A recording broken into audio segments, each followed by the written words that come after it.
Hey, Muggles. Yeah, I didn't come on to chat really. I was just setting it up. My son's gonna try and call me in a minute anyway. Hey, Muggles. Yeah, I can hear myself.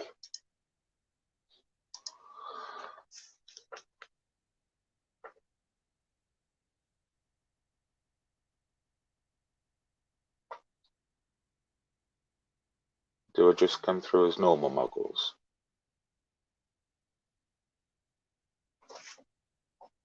Oh, we have a guest.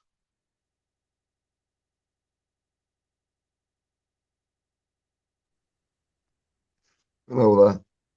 Hey, Muggles, how are you, man? Yeah, like I See how said, I I was lit just up? See how I pardon? lit up as soon as somebody was near me? This is it's just a clear indicator that we need to talk. We need friends around us, you know. Yeah, I yeah. even noticed that myself. My tone was really low when I was on my own, Uh, and then see, same as you come in, I lit up. How you doing, man? yeah. Uh, Not too good to be honest, but like I said, just put in the chat, I need to push myself to get out of the house. I can't just keep locking myself away in this bedroom. You having So a rough day? no, it's been continual for months. Well, So you know, it's not for me to tell you what your behaviour should be, but you seem to be aware of it. That's a start.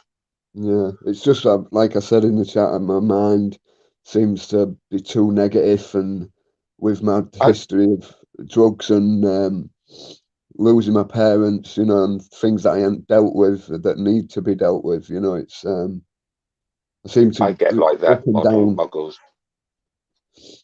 I get Um, exactly like that. I get exactly like that.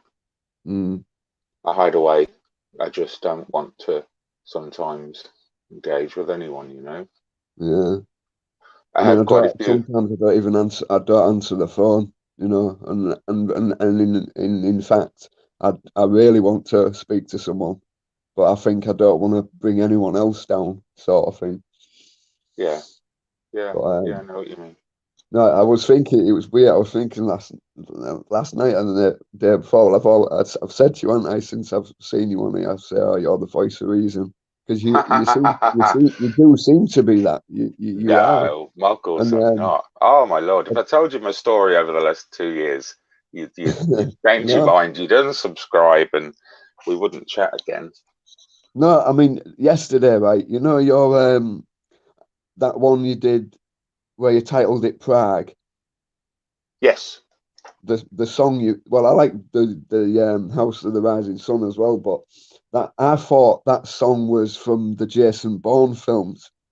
The intro to that song that you put on. I thought it was that, and it's Right. sort of this is how strange it was. I haven't been out of my room for a bit, but I heard that. I thought it was that Jason Bourne song, and it gave me a bit of motivation to go out thinking And of did you that go Jason out? Bourne films that he wanted to be by himself. Do you know what I mean? He didn't want to go out there and fight with all these people, but he still No. went out. And then I went out and I did my own live stream, and I sort of said near the beginning of it, I Did said, you? yeah, and I said about a minute in, I just said, oh, cheers, Mr. Vincent Vega for the title. Yeah. So it got me out, but I went live on the main road because obviously don't want to go live from right outside my home.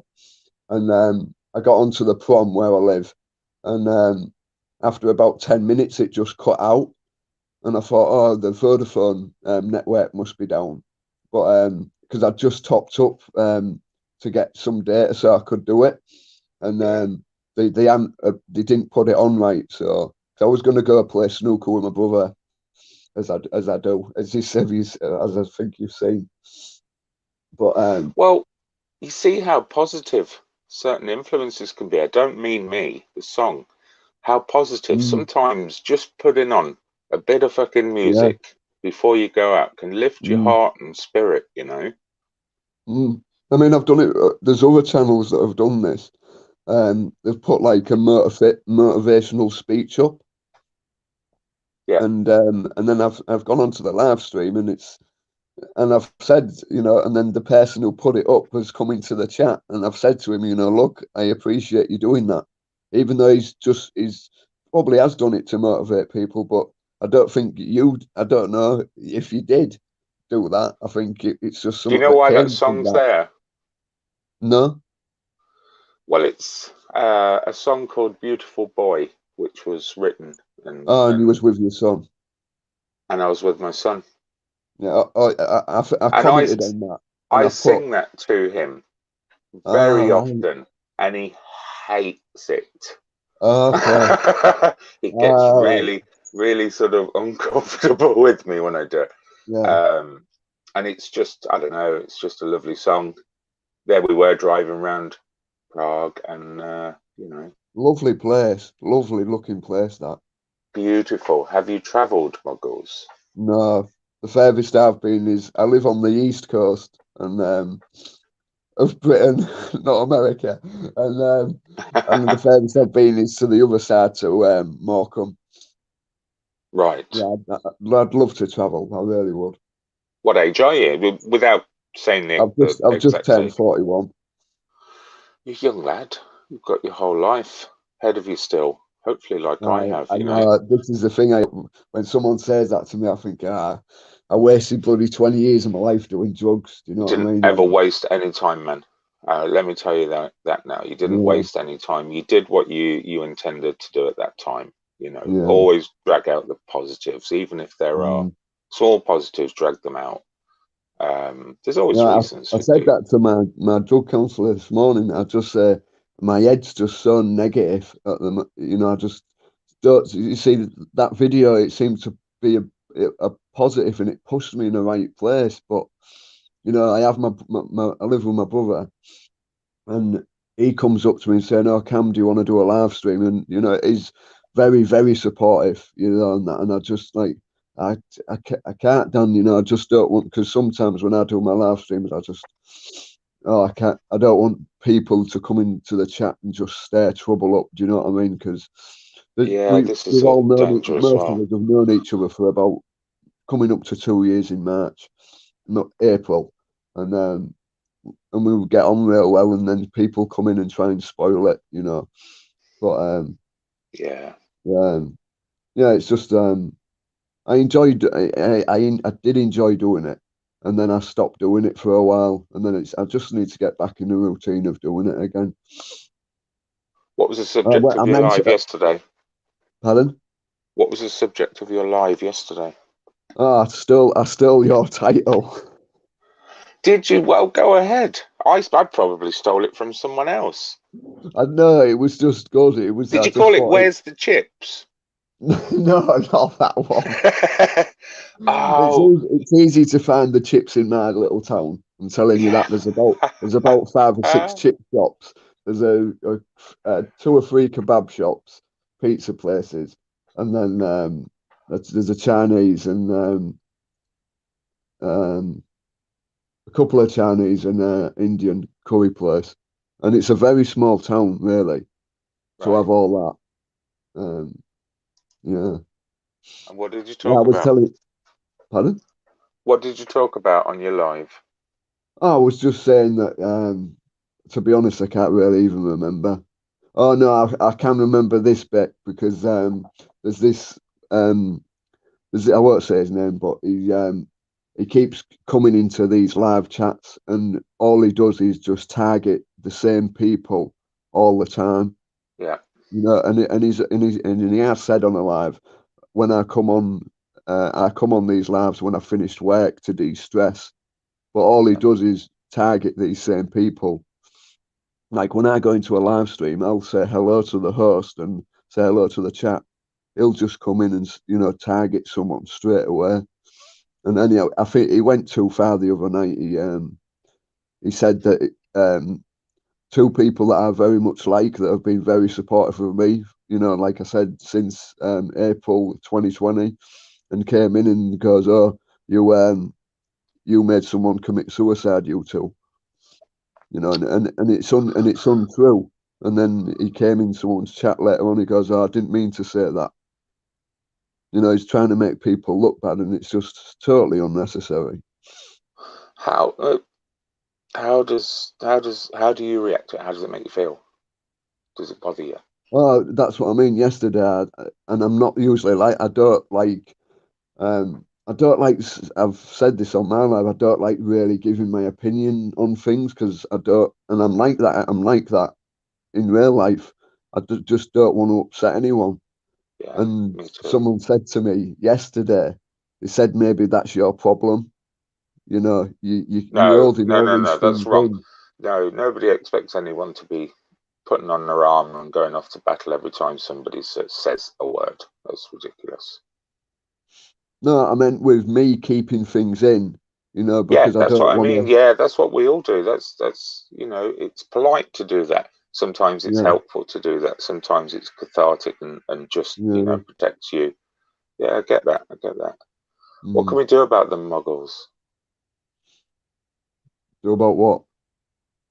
the trolls, the angry people? Um, I think there's. I think I said it on this. Well, I've said it a lot. If you have an opinion, a lot of people you get called the troll for having an opinion. I don't think that's true. Oh, it is definitely. It is. I think when people have take a side, maybe I get Oh that. no, if especially if like if there's 20 people in the chat and someone comes in and they've got a different opinion to the people that are in the group, then you know maybe they'll be called a troll. You Yeah. know, Does it affect you? like I said when that lad came in and did that. I mean, if other people's views, no, no, they don't really, Good. because we've all got different views on things. It's just that I just don't speak on mine. About the You only know. thing I see I'm is I not. know. I'm not. And I don't know why I'm saying this because it annoys me when people say, "Oh, I'm a good person," but I genuinely am. I've got, I've never done anything to hurt anybody's, online or even in real life, Yeah, never. Well, saying this, I've hurt my family through doing drugs, and and for some reason in your mind, when I was doing drugs, that seemed to be okay because you your family to forgive you. You're very selfish as a drug addict, very selfish. yeah. But that all them years, obviously it was me, but it wasn't me. It was more of the drugs. Um, How long ago is that past now? that was 2017. I Not think that it was long the end ago. of February 2017. I got clean. That was the exact date. Had you tried before? I'd tried plenty of times before, but it wasn't for myself. It was for other people. Yeah. And you've got to Finally want to did do it. it for yourself. Yeah, Finally did it for yourself. yeah. It was alcohol as well. Wow, It's double bubble. yeah, So you had to fight two dragons. because I tried to get off drugs with alcohol, and then I ended up just doing the both together. How hard has it been? I mean, I don't know. You might have heard it on somebody else's live, but when I lost my mum, she killed herself, and we Sorry still to live hear in that. the same. We still live in the same house. This was in 2012. This is in the anniversary. Will be 10 years on the 21st of February, and I still haven't dealt with that. I've told people there was because what I saw outside the house when I found her, and when we came back from the hospital and we had to clean up the mess, I'd never told anyone about that.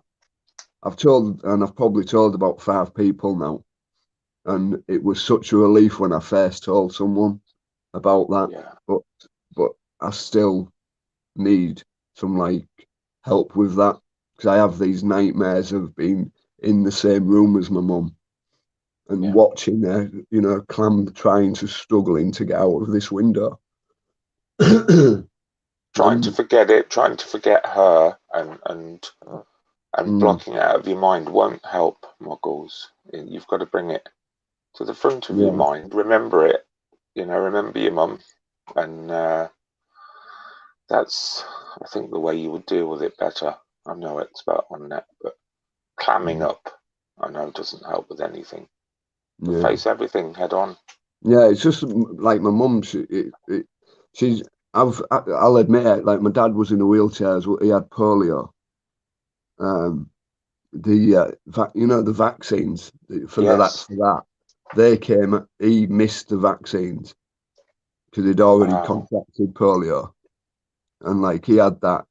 Like I remember my dad showing me that, telling me about this iron lung.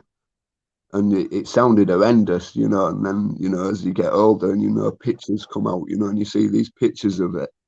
I do, yeah. And then with him being sat in a wheelchair all his life, this is a thing I find amazing about my dad. He got polio at a very young age, and he was in a wheelchair. He left the Orkney Islands where he was born. He got a helicopter down to Edinburgh, and then he got took down to Crawley, and that's where he met my mother. And they had my eldest brother down there. The Muggles would never have been created. Yeah, and then they moved back up here to where my grandmother lived, and then they got a house still where we are now. And but with him being in a wheelchair, if you're sat down, all the time, apart from when you go to bed, my dad's spine was like I was shocked when we was in 1999. He went to intensive care, and they were doing saying his life's hanging by a thread, and they were showing X-rays of his lungs. Well, you could see him up on the boards, and I said, why is his spine like that? And they said it's just because of the way he's been squashed up with him being sat down all the time.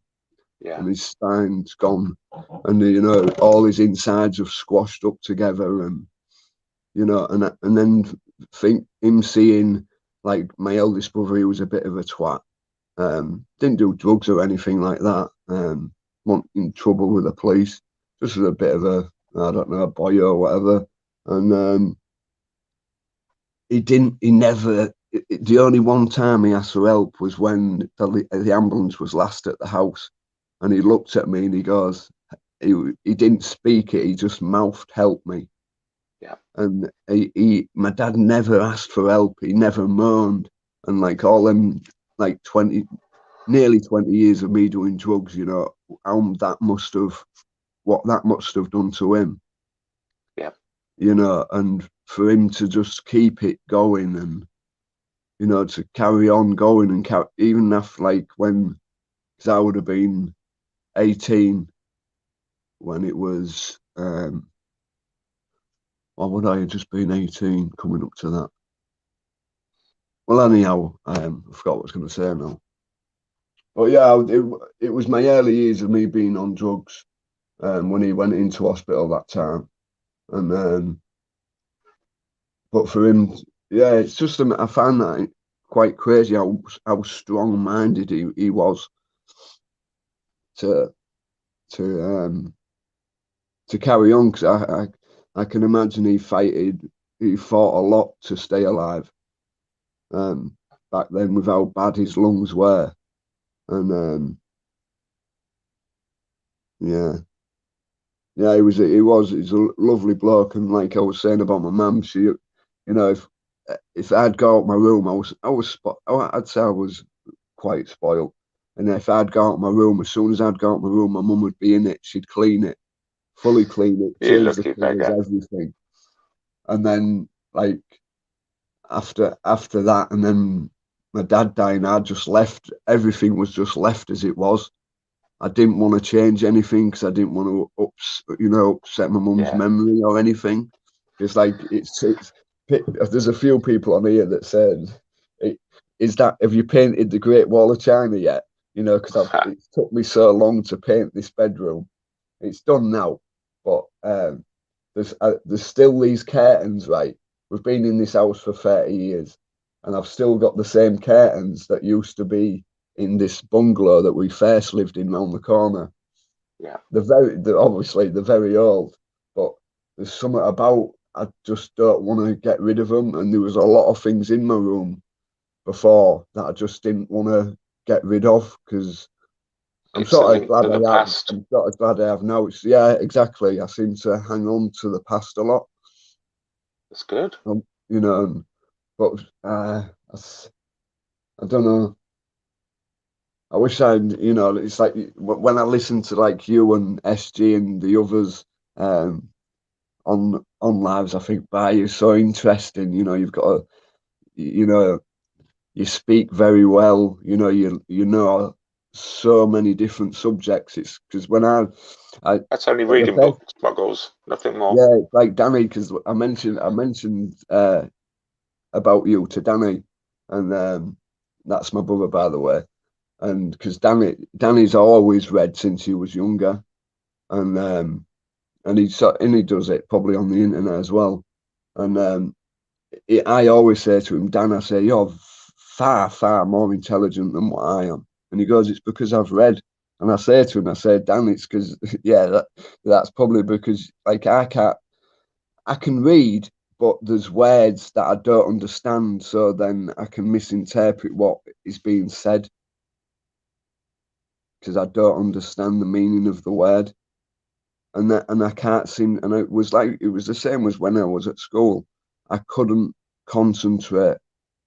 My mind couldn't stay focused. It would just go off onto something else. Being able to And sit there and read a book is merely conditioning. After a time, you'll learn how to do it, retain the information, and understand it. If you know what I mean. I'm not saying you wouldn't understand the book. What I'm saying is you'll interpret it better. That's all it is. It's some people have the ability to hold that information in. Some people don't bother holding that I would information say in. that I've got a terrible memory. Whether that's because of my history of drugs, I don't know. How old your dad when he died? He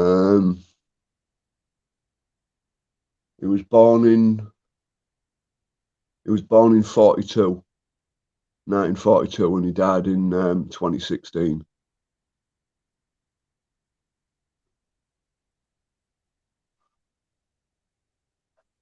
So 42. that's 74. Is that right? My Yeah, and brain working. that's 42, surprised. 58. Yeah, 74. Mm, He did well. He did well for somebody with mm, polio. Be yeah, proud of him. I'm very much proud of him. This is a thing, it's because I just am on my lives. I'm very open. I mean, I suppose there's a person I speak to offline, and he's been very, very, very supportive of me. And it's when that I spoke to that UK medic the other day, and listening to a few other people, that they say, when you are down, depressed, you don't want to go out. You need to push yourself to go out. Even if it's just for a little bit of a walk, even if it's just in your garden, you need to get outside. And I know I'm going a bit off topic because I seem to That's do that. I completely lose on my train topic. of thought On a bit. topic. And he's been telling me for a long time, to do these things. And I'm thinking in my head, no, there's got to be something wrong with me. I need some type of medication. But what he's trying to say is, look, try this first, and then that you've done it then. And then if it don't work, and then with it, you're doing exercise and that you're going out, and yeah. Do you know? And I sort of feel bad because I've said to him, now, because I do this with a lot of things. I'll hear something from someone and I think, oh, that's interesting. But I don't believe them until I hear it from somebody else. And then it clicks in my brain and think, oh, he's actually right. Do you know how mood enhancing sunshine is, and air and exercise? Just these basic little things, just taking a walk down the promenade, as you said. is incredibly contributory to your well-being. It'll lift you every single time. And once Yeah, you identify that it lifts you, it'll do more. yeah. And this is what this particular person said to me. He said, it'll be awful for it won't be very nice for a few weeks, maybe. If from me being stuck in my room nearly all the time, for me to go out every day, it's that's going to take a big effort and it's going to heighten my anxiety. But he says after 3 or 4 weeks, it'll become second nature to you, hopefully. Yeah. And that's just the thing. It's that first step in it of me getting to do it again. It's like I went out yesterday because like Dan came with me, and I had the live stream on. So and I've said it to people on my live that when I have it on, it's like I've got a group of friends with me. I'm not by myself. That's how I feel. It's exactly how I feel, Muggles. Is it? Yeah, completely. That's why I'm here. I didn't come on the lives until recently, and I listened for about 3-4 months. And before that, I had a year and a half of almost radio silence, really, with the world. Oh, sorry to hear that, man. I wanted to in some ways. Sometimes you do a little, period of just leaving the human race. I was like I had a I mean during the lockdown, when the lockdowns first happened, it only went on for a couple of months, but I'd watched these live streams. There was a particular live streamer when the lockdown first happened, and he was doing lives at 10, one at 10 in the morning and one at 5 in the afternoon. And I was, you'd see him talking about different things and that. And I was terrified to type in the comments in case, I was rejected for what, maybe, I don't know, just being rejected. And anyhow, I said hello. And I'll always remember her. She was called the Whip Lady. And she was the first person to say hello to me. And she seems to have, I haven't seen her for a long, long time. I just hope she's all right. But yeah, I've met some lovely people on here, that I speak to offline. That yeah, you can do it, and don't get me wrong, and there is some really nice people on here, and obviously, just like in anything, there's good and bad everywhere. What was the trigger for coming off the drugs? My dad dying. So that happened a year after he passed. No, he died in the Christmas of 2016, and then it was February. It was in February 2017 when I stopped.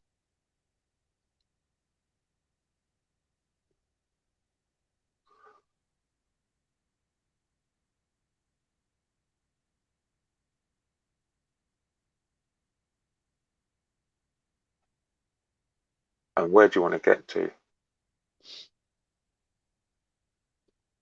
in terms of because what you're saying, Muggles, is all about human behavior.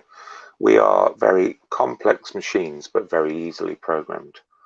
And conditioning can do that. Like I said earlier about just getting out, feeling the sun, feeling a bit of air and the walk. That conditioning there alone will change you hugely. That's the massive thing. Yeah. One thing I've said to my drug worker, maybe I've got I'm afraid of what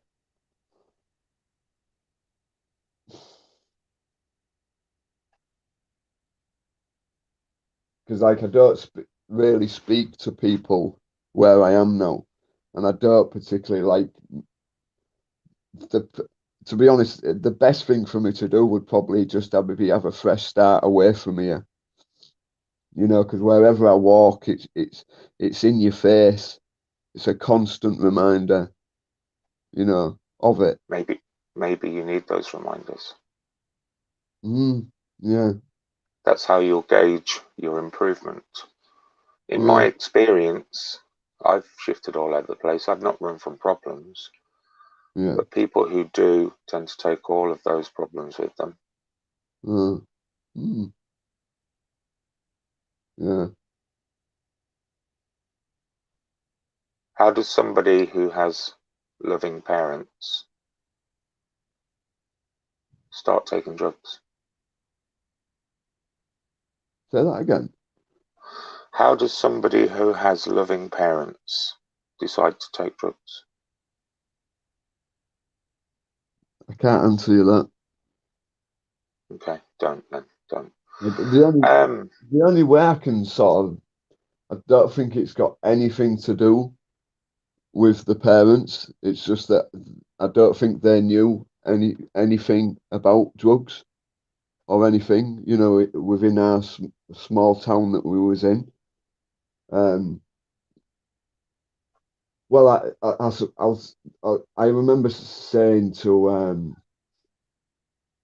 my dad, I'd point out, and it probably is me being a bit of an hypocrite, you know, how it turned out, and you know, I knew there was these heroin addicts, you know, I knew that, you know, because you could see them meeting up, and around before this time, I started to, you know, I was drinking, you know, as you do as a teenager, you know, you get a bottle of cider, you know, and I might have a joint or something, and then you you hang about with older people, and then they know these people, and then and you know they're a drug addict. And I remember saying to my dad one time when we was going shopping, and there was a group of them walking towards us, and I said, "Oh, Dad, these are all the heroin addicts," and and then and I remember saying to him, "Oh, I'll never become one of them." Do you know what I mean? And then, you know, a few years later, that was me. And I remember, what was it? I was in, oh, where was it? No, what it was when my mum and dad, I had the heroin, I'd come home and I'd be sort of nodding off in my tea. And then obviously they knew something was going on, but didn't know what it was. And I said it was just weed. And then I think maybe a year or two went by, and I'd got that constipated that I had to have an ambulance called. And they tried a couple of ways to try and get, you know, it out. And I had to be put to sleep anyhow. And then when I woke up after that, my grandma, my mother was there, and the nurse had told my gran and my mother that I had all track marks up my arms, you know, above where your t-shirt, you know, your elbow, you know, I obviously did it up there, so you know, no one could see it, you know. So that was the day that I was found out, and that was it's an awful one, that it really is. It's like sort of like 10 times, maybe even 100 times worse than getting suspended from school and walking home, and then having to tell your parents you're kicked out of school for a week. Bug Out said in the chat, "You will never outrun yourself." Bug Out said in the chat, "You will never outrun yourself. There may also be some good memories stashed away in there as well, wherever you are." Allow yourself to see those. There's a lot of and I think Dan's probably got them on recording, you know. But this is the thing: when I see them, when I see photographs or bits of film, when I'm with my dad or my mum, and there's me, and I know when I'm drugged up, I can tell, you know, and I think, oh, look at the state of me. Can you Do you see know what it? I mean? Yeah, and I see it in me, and it's awful to see. But that was me. Do you know what I mean? Like I said, you know, I didn't harm anybody else. I harmed myself, and I harmed my family, and that's probably obviously that's the people that I shouldn't. Well, you shouldn't be harming anyone. Let's be right.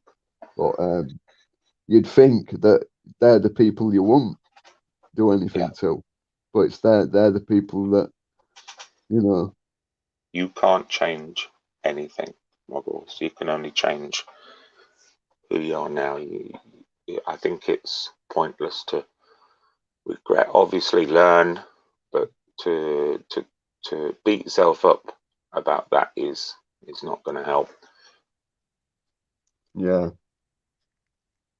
Did your parents know you were? I've done this. I did that CBT, that cognitive behavioural therapy, and that just didn't help me at all.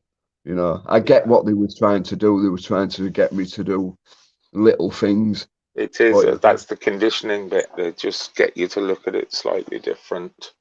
Yeah. Maybe I need to do it again. Maybe I don't know. Sounds like you can do it all yourself to a degree. Getting out like yesterday. Like my brother says to me, he goes, "You're just lazy. You're just lazy." And maybe there is an element of being lazy, but like it's sort of is. It's like I suppose you could call it maybe. I'm not saying laziness is an addiction. I'm just saying maybe how I'm feeling, like being depressed, is like an addiction. No, that's silly saying that. That's just silly. It's not. No, it's not. No, ain't it? It's just not. We get used to the patterns that we create for ourselves. Yeah. You got used to taking drugs. It made you feel a certain way, and it helped you to forget about a few things, maybe. Helped you escape from life. It's merely just a habit. That's why it's called a habit. Hiding away, sitting in your room. It's a habit. I mean, I remembered. It's just I'm only saying this because there's been a lot of live streams on recently, haven't they? And they've gone on for a long time, especially at night time in the UK. Yeah. And I used to stay on them until about sometimes 6 a.m. And I remember, and it was this same fellow I speak to offline. He was saying to me, "Look, you need to sort your sleeping pattern out. That'll be a big contributor to how you're feeling. You're waking up." And so anyhow, my sleeping pattern came back, and I did. I felt a lot better. And because of me doing these live streams, and I was doing them quite regularly, I can't speak. I'll tell you the reason why I can't pronounce words properly sometimes. It's because with me using drugs and not looking after myself, I'd lost a lot of my teeth. Right. And so I've had a denture on my top side, to fill in the gaps. And I forgot what I was saying now. You were talking about your sleep pattern and and sorting that out and doing the live streams regularly. It gives me this confidence that I don't think I can ever remember having. And I wasn't taking, like, I'm prescribed diazepam and Zopiclone, and the Zopiclone are for bed, and the diazepam, and both these tablets I've been on since I was 18, and they're trying to take me off them now. And I've said it to them, and quite a few times I've said, "Why are you taking?" I get it. I understand it, but you was giving them out like sweets 20 years ago, just like you are now with the antidepressants. You're just giving them out, and then 20 years down the line, you're going to find all these people that are very addicted, and maybe a lot of them will, maybe they won't have an addictive personality, and then go on to something else. Because I know a lot of people that have any type of pain, they get given like any type of painkiller, and they become addicted to that, and then they end up becoming heroin addicts because of it. It's but then it comes down to the person, I suppose, doesn't it? Do you find them helpful still? to be honest, I don't think that with me being on them that long that they're definitely not, they don't have the same effect. I think it's just psychological. It's just me putting them in my mouth and then knowing that I've had them. Because I remember Yeah. I'd when I was first, like I'm only on 6 milligram now of diazepam. When I first was put on them, I was put on 2 10 minutes. So I was on 20 milligram a day. And back then, well, just like anything at the beginning, you know, they're gonna do a lot more than what they do 20 years later of taking them. They just made you. They did. It was like a magical drug. Yeah. It was, you know, it really did help me a lot. But So as time went on, you know, you need more of to get that same. It's just like any drug, you need more of it to get that same effect. so they're talking about taking you off that. Yeah. How does that make you feel? Um, I always have an argument with my drug counselor about this. I say, I just know it's a fact anyhow.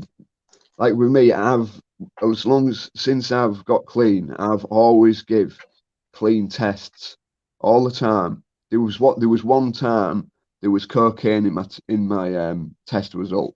You know when they test you for drugs, Yeah. and the reason I had that is because I had real bad toothache,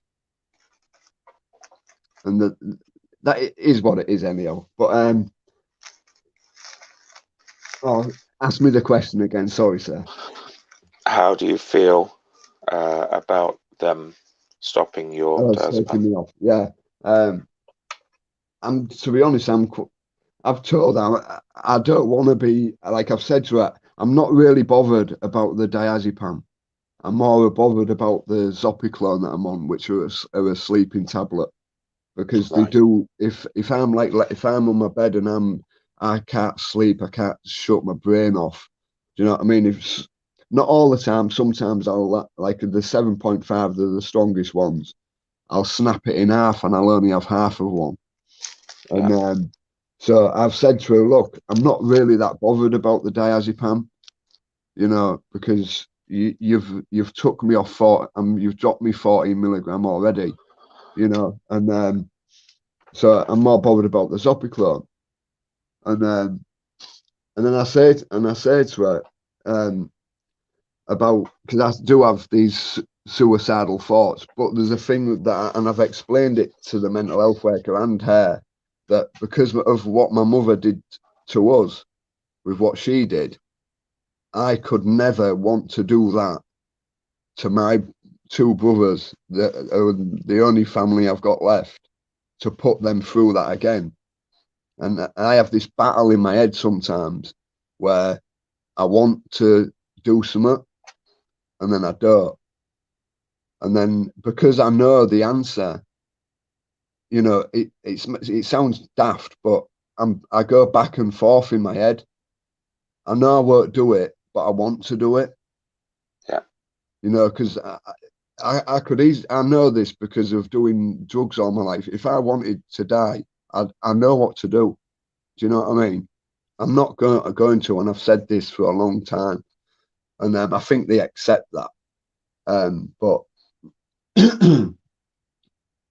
Well, you've had your battle already, Muggles. I wonder if, I mean, they will do it all in a controlled manner. They won't just stop it. They will oh no, no, reduce they your. wouldn't do that.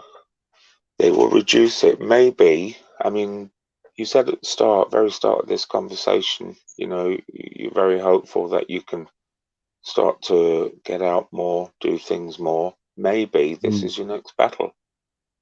yeah. Maybe, you know, tool up, Mm. I put mean, a bit just of before I armor on. noticed, before I saw you come on, I was just sat because I sit crouched with my feet on the floor, you know, and it's hard to describe. It's just, if you just imagine just standing up straight and you just crouch straight down and my bum's touching my ankles. I sit like that for hours. And obviously that ain't good for me. So anyhow, I was just sat like that, and I was just watching that BBA's live. I just caught the end of it, and then I just thought, and I was just thinking in my head, I was looking around my room, and I was just thinking, oh, just nothing to do, you know. And I just thought, because I've cleared a space in my room where I could just do my push-ups, because I was doing them a lot, and that's something that helped me at the beginning of lockdown, well, about 6 months into it, because I've never ever exercised at all or done any kind of weights or anything. And maybe that's what gave me a bit of confidence, you know, during lockdown and doing them lives, that my body changed. You know, I was exercising. You know, I was going out. I was going out by myself. You know, I was speaking to women that usually it usually would have only been because I'd maybe taken some, you know, and even then the conversation was very basic. It was just, all right, how are you doing? And still, I'd still be on edge. I'd be thinking before I've even asked the question, what are they going to reply back, and how am I going to respond? That's what we do. But yeah, when I was doing, I had these pecs that I'd never had before. You know, I'd sunbathed for the first time. I had a bit of a tan. I was quite confident, you know. Yeah, and good. So yeah, I've sort of gone off of what I was on about, but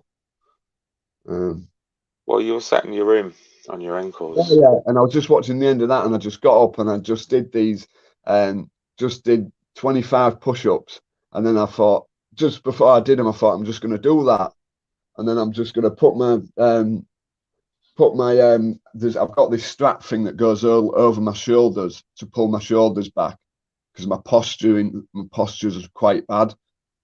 And so I thought, I'm going to put that on. I'm going to put my tracky bottoms on, put my fleece on, put my jacket over it, and then I'm just going to go on my bike and go on to prom, go from one end to the other, and then back So home. I've stopped you going out, Muggles. I'm No, sorry. you haven't. No, because when I saw you live, I thought because I wasn't expecting to jump on, because I thought, I hope he don't ask me to jump on. He's gonna You pull know, me in, and he's gonna just. No, I'll say this: you've made this really easy. You know, you have made it really easy. You know, I don't know, just the questions you have asked me, you've made it very easy. I barely said a word, Muggles. No, I know, but it's just I know you've only asked questions, and I mean, and what you've said, I don't know if it's about your voice or something.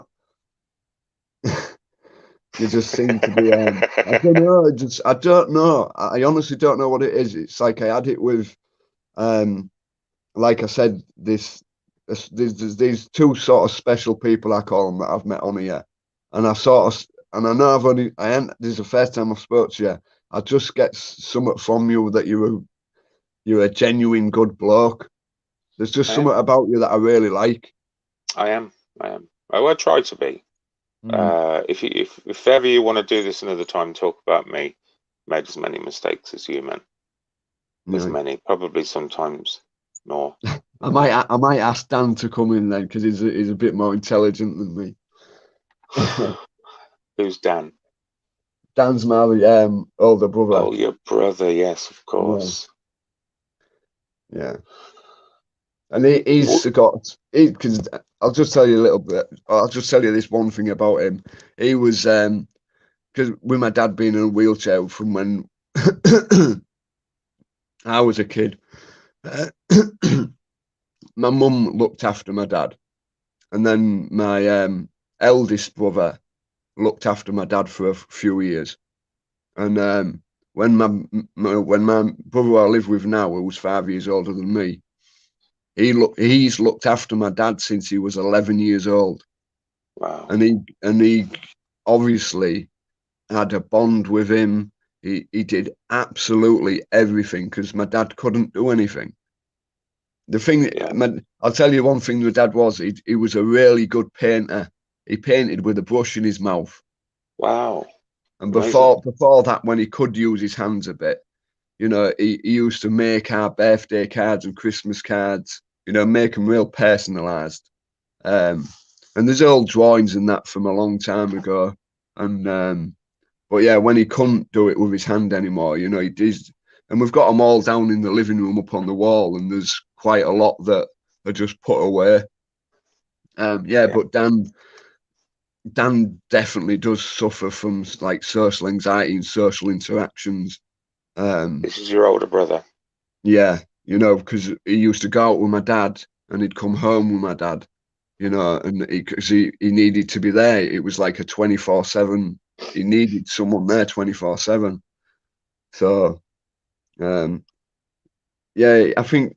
But the thing with Dan is Dan's content and happy with what he's doing at the moment. You know, he gets up, he's got his routine. He gets up, he has his breakfast, like any sort of normal person. And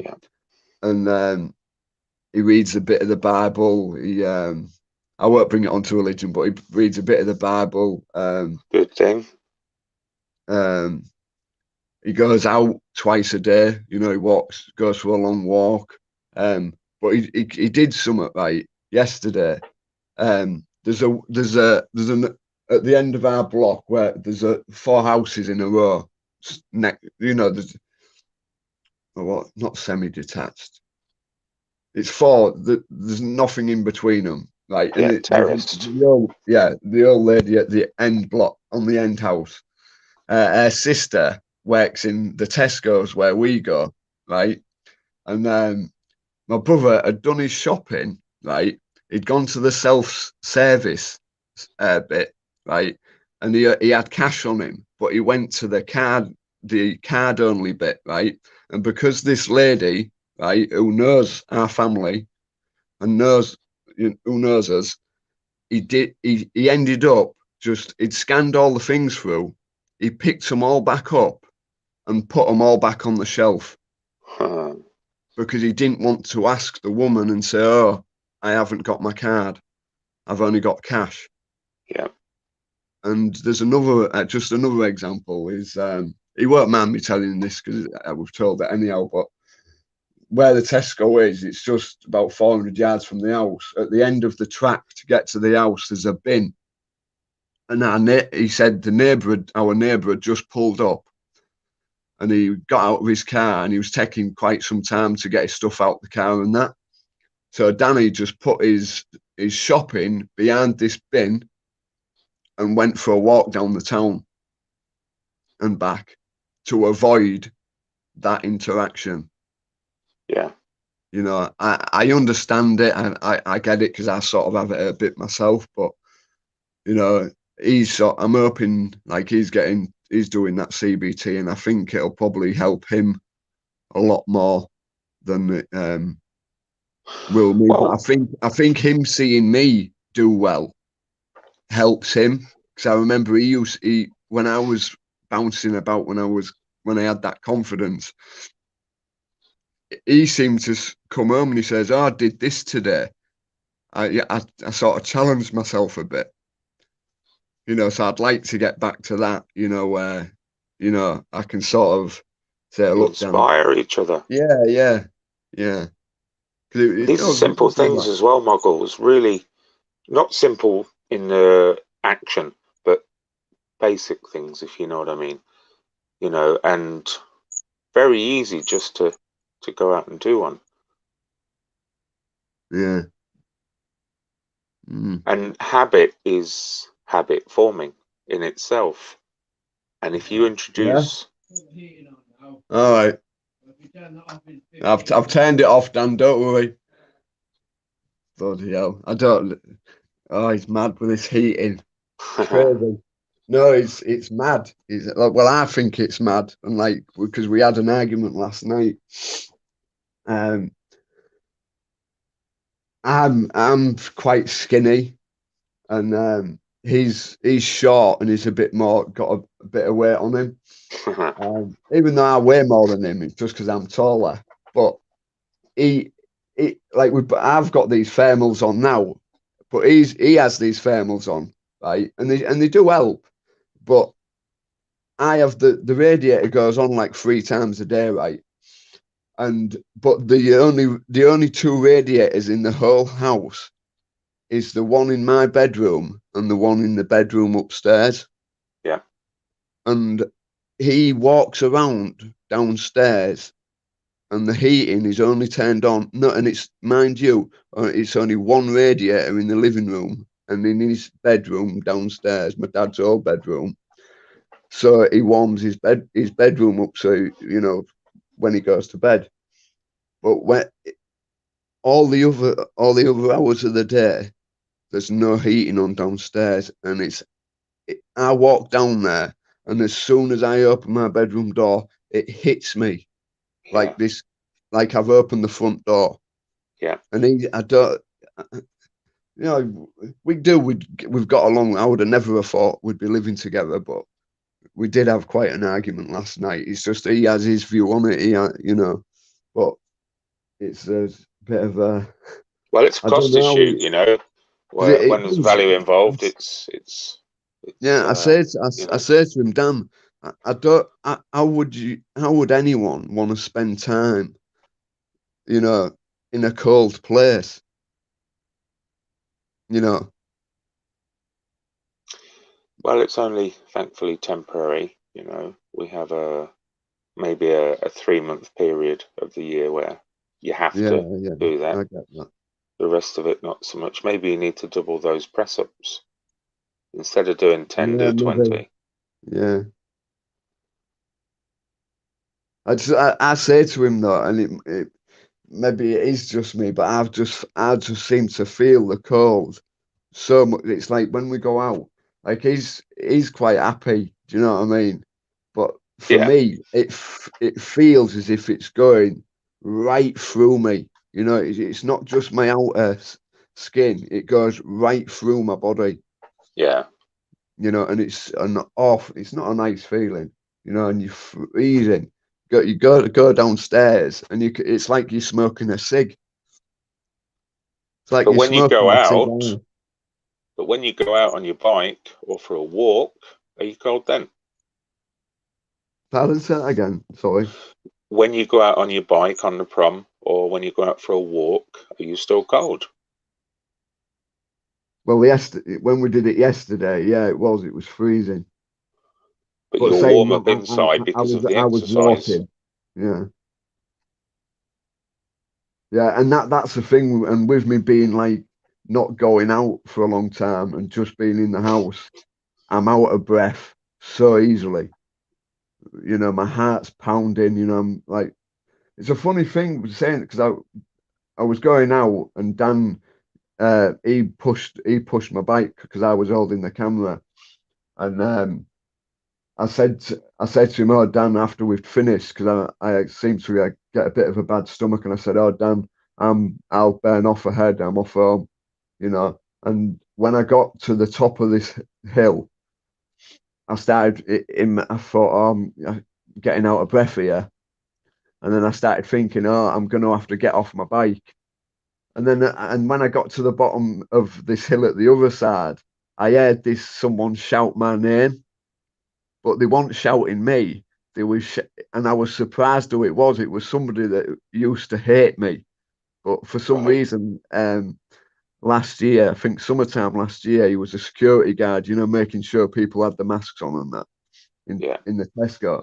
He actually came up to me and he says, "Oh, you look real well," you know, and you know, he sort of a compliment thing, you know, because he always ignored me. Even if I said hello to him, he'd ignore me. So, and anyhow, it was him. It was this same fella shouting his son.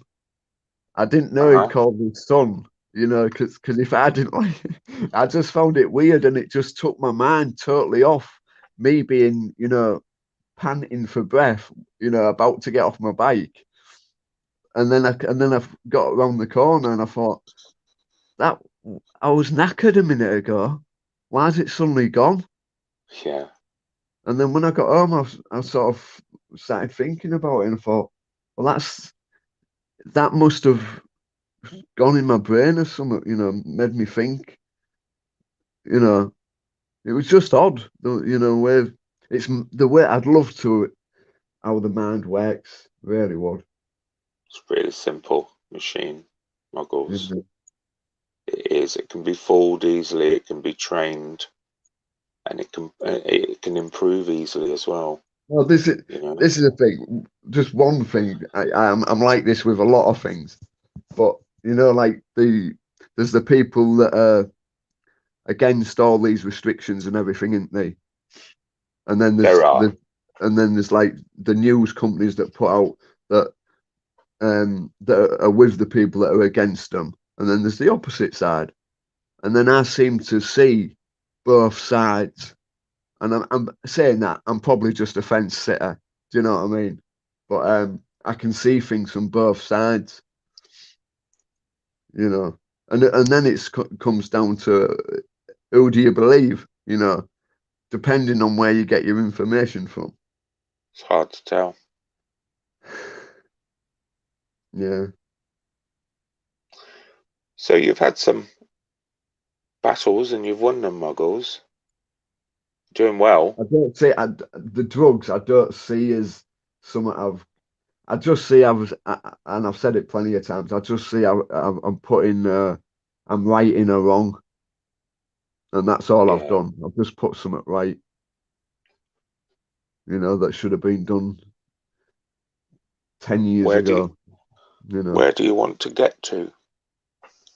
Um, this is a thing. I thought I wanted to do something like with mental health, but um, maybe I still do once I get myself better. Because I remember within a lockdown, I started doing these like AA meetings sort of thing, and you'd listen to how other people are doing. And I did it I did it. I think I did it for 2 weeks, and I just couldn't listen because this might be a bit selfish, but I had my own things going on, and they were bad enough for me. And then to hear all these other people, sharing their problems, and I'm like just that.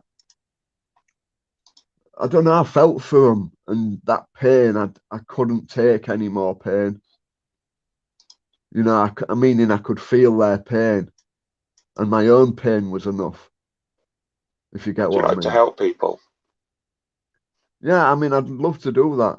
I'd love to do that down the line because I think the way they do the things like doctors don't communicate with um your drug worker. Your drug worker don't communicate with your mental health worker. They just don't communicate. I'd love to change that somehow. But do you understand for a medical professional to Mm, have quite a workload of maybe sometimes 50 or 60 patients at one time that they have to mm. deal with each and every week? Can you understand that it's impossible for them to get down to root causes, to get down to why people do what they do?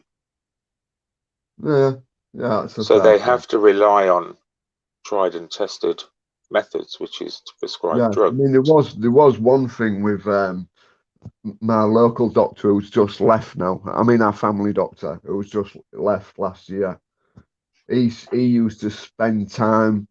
I mean, this is the thing. He used to do it, and he was the busiest doctor in that practice. Everybody wanted to see him. He Yeah, took time.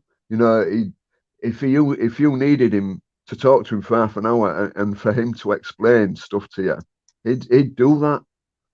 But some of these doctors now, they just have you in and they kick you out. And now you can't even get in one, to be honest. their resources are stretched. Oh yeah, yeah, definitely,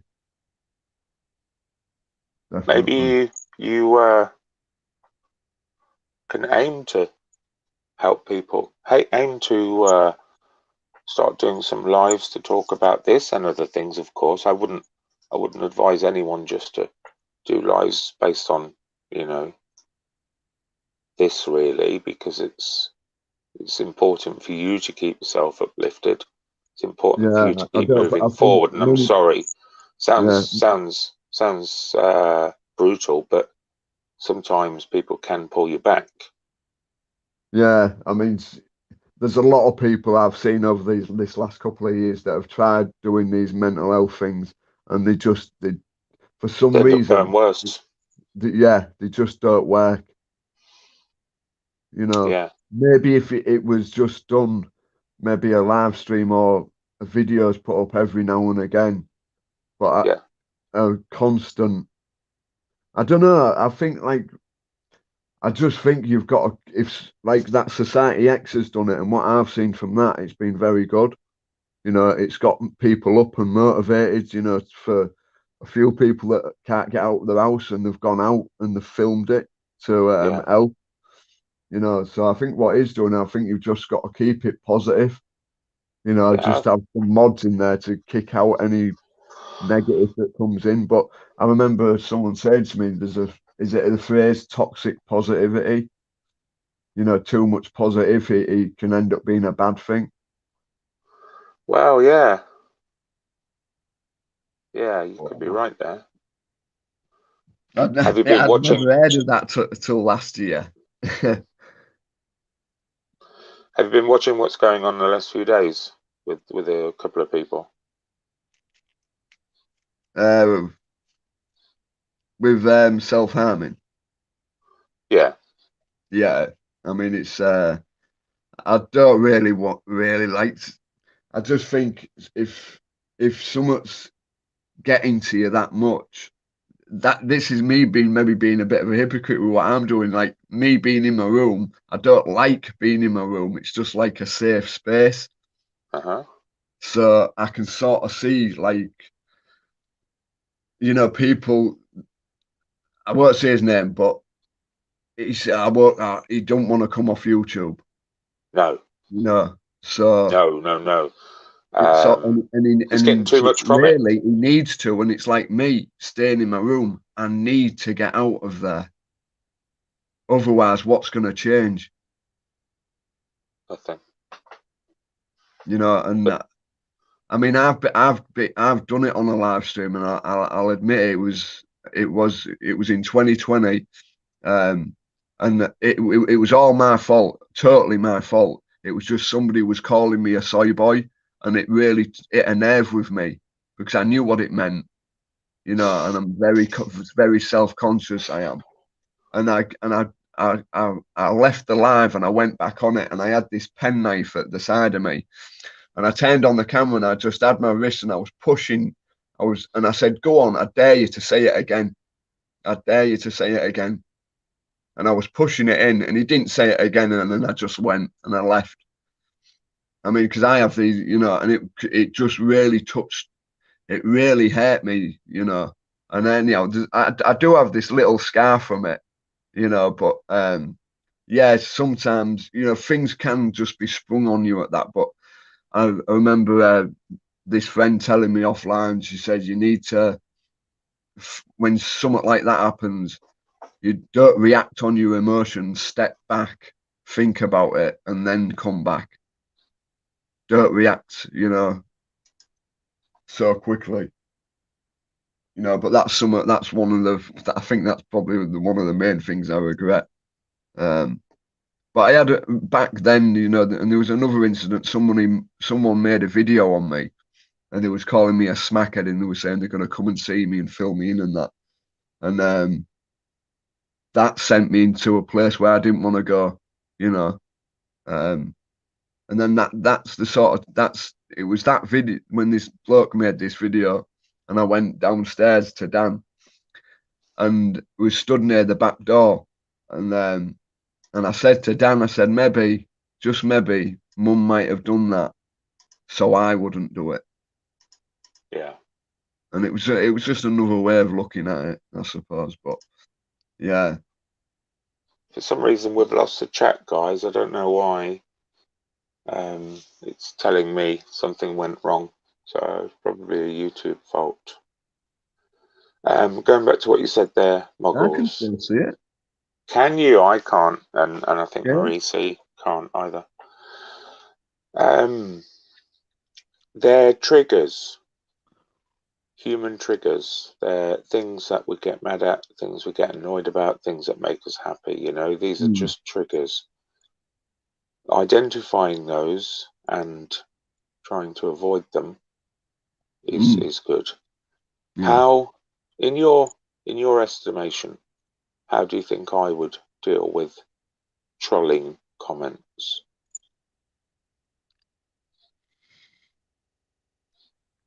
I think you just ignore them.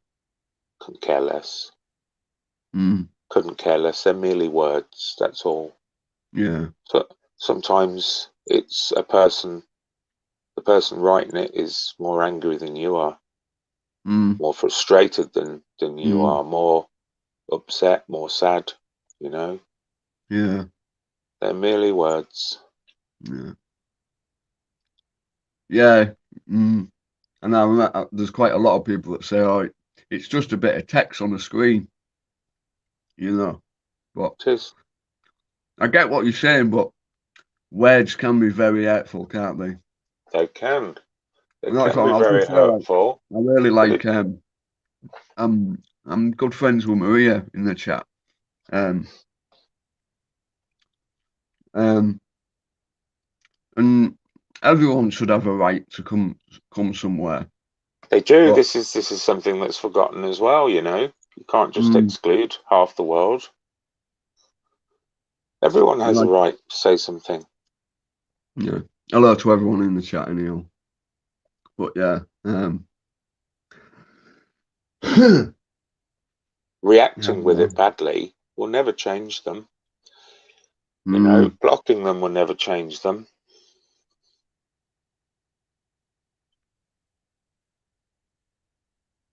I've seen quite a I can few be guilty. trolls I can be recently. guilty of that one. Yeah, I've seen quite a few trolls recently who have turned to the good side from the dark side. Mm. I have. Yeah, I've seen Under that as well. different guises, and then they've come back and Yeah. presented themselves in their real persona. Yeah.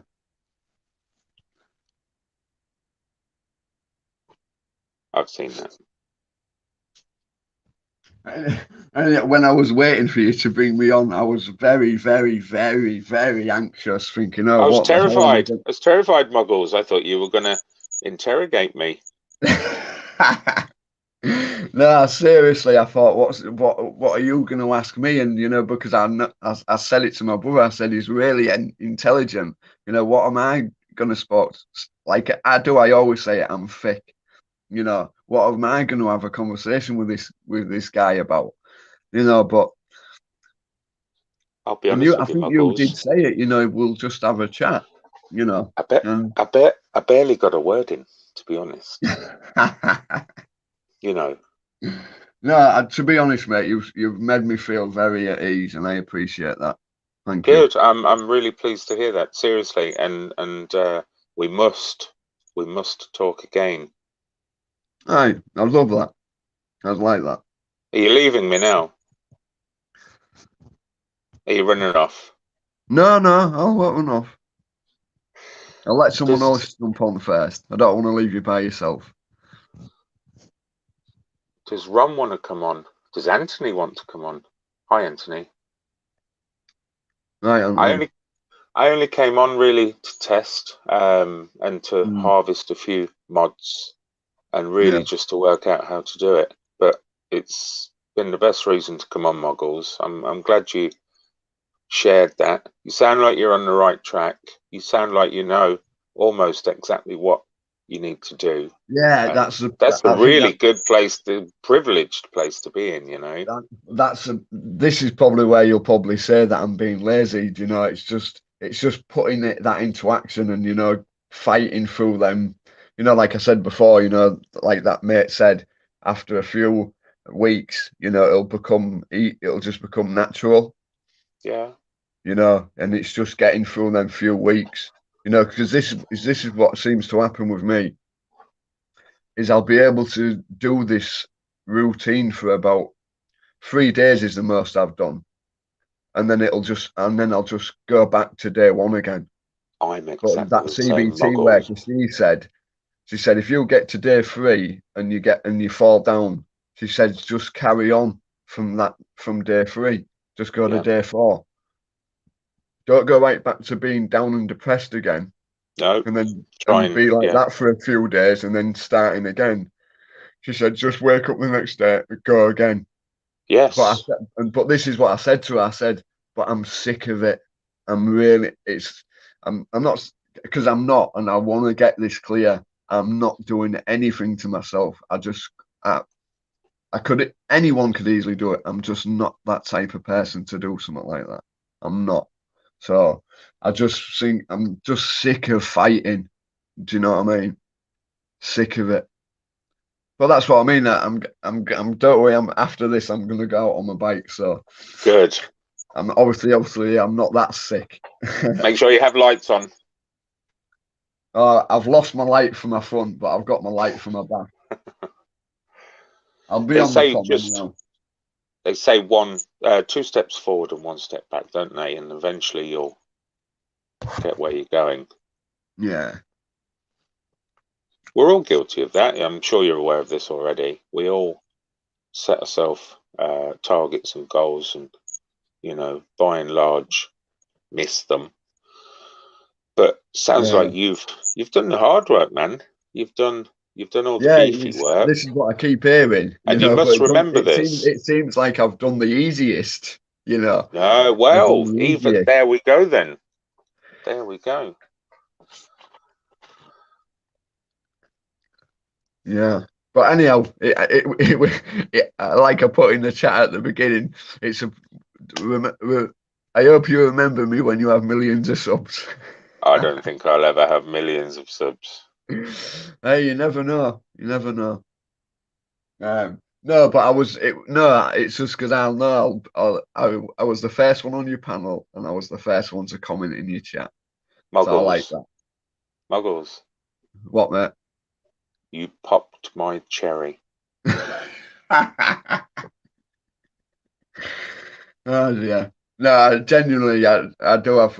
I don't know. Like I said it halfway through having a chat with you, I don't know. And I said it to you in someone else's chat. I just think you just like I said, the voice of reason. You just always seem to be. And Thank you. I appreciate that, and I'll take that. But as we get to know each other, you'll get to know a bit more about me. I'm right. I'm as imperfect as everyone. Let things out. Don't do it at your own pace. Because people like I've had it with me. A lot of people have said to me, you've give too much about yourself, and they'll use it against you. Which sometimes people have used it against me, but it is what it is. But I'll just be mindful of that, mate. That's all. Yes, of course. Yeah, I know what you mean. I'm an open book. I don't have any problem with talking about anything, really. I mean, we're anonymous on here anyway, aren't we, Muggles, to a degree? I'm sure. Well, if you look on my channel, anyone could find out where I am. Do you know what I mean? And I think I have. I think I've said my name on live somewhere about anyhow. So, it is what it is. That's the thing about live streams. You can very easily slip up. But especially to what danger, like me. Well, to what danger, really? Yeah, I mean, this is what I said. We shouldn't have to be or feel endangered coming into this space. No, you shouldn't. No. But this is what I say to Danny. I say and this is what I mean. I ain't one who throws around real nasty comments to anybody or anything. So why should I fear of anyone? But in all the years of me doing drugs, and I was threatened that someone was going to come and beat me up, come to the house, smash the windows, come and collect debts and get money off my parents and stuff like that. Yeah, they might have knocked on the door and said something, but that was it, but they lived in my town, and exactly. It never happens. So Yeah. there's only one time I've seen it happen with since I've been on the internet there was a video, someone travelled from Ireland to go see his troll in London, and he confronted him, and this kid was opening the front door, but he was being real mouthy from the front door. But when this fella walked to the front door, he shut the front door. Yeah. You know. So, but this kid, he said some really disgusting things about this kid's family. You know. So you can imagine some people are going to react when you start talking about someone's wife and kids, Of which course. Yeah. I get that. Yeah. Sometimes people feel as though because it's anonymous, they can say what they want. There's the term Exactly. keyboard warriors. Some people come on to get rid of a bit of anger. Some people have got angry because they came on and read some of the comments. We're not always going to agree. For me, I'd always concentrate on the positives, you know. Yeah. And I would, by and large, ignore the negatives. Mm. Let's see how I fare, though, Muggles. This is early days. I've been coming on the live for a few weeks, and I've not really seen much. But you never know. No. I think you'll be fine, mate. You'll be fine. Thank you. You'll be fine. Sounds like you're going to be fine as well, Muggles. Yeah, I hope so. But well, I'm going out on my bike now, and I don't know. You've sort of cheered me up, mate. I don't know why I'm happy to hear that. No, I think that's down to you. Like I said, I'd just done my press ups, and I was just about, to put that shoulder strap on and go. But I thought, since it's his first live, I can't go. So maybe it was destined to be this way. Who knows? I didn't come on to talk to anyone, Muggles. I was literally going to be here for half an hour just working out how to work everything, really. All the pulleys and levers, Yeah. All right. Well, I'm going to get off because I don't want it to be thanks for coming on, jet black Muggles. outside. I enjoyed hearing your story. Yeah. No, I'll definitely come on again. It's and that's what I mean. And when you know someone's sort of story thing, you sort of can understand them a bit more, I suppose. You can get out on that bike. Aye, I'm gonna. All right then. Take care, Vincent. I appreciate that. I genuinely do. And see you everyone in chat. Take care, and I'll see you soon. Cheers, Muggles. No worries, mate. Bye. Thank you for letting me on. You're welcome. Bye-bye. Anytime. Take care. What a nice guy. What a nice guy. As I said, I only came on to try and work out how to do it. Turned out it was really simple. Let's have a look at the chat. We're all the same, aren't we, Marie? We're all in that same position. And Anthony, you're right. Ronnie London will be devastated.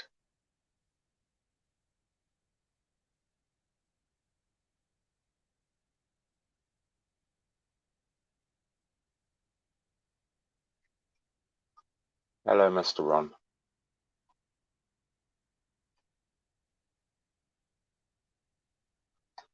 Despite Vincent being a legend, at the end of the day, he's just a bloke.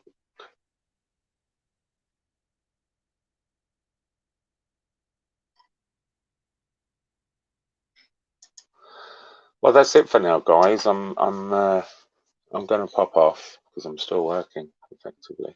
Not very well, but I'll be doing a live at some point. I just wanted to come on and just work out how to do stuff.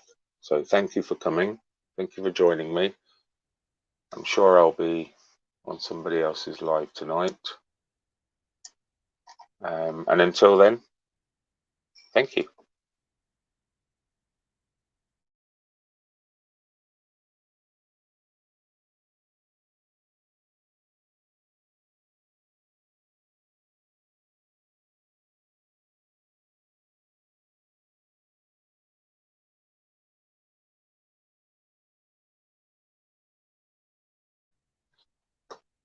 I'm going to keep it live. just in case somebody wants to come on in the next 20 minutes or so. I'll just have it on in the background. I'll be watching the chat. There's no great sort of presenter radio skills here yet, but I'll be watching the chat, and if anyone wants to come in for a chat, that's great. If anyone wants to comment, I'll be replying. I just want to set up a few little banners and things as well. So I'm going to keep it live for a bit.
Sorry, whoever was waiting in the backstage there, I just went to make myself a cup of tea. If you want to have another go.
Hello, Vincent. How you doing?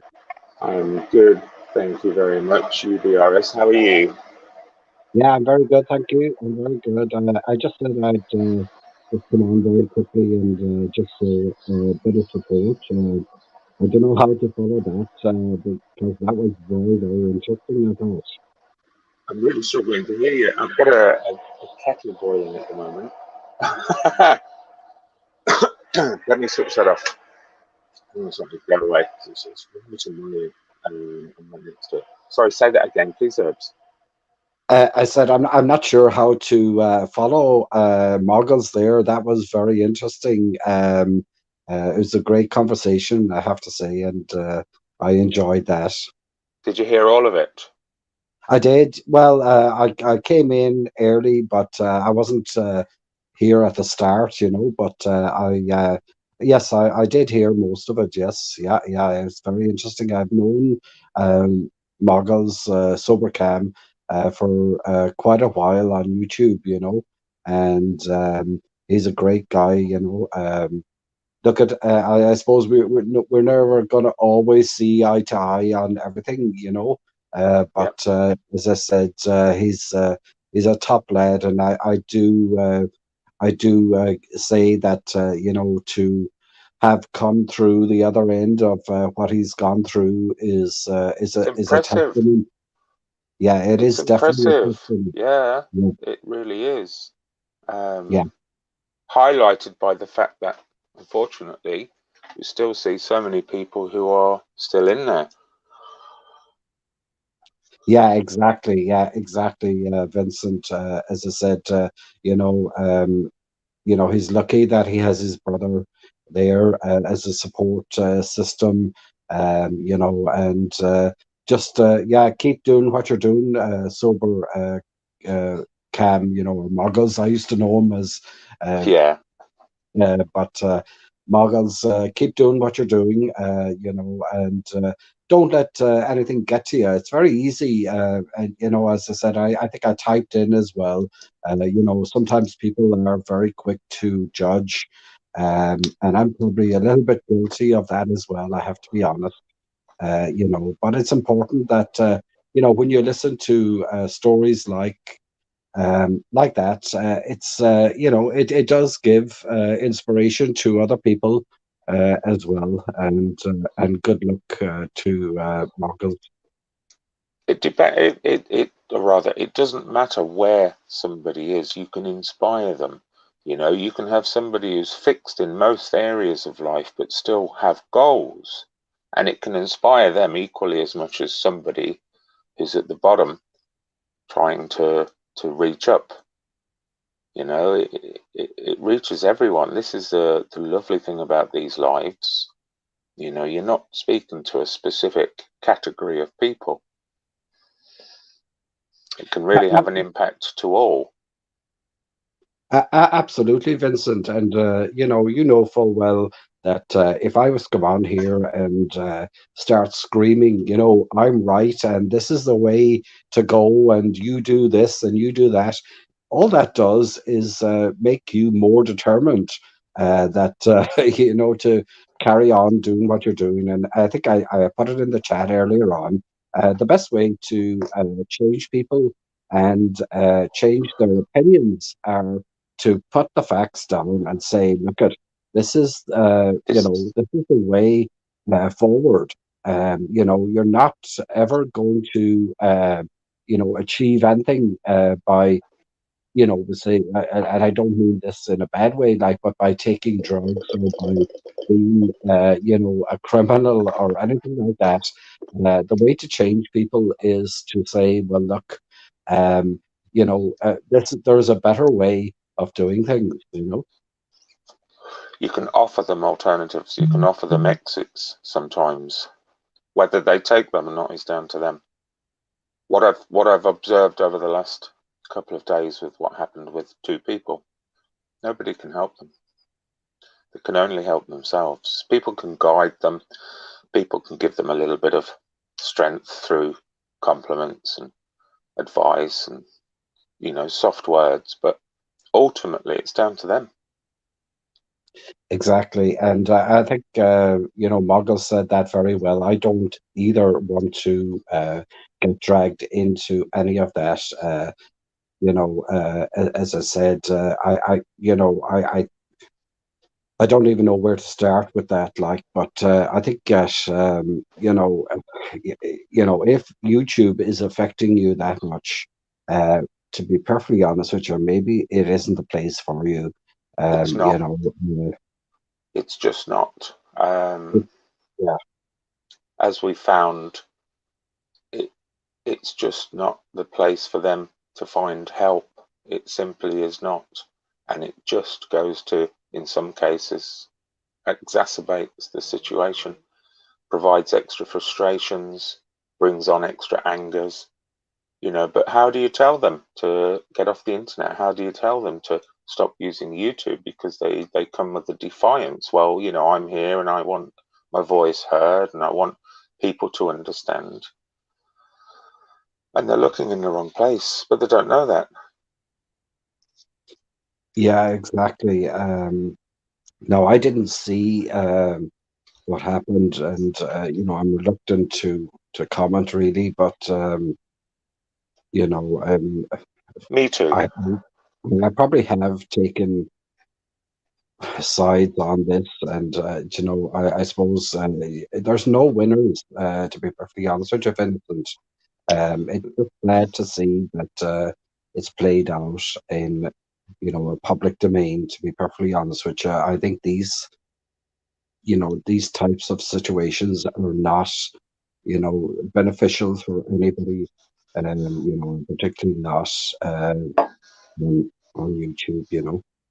Yeah. And ultimately, the internet is the reason for their frustrations in the first place. It's not added to their problems. It's sometimes been the reason for their downfall. Yeah, but I think it's just too easy, to put out, videos, and then of course, if I put out one on you, you feel you have to respond to that, and where does it ever end? And as I said, I don't believe there's any winners at all in it. At the end of the day, you've got, I've said this before, some very militant trolls that thrive on these types of drama. They enjoy it, and they will encourage.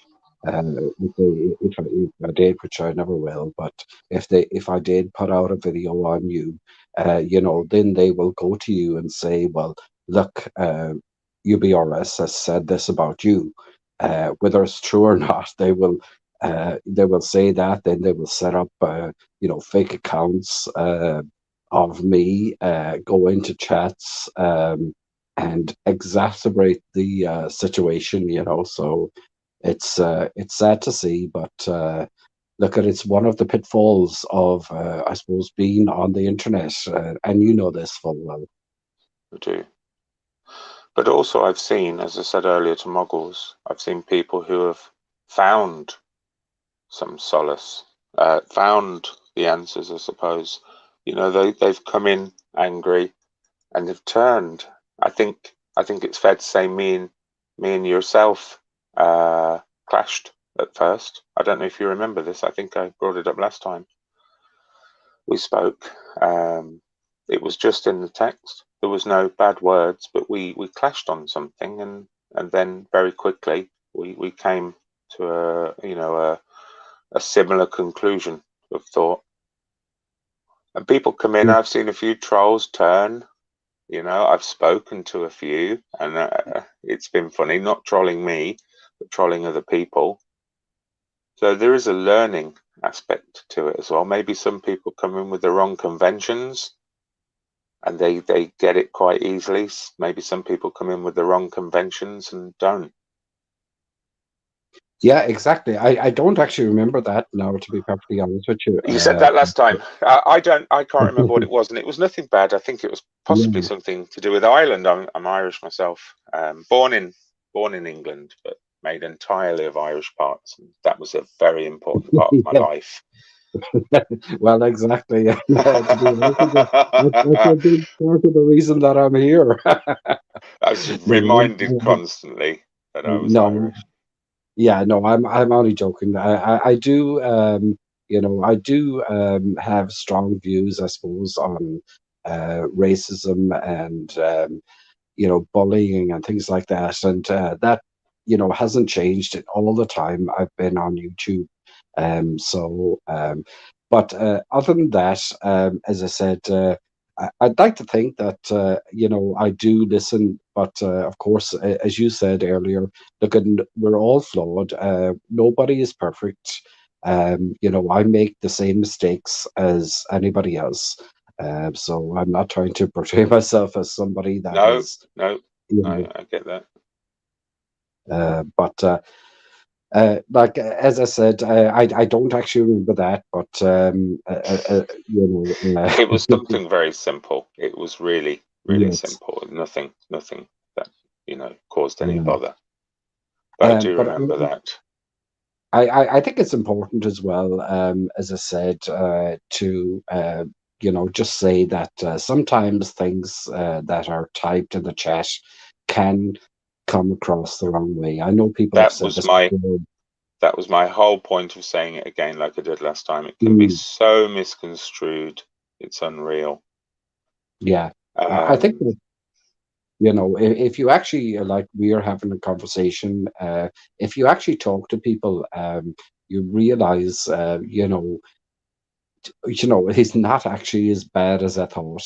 Do you know what I mean? Because things can be, it's very easy to type something in very quickly and then say, do you know what I mean? Maybe that wasn't the right thing to say, or whatever. But as I said, there are people that want to magnify what you said, and then all of a sudden you've got sides, and it's very difficult to come back, as I said, from one of these big beefs, that happen on YouTube, because both sides get entrenched. Then, yeah. you know, Well, I only ever saw positive. Whether I've got a filter that just ignores the negative comments or the trolley comments, whether I willingly just ignore that, I don't know. I don't know what the function is in my head, but I only saw the positives, and that's why I started coming on to do the lives.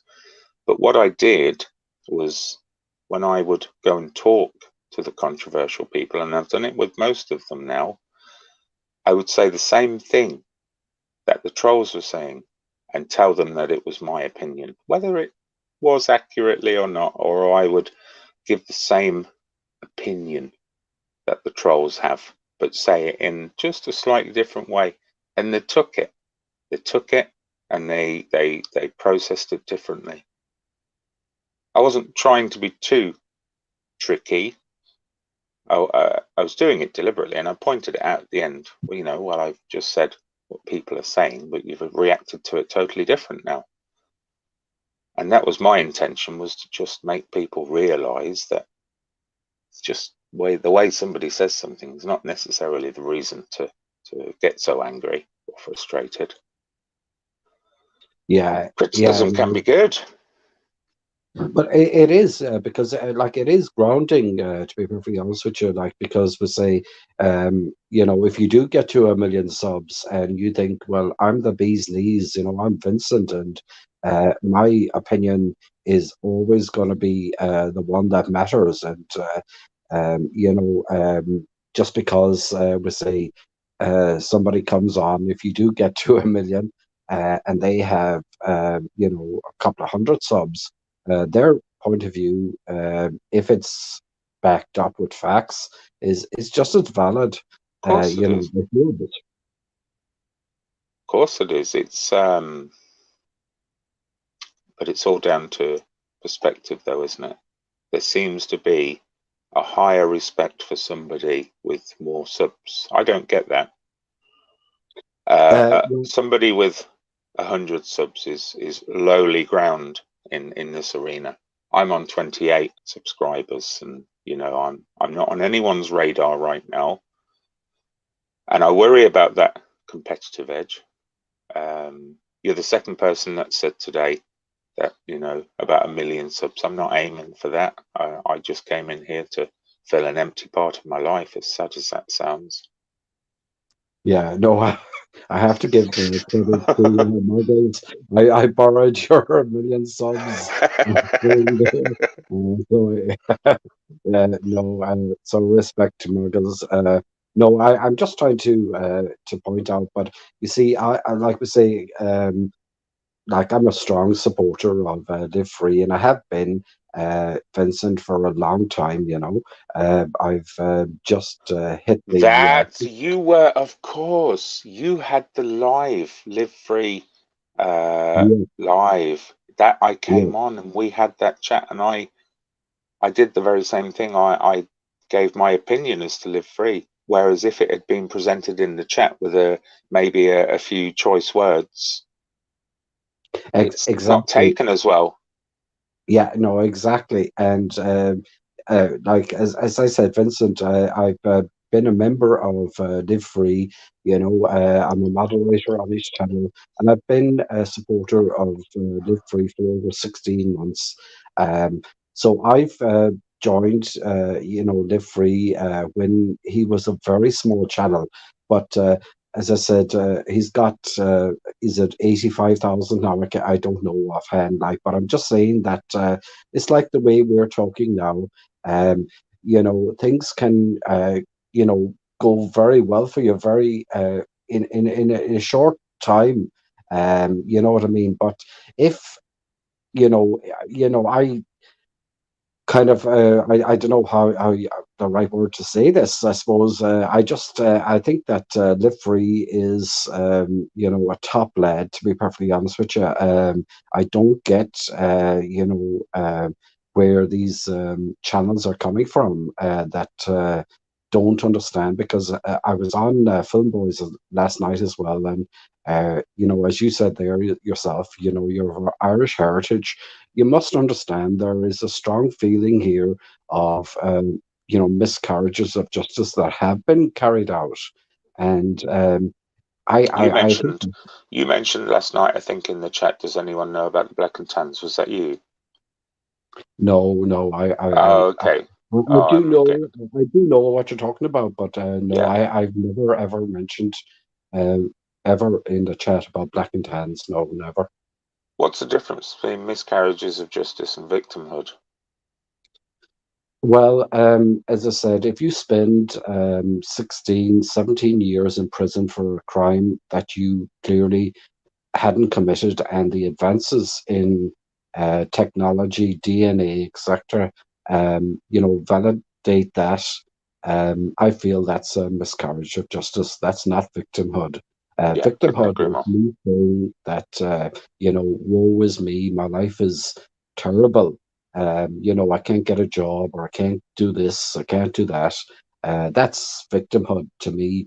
There's a clear difference, I believe, Vincent. There's a huge difference, but a lot of people struggle to define them separately. Yeah, yeah. But listen, I just wanted to, you know, jump on really and show support. I hope you do very well. Thank As you. I said, you're more than welcome if you want to pop on my channel again. As I said, it always helps if people are Irish or Irish heritage. Are you selecting by race here? Is that what's No, going on no, here? no, of course not. No, no. Are you As trying I to said, rewrite that sign and saying only Irish on your?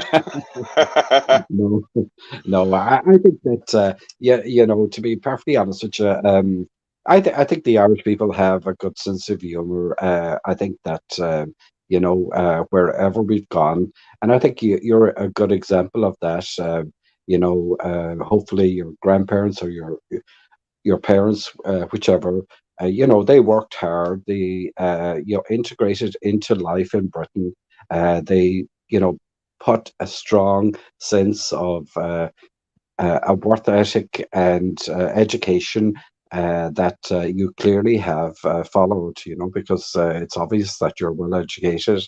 And I would say that all over the world, no matter where the Irish people have Don't be gone, fooled, Herbs. Don't be fooled. well, it's fairly obvious that you are. But I would say that no matter where the Irish people have gone, they haven't always been welcomed, at the start, but by sheer hard work and by recognizing that the way forward is education. You have to look, particularly in America and other countries, Yeah. Irish people and people of Look, Irish heritage look how many who. Irish presidents there have been. Yes, yes. And not just that, in every state in America, in Australia, you will see people with, Irish names. And it's not by accident that we've gone from, maybe not being liked to, I would say, quite a few people now have a positive view of Ireland. There are, of course, entrenched views in the north. As well. But look at you can't have it everywhere. Yeah, the North is an issue for me, Yeah. because that was a very sort of concerted media campaign plus financial sort of effort. They bought a lot of people back then, unfortunately, the landowners, Mm. and that But changes. like as I said, like we were talking about before. Do you know what I mean? I believe that in peace and reconciliation. And if you look on my channel as well, I've gone to Enniskillen, I've gone to the Cenotaph there, and I've did a video that is respectful, um, I think, and so as I said, there's nothing controversial on my channel at all. It's trying to show the good, the bad, and the ugly, I suppose, of living in Ireland. I did the free dairy, um, corner video as well. So, but on top of that as well, there are some amazing places. I have to say, I don't know, have you ever been to Scotland, Vincent? It I have. reminds me so much. I worked in Scotland for a year, and then yeah, I've been up there to travel around. The furthest north I've ever been is Loch Lomond, I think. But I lived and worked around Glasgow and Edinburgh for just about a year, maybe a little bit more. It's like Scotland reminds me so much of home, and I love going there. I've been there, because it's easy to get there, to be perfectly honest with you, and you don't even because you probably know full well any Irish person born before 1948 is automatically entitled to both UK and British citizenship. Yeah, Um, and everybody in Northern Ireland has dual citizenship as well. It's like there's no border patrols at all really. If you have if you're either have an Irish or a British passport traveling. yes, And plus the common travel area as well. The only reason that you need a passport really is because of 9/11 to go to any place in the UK. There's strong yeah, ties, yeah, to yeah, be perfectly honest with you, between the two countries. And there's a history that, good, bad, and indifferent, goes back, hundreds and hundreds of years, so that's something that will not be erased yeah. quickly, you know. Well, a story close to my heart, and the one that I've probably invested the most in, is the 1916 March Uprising. And one time when I was there years ago, I took my nephew to the post office to show him the bullet holes on the walls, and they still have sort of. It's quite an interactive little sort of museum to it now as well. with the whole story written in one of the rooms, going all the way around. Yes. And Yeah. how terrible they were that they still managed to operate the post office during the battle.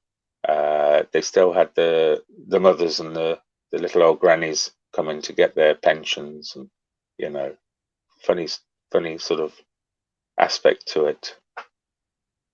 Exactly, well said, Vincent. And if you get a chance, I've also done a video on my channel. I know I seem to be promoting my channel, but I just want to tell you a little bit. Yeah, I did a Dublin city video as well, and what you're talking about there, the General Post Office. I actually showed that. I showed the bullet marks as well on the Yeah, Dublin okay. picture. And as well as that, on that, you may have just right beside the museum you're talking about there, Vincent. There is a window, and in the window there is a person, and he's tied to a stone. There's a sword in his hand, and there's a crow on the shoulder of this person, and there's a story behind that. And if hopefully you allow me back on again, I'll tell you the story of Please, Cuchulainn. yes, It, please uh, do. it's so interesting. It's a mythical Irish hero, and it's a great story. And a lot of Irish people would know about it, but I haven't got the time at the moment. But Yeah, no, because that's fine. it's quite a Roddy long Doyle story. wrote a wonderful little book. I think the book is called A Star Called David, and it's Right. Yeah. Roddy Doyle. It's all about the 1916 Easter uprising. Ah, that's brilliant. I don't know if you've read that, but that was, I read that so many years ago, and that was got me on what got me on to researching it more, because unfortunately a lot of history is just forgotten. It's not taught in the schools, for one reason or another, and these things just become forgotten. So yes, please do. I look forward to that story. How can we find you? So Under a if Blood Red anybody, Sky. if you want to look up, because I was in Cornwall there back in June for the G7. So if you look up Under a Blood Red Sky G7, you will find my channel link. I'm just going to share the link for you now. Yeah, so Under a Blood Red Sky G7.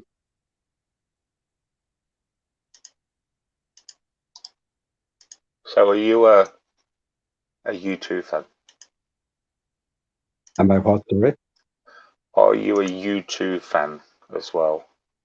Well, look, it helped me as well. To be perfectly honest with you, during the lockdown, because I, I was just at I suppose, a loose end during the first lockdown, and yeah, so it has helped me as well. So. Vincent, I actually have to go. Yeah, I I was just about to really say enjoyed thank the you for show. coming on Not Under a at Blood all. Red Sky. I'm probably going to end the live stream myself, unless somebody wants to come on to chat. I merely came on just to grab a few mods and set things up, which I've done. It's good. Great stuff. Listen, it was lovely talking to you, and thank you so much. And big respect and big up, Live Free. Get it in there. Do that one more time. Big up, Live Free. There it is. Well done, man. Thanks for coming on. Love to speak to you. Okay, take care, everybody. Cheers. Bye. He's a nice guy, he is. I like him. Not just because he's Irish.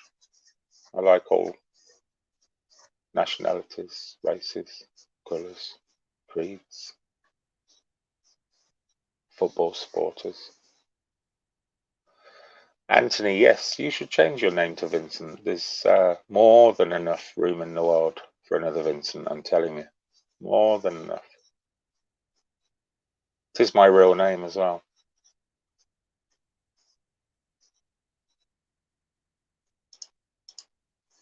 Master Ron, do you want to come on for 5 minutes and then I'm going to end it? Be like, nice to talk to you, because whenever we meet, we're always in a room full of rabble rousers, and you know the the two sort of nicest guys in the room never get to chat with all the egos.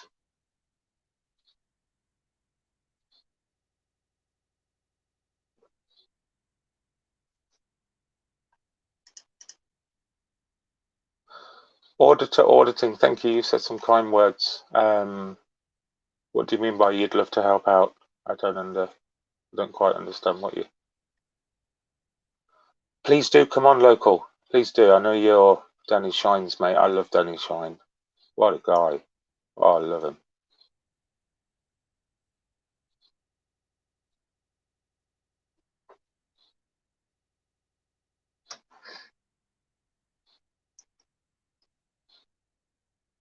I need to work on my radio DJ skills, don't I, to fill these little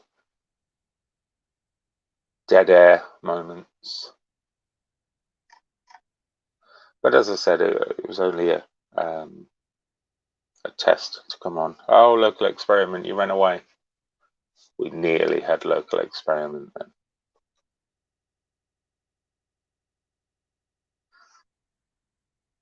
Oh, and he's back. Without further ado, I'd like to welcome my next guest. Hello, everybody. How are we doing, local?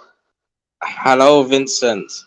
I've been following you for years. Let me just get the fanboy bit out of the way. Been following you for years. I've watched you on, I think it was Christmas Day when you were videoing the guy playing the piano. I can't remember his name. Oh yeah, I was doing the live stream. That's right, from the little alleyway just at the back of the Royal Courts, as I remember it. Liverpool Street. Liverpool Street. What is that area called again? I forgot what the area was called. And you join up with Danny quite a lot.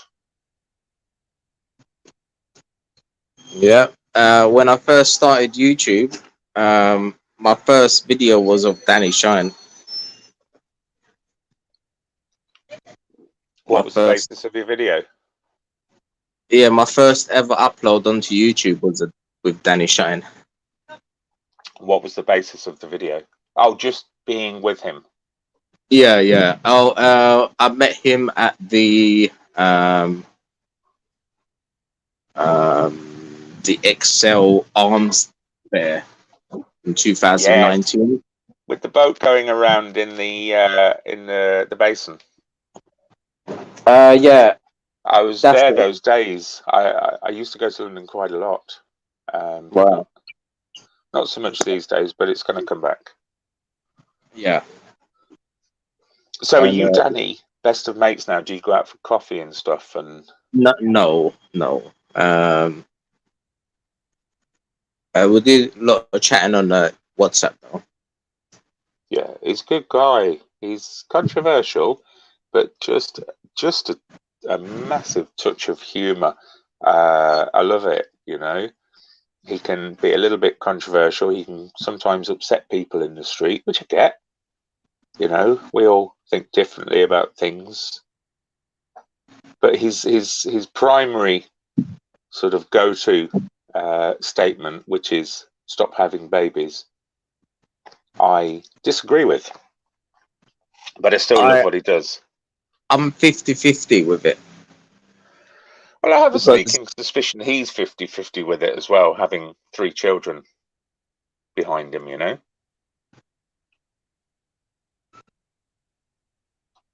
Yeah. What do you mean by that? Well, there's a gaping contradiction there, that he has 3 children and tells everyone else that the answer would be to stop having children. Oh, right. Okay. He has mentioned to me that at the time he weren't thinking like the way he's thinking now. Yeah, but he could say that in 10 years' time, couldn't he, local? About how his position is now. Oh no, I got a phone call. I'll be right back. Sorry, man. Yeah, no worries, man. I hope I haven't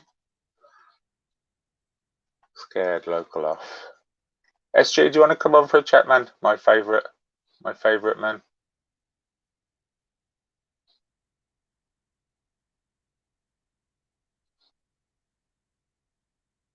It's not coronavirus FM, Anthony. My lord. It's positivity FM, if anything.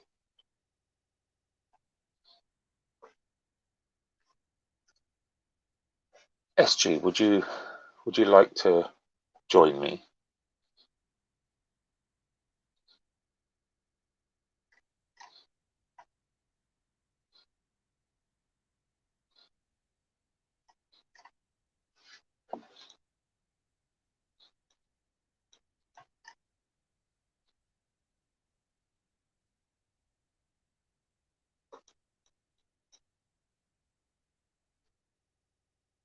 Here it comes, Ron. Oh, not that one. Hang on.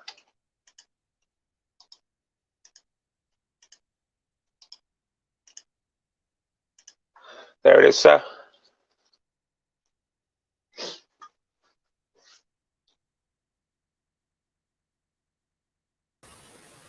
SG Hello. in the house. How are I've you? made it. I've made it. Oh shit! I think I've got the thing going. Hold on. Oh jeez. Okay, that might be a bit easy. Master Ron, welcome, sir. Hello. Don't psychoanalyze me. Don't make the mistake of thinking. I'm trying to. Please, I don't know. Well, screaming at people doesn't help, does it, Ron? Being rude doesn't help. So I'm just coming in with a slightly different angle, which is to keep it, controlled and let people talk, really, as we found out with Muggles. Yeah, that was really nice and chilled. Hello, S2, by the way. That was really nice and chilled conversation you was having there. I like the tone of your voice. Thank you. How you speak to people and everything. It's calming, soothing, relaxing, not intrusive. You know what I mean? And no, it's good. I like your format. Well, if it'd give me another hour, I was going to go for the intrusive stuff. I think he knew that. That's why he ran off. He knew we were edging on the edge of intrusiveness. Yeah. That's why I invited him back. No, it's the way you put it out and everything. But I do want to ask you a question. Question. Anything at all. I know, mate. Vincent Vega. Why did you choose that name? Because my real name is Vincent. Right. And I you like the film Pulp Fiction? Yes. And do you know what? He's a really cool guy in it. I know he's a bit of a mafia hitman, but he's a really cool guy. Yeah.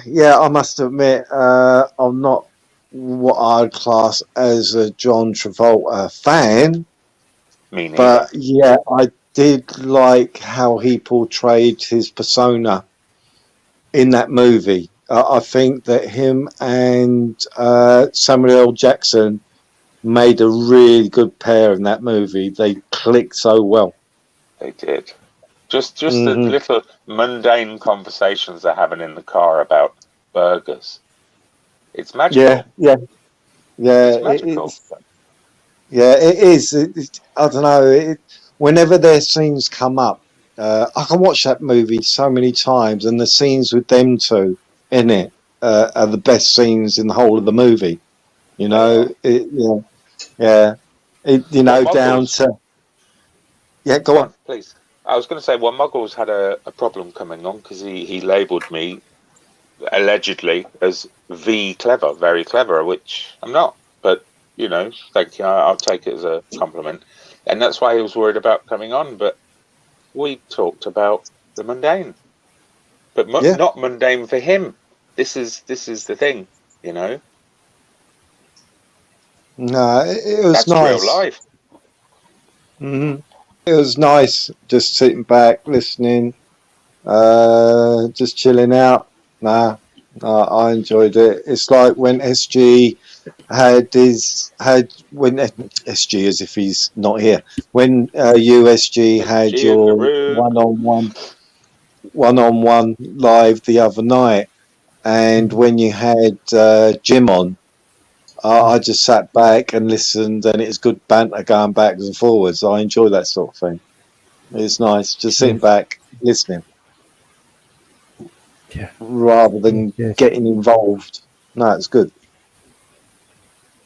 Well, to be honest, I did that because I've been noticing some people have been saying it's a bit difficult when too many people, or not too many, but sometimes, depending which people are on, it can be too many people. You know, trying to shout over each other and people not always giving each other the respect of letting each other talk. Mm-hmm. And I thought, well, I'll just try a completely different formula.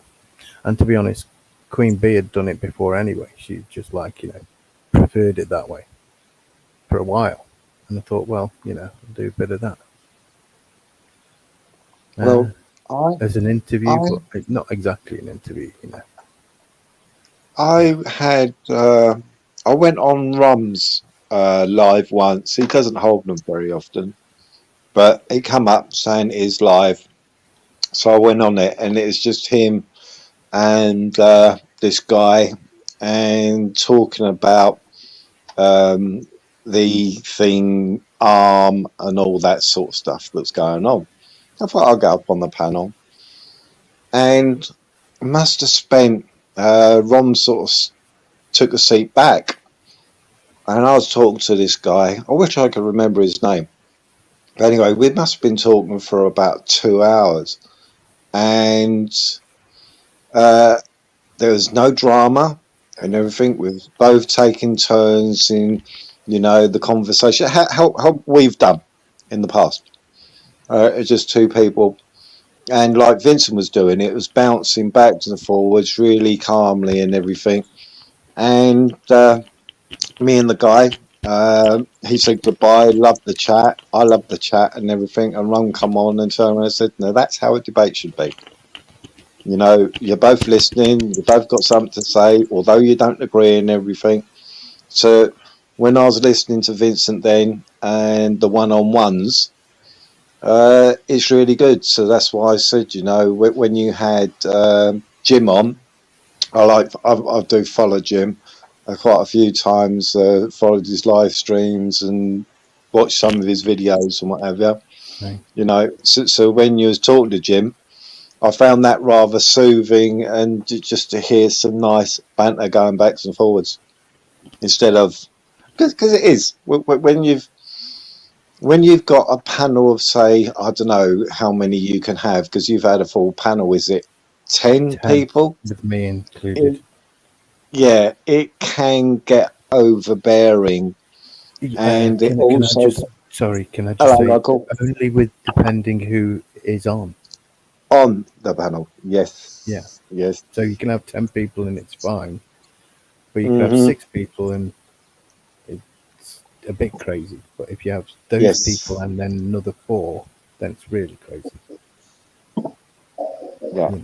And I admit I haven't liked it when it's like that myself. I have one complaint about SG's one-on-ones. He chose to do it on a night. I don't go out a lot. He chose to do it on a night when I chose to go out. And I wanted Vincent 3 in the morning. I wanted Vincent on, but he wasn't available. You'd have picked me apart, SG. I've given you all of the clues. You have all of the armaments in place, I know. I'm not trying to pick anyone apart, to be honest. I'd rather have their, sheen intact. It's not for picking apart on YouTube, not by me anyway. So I did flick through it a little bit, and I didn't get much of a chance to hear it in full. I intend to at some point, so please. It's only a short one compared to my normal one. Hello, local. Hello. Hey, local. Sorry about that. I had a phone call, but I'm back now. Welcome back.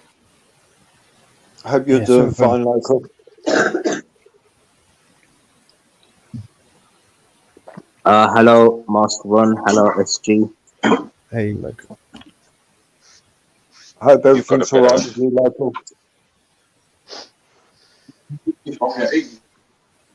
there's a bit of a delay with you, local. I don't know if you're in Australia or something.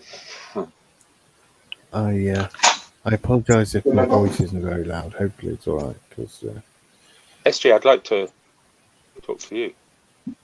Yeah. How are you? So. I was worried about you last night, man. Couldn't quite get that across in the chat because I've never done. Broke my rule, and my rule is just how I am, which is don't do that. Did you So I was making pissed off with did you myself. see me? Did you see me complaining in the chat, SG? See who?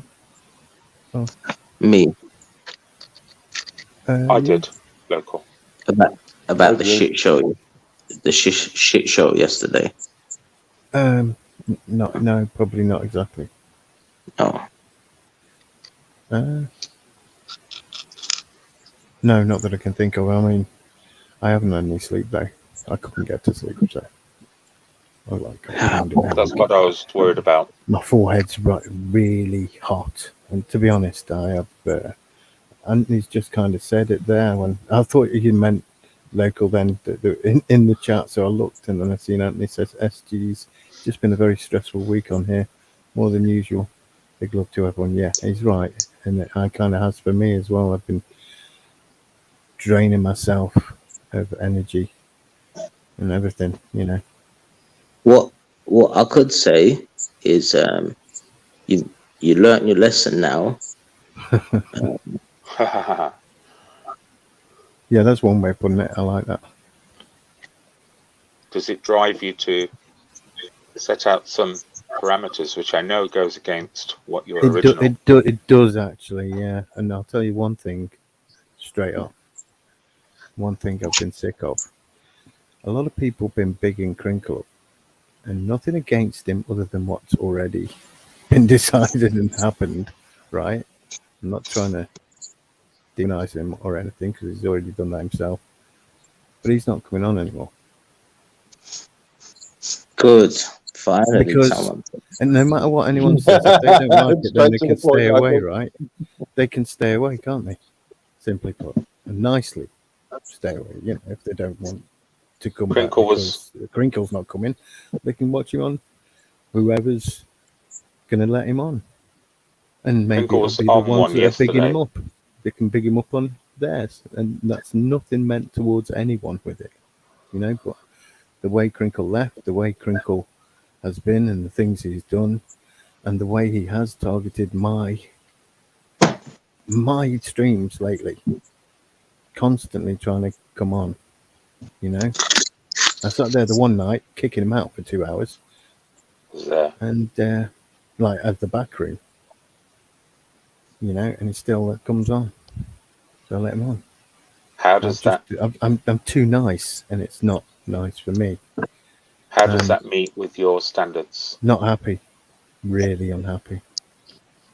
Now this is why I haven't been able to sleep, because I've been thinking about a hell of a lot of things, and well, I can't sleep half the time anyway. You know, because that's just part of me. That's why the live streams are long, because that's part of me. Just a natural process of not being able to sleep, you know. And there's a few things been on my mind lately. To be honest, there was a conversation with Ron, which has been like playing heavily on my mind, which I unfortunately wasn't able to finish my sentence, and I think Ron maybe jumped to a conclusion. But you know, I mean, I also blame myself for not probably even making it sound correct in the first place, and I can understand why he probably got the wrong end of the stick. Well, but he didn't listen to the rest of it, so I was hoping he would have. I know your one-on-one format was a sort of a one-off, and then you said you were going to do one again. Yeah, Saturday night. I think chilled Saturday night was what For I was your going own to do after. for your own sanity, have you considered doing that a little bit more often? Yes, I have, but I'm also thinking of doing like a few different, slightly different formats as well. But I won't go into that yet. I'll just I'll show you that when I do it. But yeah, there's some other things that I've been thinking up and agreeing to. You know, come to a few resolutions. But I'd just like to say something Ron said. I watched Smokey's SG apology. He didn't need to apologise to me. The only problem I had, you know, and the reason why I lost it and went was because, well, there was anger, shouting, and I asked. I don't know if anyone noticed, but I did ask for it to like not be like that, but it carried on, and both parties carried it on. So no one listened to me. I'd What already level of not been listened to, and I didn't want my channel to turn into that. And yes, it's been and had its moments of drama, but I would like to think that on the whole, the impression is that I don't want any drama. Is that I'm really not interested in the drama. I had a live the other night, the interview one. I think there was like 25 people in maximum during the whole night. I was happy with that. I yeah? didn't need any more than that, you know. What if no one was I'm not- listening? It's not about numbers for me. What if no It's one was about listening? quality and not quantity. Yeah. You know, there's probably going to be something happening with the chat, and the only reason I say that is because as people maybe move away when I make a couple of changes, well then I'm sure the people who will remain are the quality. Just See, as like it a comes natural down process. to when you come over to Wingnuts for a little while last night, and Yeah. I have said to you many times before that when it comes down to Vincent and everything, when it's your live, you're the one with the most power, and that is Gatekeeper. you can go boot Yeah. But I off. don't like to enforce my power though, do I? Don't like to kick anyone off. I don't even like to shut anyone off. I like to hopefully, like, you know, I hope that people will come to a resolution and a conclusion, a good one themselves. Usually that's the better resolution and conclusion that can be brought by Well, those people Not doing it. really. When Well, they're in a fit of rage and what have you, there's not going to be any resolution. That's a fact, you know, yeah, because so when people are dogged at each other constant, like yesterday, and that's I why I hadn't went had on. that before though, had I? Yeah, Maybe uh, for a very short moment, and then it's like one person's either left or I never kicked them. But like, didn't seem it still the comes same. down to you saying now that you're not going to allow Crinkle on because it's come to a head. Well, You know, myself personally, I would the have only reason I let him back on was because a people long were time bigging him ago. up and they were asking him to be brought back on, and I was dead confused. Yeah, but they're the ones who like drama. I think you're right. Yeah, and I don't. Yeah, And that's what I've had to make the choice of. Yeah. you know, if Crinkle could come on, I don't know how he was last night. Like I said, I saw that you was live. I looked and I thought, bugger it, He I'm was looking all for another right, I live, suppose. you know, and I decided to go somewhere else.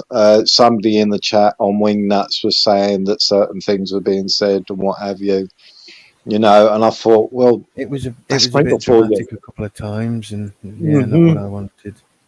You know, Get that him is But on it can't Crinkle. always the. go the way you want it, I suppose, if you have a few Hmm. people on.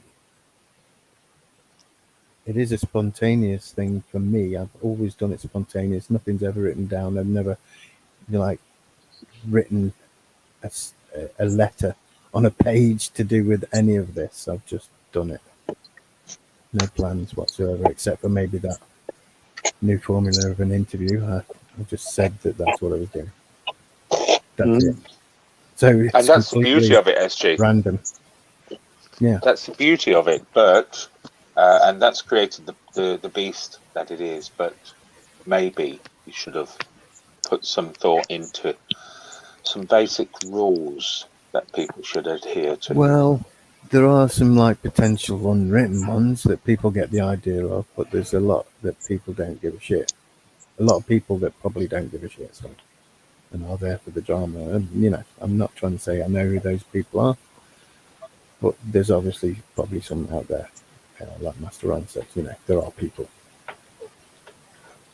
So Sadly so. yeah. But if I can just say, Master Ron, while I've got the moment, about the you know, the Aboriginal communities in Australia. I was trying to find some. I would rather have this Yeah. conversation on your live. Better to go in depth on your live rather than bring something over to Vincent's. Otherwise, I'm going to go more in depth into stuff and everything, and it wouldn't be fair. So I'd rather go on a live that is the person's live stream rather than take something can that I I've just got say to one say. thing? You didn't want to Yeah, let me finish but that. No. I won't respond if it's from something that happened on your live stream to do with me and you. That's your I rule. won't I respond. mean, do you not want to do it on your live then or something? I would hear it. I would listen to it on yours because because it is between me and you. But I don't want to drag. I would never want to drag something into another person's live. I'd rather do it since you do have your own live. So any controversy, especially with it being Vincent's first ever live and Okay. everything, I'd rather not have a controversial chat. If you get my drift. Yeah, because it's of the subject matter of Yes. questionable. Yes. Yeah, no worries. No, Totally it wouldn't be fair on Vincent. That's Yeah, how I see totally it. It get wouldn't be fair on Vincent. Yeah, totally get I've got respect I'm for him. glad that you do want to finish. Yeah, that. yeah. Oh, And yeah. I've got some things to It's say. pretty but- simple. It was pretty Yeah. simple, really, but I was literally falling into it and not really even thinking about how I was saying it. So I apologise anyway. But anyway, I am only human. I never claim to be anything more than a fallible human. I think the main issue was that because of the rabble rousing, you didn't get to discuss it fully. Sometimes you can come in with, look, I think this is shit, and then if you get cut off, that's all they'll think. Yeah, and that is kind of exactly what I feel may have happened, and it's more. In fact, Vincent, it's almost worse than that. It's almost like, I think you're shit, and then that's all Yeah. it's left at, and The book never came. and it never came. Yeah, and that's exactly right. And I mean, it wasn't even a big deal that I was kind of making. It was just something that I wanted to add to the information. So unfortunately, it became a big thing because I've got to say, like I've said, I've been maybe burning the candle at both ends and in the middle or something lately, and I've learned from my lesson. But the thing is, I mean, just anyway, like, look, I'm not even doing like some live streaming. I'm not able to sleep anyway. It's just the way it is. So it happens to me anyway. But I really have. I've got my own things going on in life. I probably sound like I'm great and wonderful, but like I say, I'm a fallible human being. I can't get everything right. I don't get everything right. To be honest, the best time I've had for getting things okay has been on YouTube lately. So tells you a lot about my existence. And everything went wrong from my experience last night, and I really, really seriously meant that I was done because that's how I felt. Like, you know, and I do consider Smokey a friend. I have not got involved in any of his stuff that's been going on lately with everyone else. I've not joined in any bandwagons in respect of him. And so I thought I may have got a bit of that respect back, and I may have been wrong, but I thought that it was a lack of breath last night. But like I say, there's no apology needed. I have asked Cop for Smokey's number, but I haven't got a message back or anything yet. So I just wanted to speak to Smokey to say, look, you know, have a talk with him. Another problem. There's no, I don't have a problem. No, well, another problem that I have noticed is on your own lives, you get to speak very rarely, which I suppose is It depends. intentional. It depends. Yeah, I'm either quiet for a reason, and if you hear me trying to say something, then I'm not able to speak. But if I'm not saying anything, then I'm letting people speak. And people do speak over you. There's some very dominant, I very know, articulate, and some ego-ish characters. I have had to be making like slight foot down type of, you know, shouty over people to make sure that I get my point across that I want to speak, but I haven't liked to do that. Pressing the kick button is. I know, really yeah, you're right, local. I know, and I don't want to do that, but Or the mute I see button. why people do it. Yeah, you know, the mute button that only works on some people. You have control to mute everybody. Yeah. But, you know, I don't like tyrants, and if you're not careful, you can become a tyrant and the mute button. Controlling the tyrants, yes. Yeah, you know, I don't like that To an whole extent. idea. To an extent, though, but it's like Wingnut. Me and Wingnut had a chat and everything, and I believe in the same philosophy as what he does, and that is that he turned and said to you last night that it's your room, it's your house. Yeah. He's Now, right. if somebody had come into my house and everything was chilled like it is now and everything, I haven't got a problem. But if the person gets rowdy and will not listen and what have you, and starts throwing abuse at people, they'll be straight out my bloody door. You know what I mean? I wouldn't put up with it.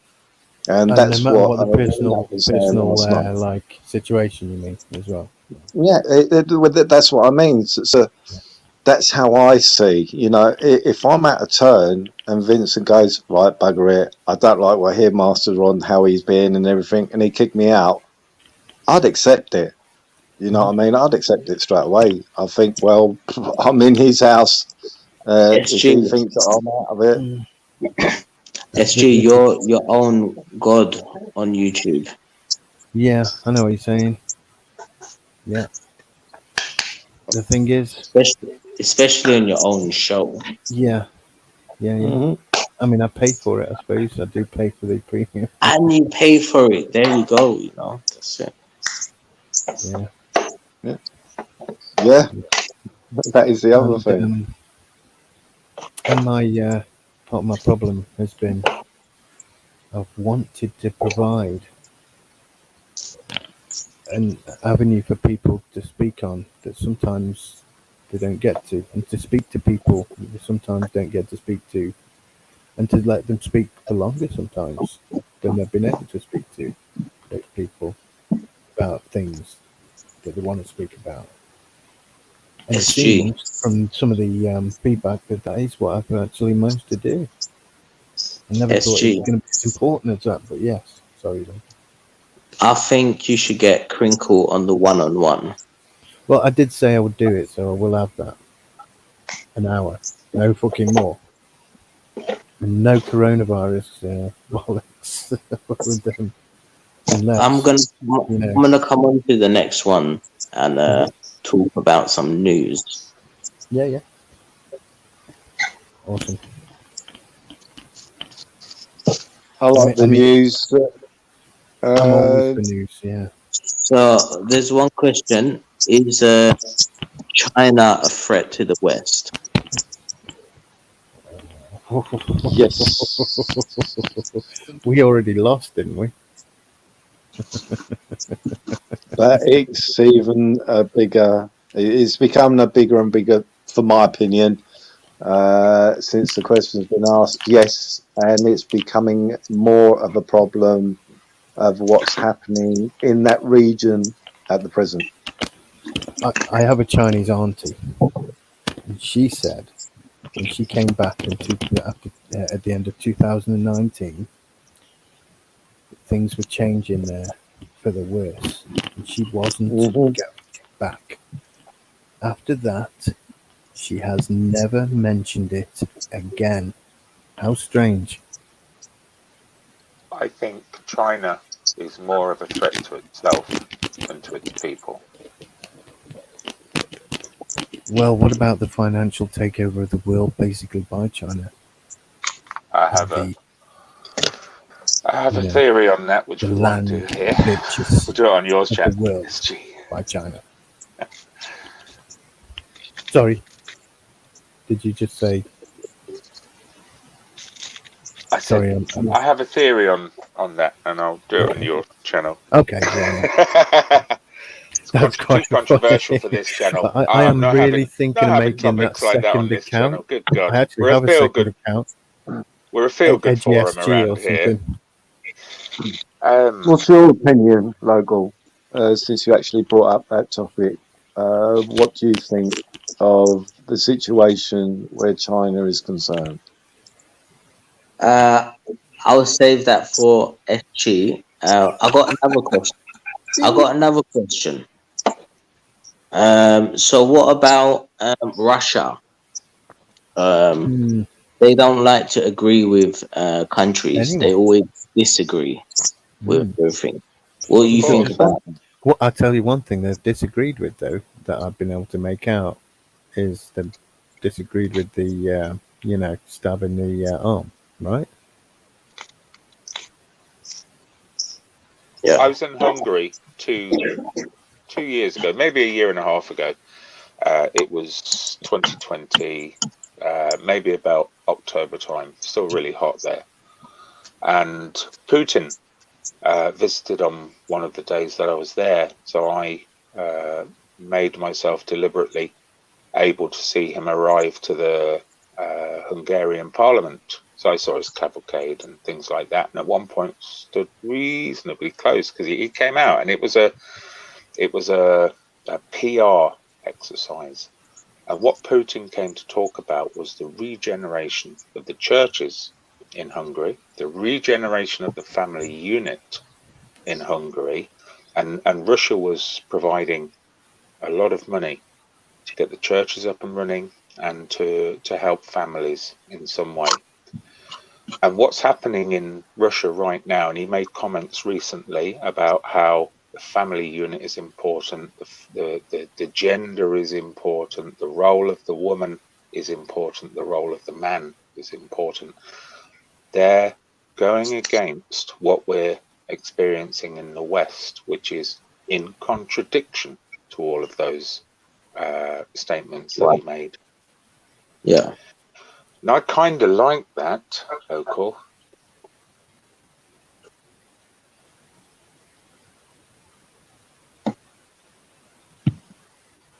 And I see, going back to your other question, China is the new Russia. China is the boogeyman in the cupboard. And however you want to break that down and work out why we're told that, the reasoning behind it, if it's necessarily true or not, that's for you to decipher. What are your thoughts on the Great Reset? Well, I'll tell you what my great thoughts are, right? I've considered it. I've definitely said, fuck off. I'm more for the Great Awakening. Missed the Great Awakening. Well, it's hopefully everyone opening their goddamn eyes and going, "Oh shit! No way! Now I get it. That's what's happening. Right. We can't depends, trust any local. fucking government." It depends on whether the Great Reset is a positive or a negative for you, first of all, Well, individually, and for the greater there is that. population. Two ways of looking at it. Well, I can't think of it for myself. I have to think of everybody. Yeah, You know, we've had Great Resets you can't please everybody, can you? before. You can never please everybody. So how can a great reset please everybody? Because it won't. I Right. haven't got a problem as long as it doesn't impact how we approach humanity. But how does it look like? Well, You know, in my mind, what it's future do you see from the way it is going? That's what we have to ask ourselves. I asked myself this It's many not- times over the last few months. not quite going in the direction I would want. Exactly. But if Right. it's only financially based, I wish. yeah, this is it. What are your I'm sorry, thoughts? but even if you talk just financially, the destruction of cash, digital only. There's a one thing that YouTube are censoring regards to the Great Reset. We can't talk about the climate. Really? Yeah, they'll strike you for that. It's all over the news. It's all over the That's the television. It's all over social media. Not really. The same shit you've been hearing for the last 10 years, that's what you hear. But if you get into great detail, YouTube will censor you. Do you mean having an opposite opinion to it? Basically, misinformation. Well, it's an area I The- know. Conversation is misinformation almost, isn't it? Just conversing about it. See, this is another subject, censorship. You know, I've been getting censored for the last year. I've been striked, been warned, videos have been taken down. You know, just for out of a 3-hour video, 3-hour live stream, just because one person said something for 5 seconds, the whole video gets taken down, the whole live stream. You learn how to just get around those then. Quite simply, there have to be words and sentences that you don't use. Because YouTube hold the controlling card on that. Whether you like it or not, there are formats and platforms available where you can shout that from the hilltop. But not here. Well, I would put it this way, and I don't know if any of you will agree with this or not, but it seems that one channel can talk on any topic that so wishes on his lives and doesn't get a strike. Yes. Why is that? Why he's on is the- that? He's on the list. He's on the list of participant YouTubers. This, Yeah, I know. Go on, Local. I don't know. No.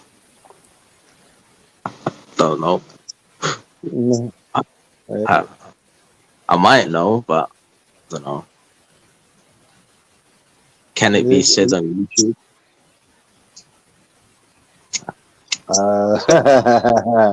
The simple fact here is television Yeah. has been a I'll very say it in private. television has been a huge influence on people's lives for many, many years. Now that market share is disappearing and moving on to these type of platforms, people are looking for their telly elsewhere. You could almost say we are the non-weirdos with the normal weirdos. Of course, it is local. I didn't I've just mean read your weirdo. message. I was trying to look for another word. We're all I haven't weirdos. had any sleep. Yeah. But yeah, So- the television media, the medium, is full of what seem to be weirdos, right? Yeah. So local, just to cover that, I'm not trying to play devil's advocate here. I mean this. When your children experience social media, don't you want somebody to be governing that in some way? Luckily, I don't have no children to worry about. But thinking of other people's kids, I think you should just get rid of the iPhone and the iPad. Yeah. Well, yeah, I agree. that's the best. Yeah, you're right. PC you're right. only You're right. for now. Don't fall for the tricks in front of the shops. They got those massive discount signs, posters saying 40% discount. Come in and get an iPad. Instead of paying £900 for it, you're paying £750 for it. Don't fall for that trick. But you allow yourself on social media. And coming on social media, you've allowed yourself to be influenced by people. I don't know. I try and avoid it.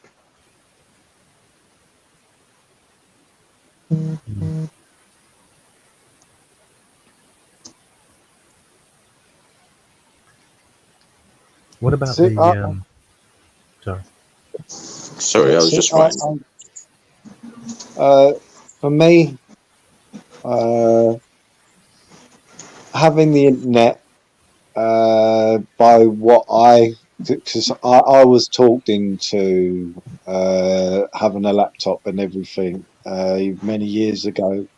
Not by Maria Moon, but it is my children. They says, "Oh, you should have a laptop and this, that, and the rest of it." Beforehand, I really didn't care about the internet. I really didn't give a damn about it. I had a mobile phone, so then I could just get in touch with the kids and everything. But that is basically it, and that's just a standard mobile phone. So I got the internet. It's a good tool, but it's turned into something that it is being totally controlled now. That's how I look at it. It's no longer for you to gain access to whatever subject you wish to. It's turned into something that if you want to use your tool, you have to abide by our rules. You cannot use it as what it once was, and that was to gain information and share information. What tech are you using right now? I've only got my phone, so everything that I've done on my YouTube channel has been edited, has been like all the videos have been edited on my phone. So I've only needed my phone to run YouTube. I've got a laptop and phone. Phone, and I use my PC as well. Yeah, I've got a laptop and phone, which is Android, and tablet that's Android. At the moment, I prefer Android rather than PC. I don't know why. Well, I do know why, because I can put on it APKs. Carry it around. Yeah, no, APKs, mate. Basically, why I prefer Android. I don't want to pay for. No. I don't want to pay for these companies anymore and everything, which they're part of the problem. To be honest, I don't want to pay for Sky. I don't want to pay for Netflix. I don't want to pay for Amazon to watch their stuff. If I can get it for free and not make them money, I'll go for it for free. Same here. Because they're part of the problem. They are. Shouldn't even be watching them in the first place, whether they're paid for or free. Well, I wanted to get a phone, new phone for like, auditing and shit and whatever, and podcasting, live streaming. And then I was like, you know what? I ordered it and then I didn't sign it because I basically didn't want to put myself in that position again, buying something like that again. I've already got an S21. So I decided not to because that's a bloody lot of money as well, That's the Like new over a phone. grand. Yeah. So I thought, why do I need to go for two? So I may as well not. I'm really tempted because it's on like a, payment plan thing, but no, I'm done. No. Instead, I'll probably go for like another one of these 8-year-old Panasonic CFC2 laptops, which works fine. And is small enough to carry around. Not tiny, but small enough to carry around. Just charging when you're out. But hopefully I'm going to get my car sorted for that shit anyway, so I won't have that to worry about. When did you discover this world run? Me? Yeah. What world? What, the internet? Well, the world run right now, the panels and the coming on and talking. I've got to be honest with you, he's talking at the world as a whole. I never really took live much streams, notice in it. Never really took much notice in it. I think we stopped watching the news a long time ago. Good. We would have to be informed of what was happening in the world. The kids would say, "Oh, did you know this is happening?" No. So then obviously, because of the kids, then we'd have a look what they're on about and everything. But really, I'm too busy with doing other stuff, bringing up the kids and wanted to do what we wanted to do. But since I come on the internet, and how I find the internet is it's got its advantages. Like I said, back at the beginning of 2000, I think it's 2002, 2003, something like that, when the kids talked me into having a laptop. It was, I don't know, mainly to download movies, because a friend of mine says, "Oh, you can go through, you can get a few things and you can download things for free." I thought, okay, then I'll do that. But I was really only using YouTube. To me, was a tool to use for if I wanted to look up something, as in if I wanted to buy a new TV set or something, I'd see reviews on it that way to purchase the item. A useful tool.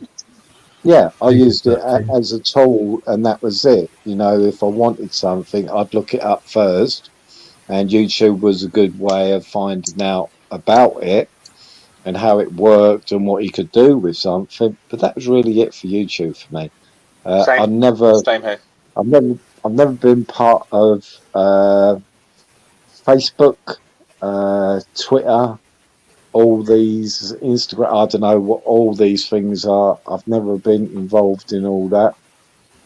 This is the only format as a communication tool that I've got to. Really, I haven't been anywhere else.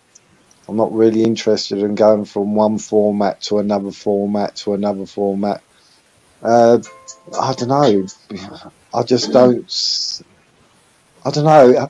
I think it's because I prefer to talk rather than stay. Like, Facebook is a place where people talk about, because Maria Moon's on it. A lot of it is to track where the kids are. If she can't get through them through text or phone call or something, she uses it as that tool. But also she likes a few things like to do with tarots and star signs and things like that. So she does use it for a few other things. But for me, Controversial groups, yes. See, but for me, it never interested me. All I know is that a lot of people like to take snapshots of cats and dogs and Yeah, very snaps of popular. snaps of their dinner and everything like this. You know what I mean? It's like, do I really They're the need to real go issues of on today Facebook? that are on. They're the things Yeah, that matter to people. it's not my issue. Not mine But, either. but to be honest, since the crap that's gone on since the start of this crap that's gone on, Yeah. I've now found out more of what's going on in the world, which I was basically oblivious to because I was living in my own bubble. Is that why You you know? came on? Is that why you came Uh, on the lives initially? Well, I have said it before. I was when all the stuff hit the fan, I was sort of like a believer, you know, oh shit, because I was talking to family in America and things like that, finding out what's going over there. But I thought, this fake news, what's this fake news all about? I keep on hearing, especially through Trump, you know, fake news, fake news. So what I did was I tuned onto CNN and I tuned onto Fox, and it was the first address Trump took to the nation. I thought, okay then. Well, when he made his speech, when he come up onto the podium, both news channels were in sync. But as soon as it come on to now, I know Fauci as a down and out scumbag. CNN switched straight over back to the studio and didn't show any of the conversations with Dr. Burke, I think it was, the female doctor, and all this stuff. And they only went back as soon as Trump took to the podium to take the questions from the media. I thought, right, now I understand where fake news comes from it. So then I thought, okay, now I understand what he meant by fake news. But it wasn't until May that I went into hospital hearing all the stuff about hospitals are ramped up. They've had to close the doors for necessary treatment and everything like this. And I was rushed into hospital and all I saw was staff twiddling their thumbs and no ambulances. It was basically a dead fucking hospital. Nothing was going on. I thought, why have they closed the doors? It isn't what they're saying on the media. Well, there's this overlying question I keep coming up is why they're lying. Something I can't abide is liars. And this is it. So I don't dismiss that there is something out there. Well, I know now that something has been released into the world. By accident, I think it's on purpose because I think that it falls in line with everything else of total control of the mind and everything. Because in 2019 there was that girl going around the world saying about climate change, and then 2020 there was something else onto it. And then later on in the year, they started combining climate change with the current situation that's going on in the world. And I thought, there's a pattern going on here. And then you had the little back things of Klaus Schwab and these posters which were appearing during lockdowns and what have you. And people were walking past them, more likely not even noticing them. So to me, they weren't hiding what the agenda was. It's in plain sight, but you just walk past. It's just another poster sitting there. Let me give you my perspective on this. 10, 11 years with my ex-partner, and she would give me certain assignments to do during the day because mostly I'd work from home very productively, but work from home, and then I'd go out for a few days or disappear for a week, you know, on courses and all sorts of things. She'd ask me what I'd done that day. And if I'd had a relaxed day, so it's been terrible. You wouldn't believe, I had this to do. And that's exactly what the government does. They let us know they're busy. They let us know that they have a large workload. They let us know that it's complicated, and they, in a subconscious way, they're telling us you wouldn't be able to handle this without us. It's what governments do. Yeah. I know that Local has had talked about it before with the situation in the past 2 years, which I will say again, I'm sorry to hear that and what have you. But I'm not a dismisser. There are people out there that dismiss that it even exists. And I'm a true believer that it does exist. But I believe it's a deliberate. I don't think. I know it wasn't a bat. I've looked into it and everything. I know it wasn't a bat bloody soup. I know that. I've checked on it and everything. So it's got to be come out of a lab. And so I thought, well, yeah, I suppose, yes, in a way it could have accidentally leaked and what have you, but I do not believe that it was an accident. It's a deliberate act. Yeah. Very timely that it came along at a time when awareness was growing, at a time when people were becoming a little bit more aware of various other agendas. Very timely and very successful. Yeah, that's what I mean. There's too many things happening at the same time which let other little things slip, because people's minds, by how I see it now, I've opened my mind, because like I said, I was in a bubble. I was just getting on with my life and everything, and hardly knew anything. I kept away from media, mainstream media and what have you. So it wasn't until the situation we're in now that I started taking notice of what's going on. And the first few months I was coming across panels like civil disobedience and everything, and Dinos, and I was listening to what people had to say. Like Maria Moon on Facebook, she would be telling me what people were actually talking about there was to do with the situation of the world. So I thought, well, hang on a minute, is there something which needs to know? And I just sort of went from there. I thought, right, I need to find out for myself. And really, May of 2020 really opened my eyes. And it's like, wow. And it pissed me off. I worry. Me off. I come out of that. I just finished. I come out of that hospital and I was angry. I was fuming when I come out of that hospital. Literally. From what you told me, Ron, I understand why. Yeah, I was so angry. My adrenaline, not normally with all the medication that I get put on during the time that Maria Moon has to give me, and then they give me some more medication in the ambulance and everything to try to stop what's going on. But when I woke up and I turned around and said, like, I see it going, there isn't chaos going on, and this is what I mean. I was a strong believer in everything that the media was telling me was factual. So anyway, then the doctor come around and saw me, and I went, do I need a mask? And he said, there's no need to.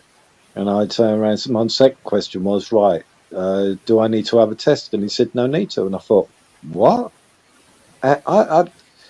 My adrenaline was rushing so much. I was so pissed off, and that's really when I decided, right, I need to really look into this, because what I'm hearing and what have you isn't part of reality. So that was my great awakening. Doesn't tally up. No. So you were an evidence-based convert. Yes. I saw it for myself. You know what I mean? I actually did see and that's why, with all the doors closed, people weren't getting their treatment and everything. And I knew that this hospital wasn't what they were saying it was. It could have carried on with its treatment. It could have done all the things that it's there to do, and it hadn't.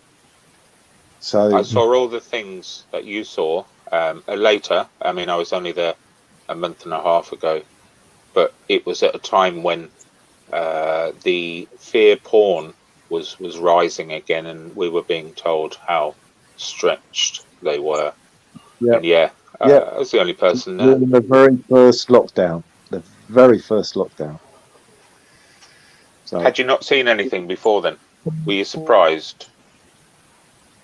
well, like I said, I was speaking to my sister, and she was going by the rhetoric as well that the hospitals were this, the hospitals were that. They've had to lock the doors down because of the treatment, from people to getting their regular treatments, do a cancer and everything else.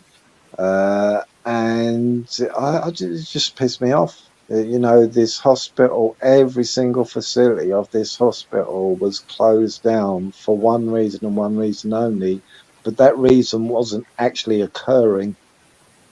And that pissed me off. I was angry. I was just standing outside the hospital waiting for my taxi. Didn't see one ambulance fly past me to go to A&E and what have you. And I was waiting out there for half an hour. You know what I mean? And I didn't see one ambulance rush past me while I was waiting for the taxi. Not one. Why are some people not seeing that run? Maybe because they haven't got to, one, go to the hospital to have actually seen it for themselves, and two, what Danny Shine hit on was that because they had been keeping in tune with the media and with mainstream TV programs as well, because that's what I'd be hearing from family members, is that you got your what was it, Coronation Street, and the one on BBC, the London thing, or whatever, EastEnders and what have you, we're all playing the part. Everything on TV is playing the part, isn't it? Of the deception. Doesn't matter whether it's news or government-based stories in the news, or like you say, a soap opera or a documentary, or that's it. Or like everything, casualty type of thing, or anything. It's all there, and it causes a great opinion, which has been referred to as a mass formation psychosis by Robert Malone, which has been claimed by governing powers to be a complete farce. You're a little bit noisy there, SG. Psychological rule, basically. See, I don't follow soap for bloody years and everything, but these were the messages I was getting from family members. This was happening in EastEnders, this was happening in Coronation Street, and this and this and this. They're keeping distance, but the show's still running, and all this. They're wearing masks, and I'm thinking, hang on a minute, they're just, it seems that if you are part of the mainstream television of Sky, BBC, ITV, Channel 4, they're being bombarded with all these subliminal messages.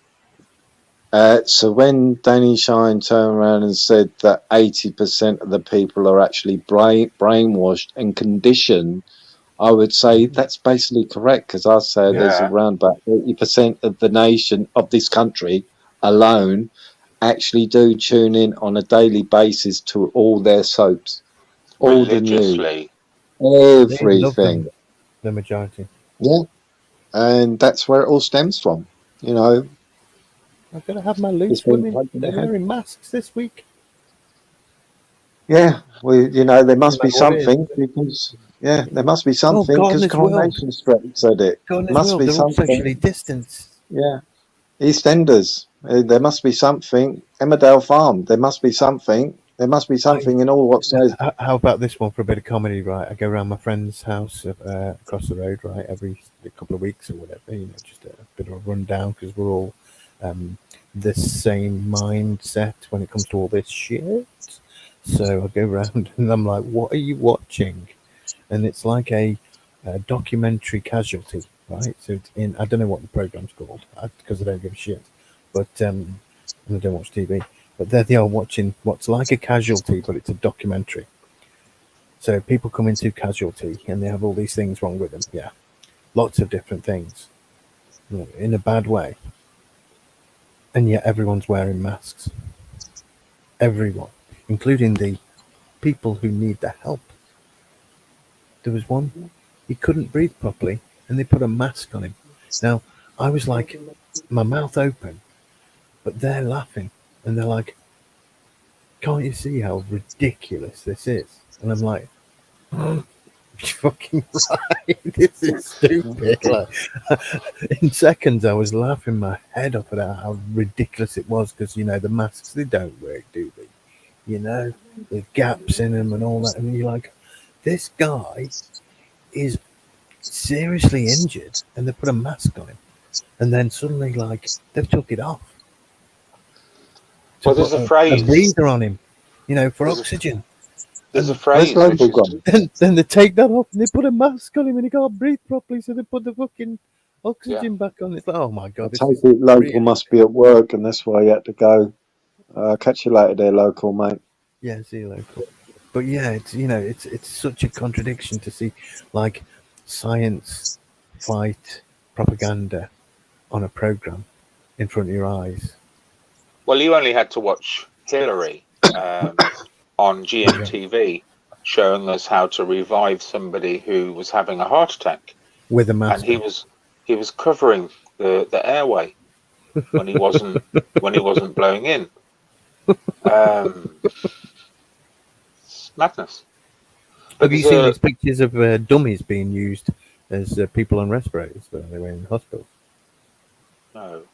Yeah, you want to check that out. It's like they forgot to put the arm on the dummy. It's just like the whole arm would go portraying in the them dummy. as real humans.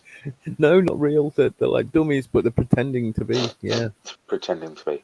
Well, going back to EastEnders, there's a monkey see, monkey do is the phrase, and I've thought this for years. People watch. I mean, before we had television, people would watch their parents to see how to behave. It's basically the Chinese, the Eastern way, even for down to extreme things like martial arts. You watch, so you would learn that. You copy. But now we have EastEnders and Coronation Street and all the other soaps. Yeah, we can teach. And I see it in real life. People conducting their relationships in real life like it's something from EastEnders. I do not blame, but I contribute these programs to how people behave. Monkey see, monkey do. Well, I mean, was it Timothy Leary said the eyes are the direct, windows to the soul. And if you want to control what the mind thinks, then you control what the eyes see. Yeah. That's why television was so powerful in all. You could sway a nation. Exactly. We've seen it in elections. And then we've seen it in referendums. When you think about all the references to the eye, with the sun, the light, you've seen the light, all these references to the way we understand where we live, and how to understand the world. These images and imagery and symbolisms, it tells us everything. It's so simple.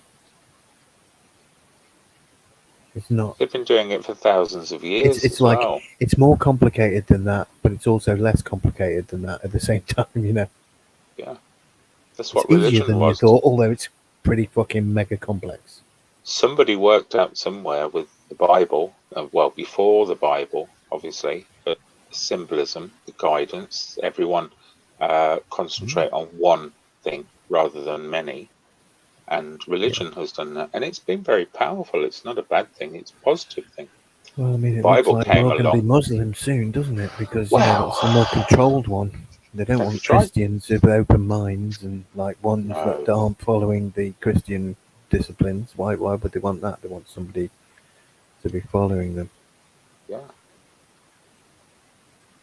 When the Bible came along, it was a code of conduct in a time when everything was barbaric. Yeah, but things have changed. But they can go back to Slightly. how they were in an instant if we're not careful. This is my concern.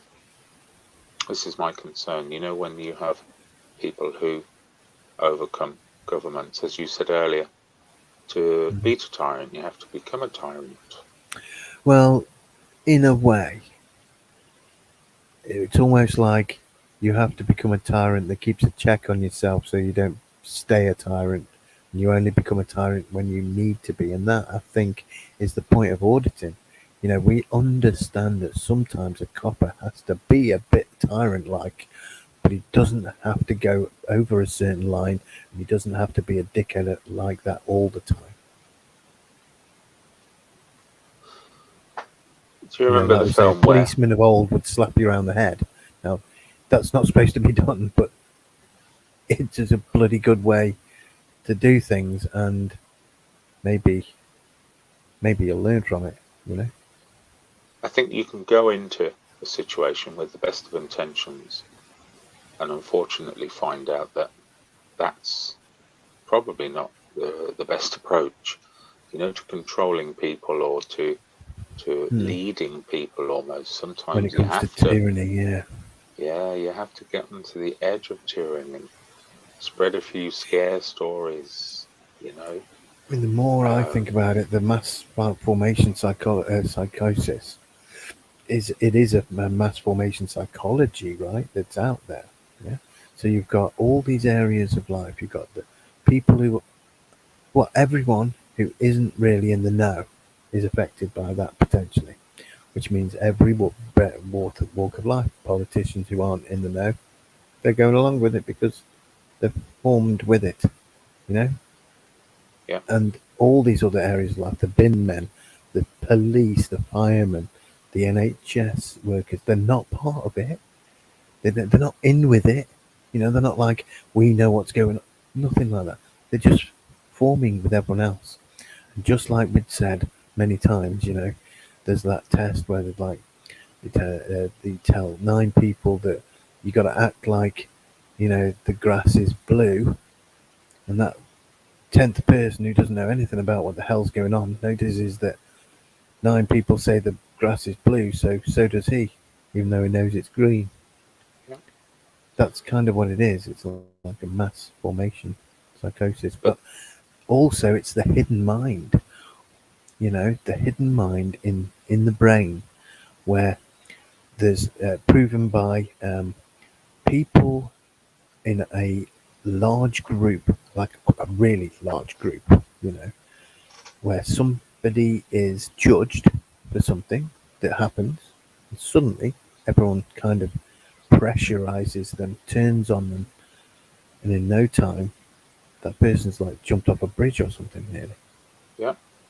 You know, because they've been judged by masses of people who've joined in on that judgment, the same judgment, without almost any proof or knowledge. There's a large percentage of the population will just go along with because they find it comforting.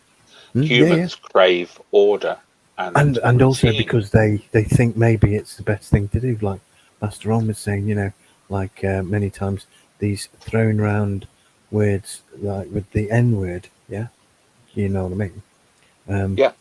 People get, you know, chucked in fucking canals potentially for that kind of shit if you're not careful. And it was well, as we found out with Crinkle, some people are willing to push those boundaries. Yeah, well, yeah. With penalties. Yeah. Did you just say Sure the did. N word? The N word, yes. Did you actually know that the N word is really used for people outside of society?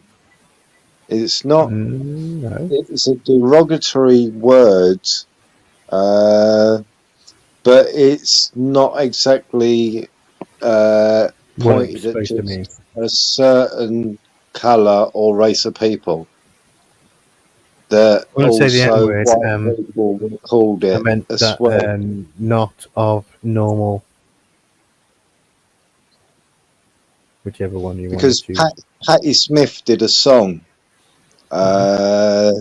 actually using that word many times, Huh. and she actually says that in the song, it basically, if you're not part of society, You're because not during the normal. Great Depression in the 1930s, before the Second World War, I think, yeah, just before the Second World War in America, the people which were homeless and drifters and what have you, trying to look for work and everything, they were people who were outside of society. So they were actually called that as well by some people. Exactly the same thing. Well, So, who sets the rules? Because yeah, exactly. as we found with Crinkle the other night, he was willing to tell us the words he was happy to use, willing to point out the ones he wasn't happy to use, and then also very strongly use words which I consider to be offensive at people who challenged it. Did anyone see what Crinkle was saying on my live stream last night, or did you miss it?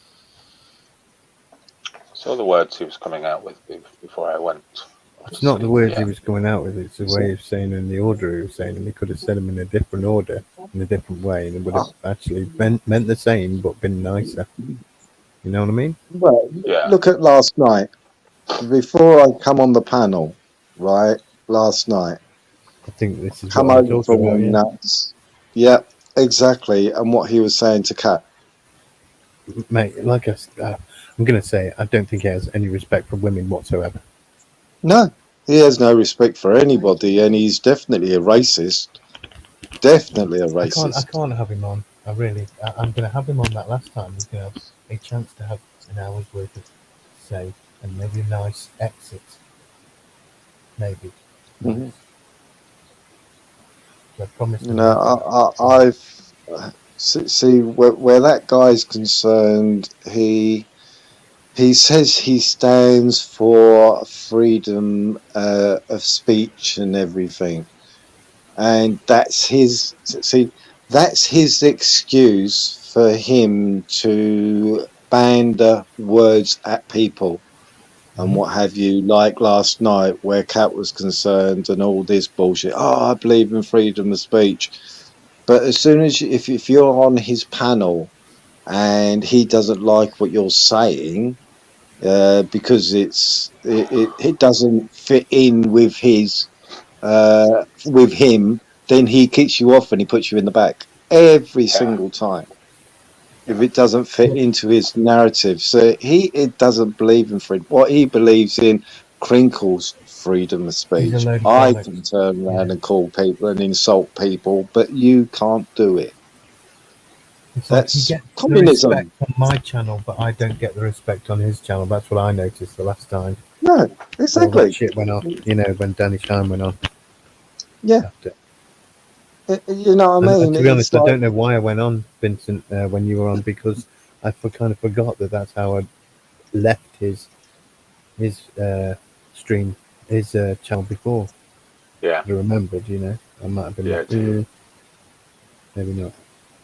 Maybe see, you if like giving people Crinkle's, chances.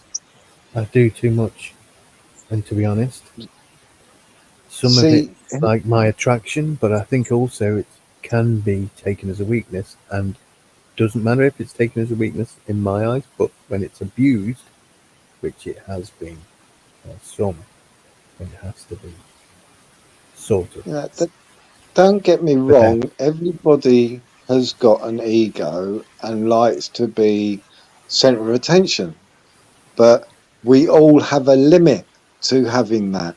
You know, when you was on the other morning with him, like I said, I caught half an hour of it, but I had to go to bed because it was just he was the center of attention with you asking the questions and what have you, Vincent.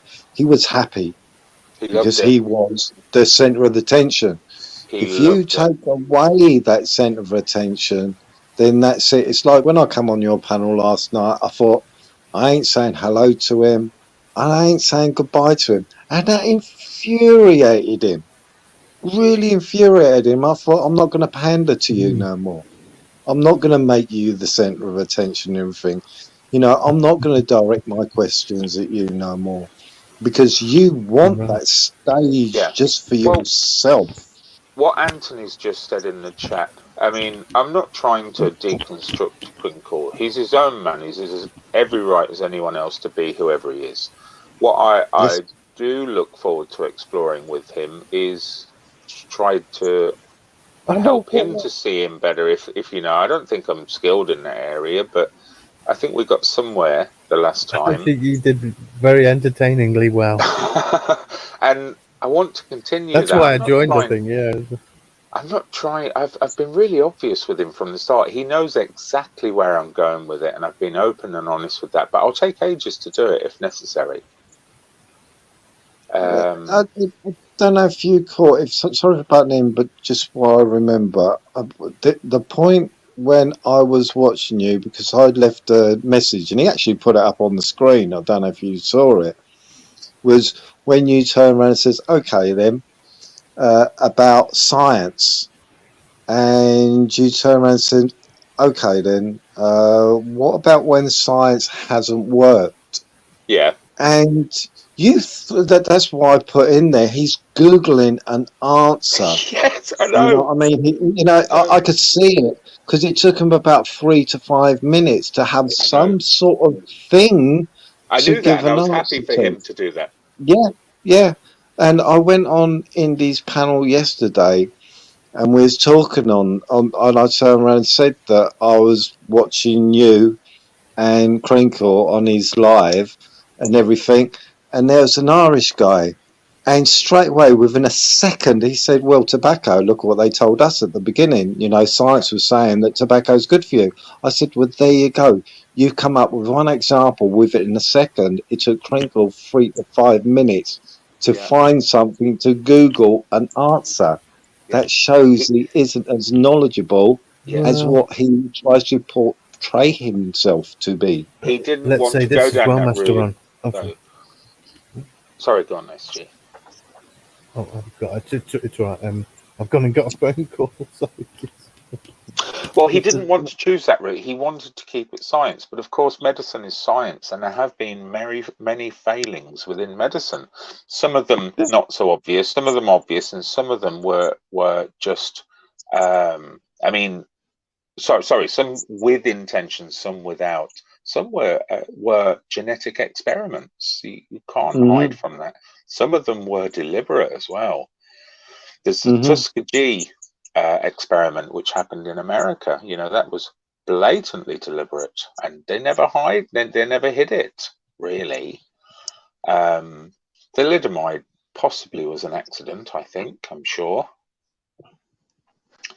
See, if you would have asked me that question, I would have been honest and turned around and say, to be honest, I don't know, because I've never really followed science until recently. I expected him to know. Yeah, exactly.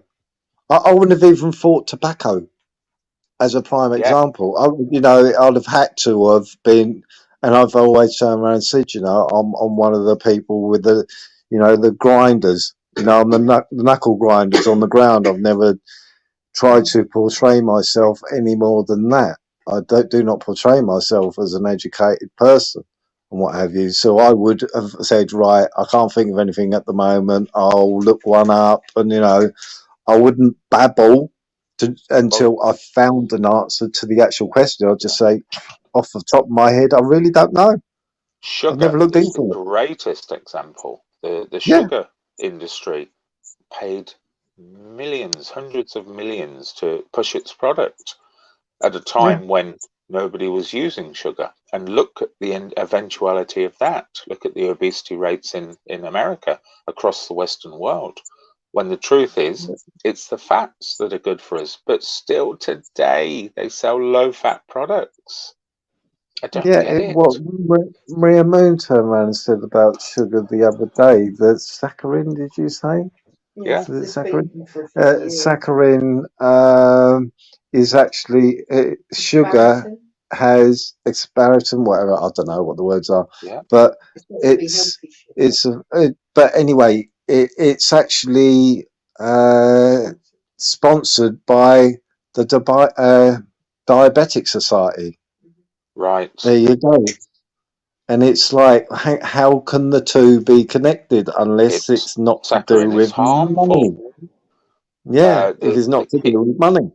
Yeah, the thing to always remember is if it's low fat, it's got something in there which is constituting it, which is not good. Yeah. It's not just devoid of fat, it's got something in there to replace it. So this is it.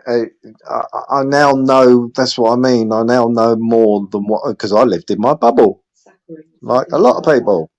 You know All what of I mean? it's comforting. I'm honest. It's a lovely place to be. Yeah. You know, I don't portray myself as.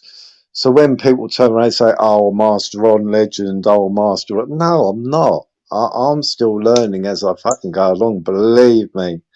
You know what I mean? I am still learning. I ain't nowhere near most of the people that go on panels and everything, but I listen and I will ask questions and I will look to what I hear and everything to gain that knowledge and what have you. I'm not saying that I'm correct with everything I say, because I'm not one of these people that have actually got enough knowledge to be able to.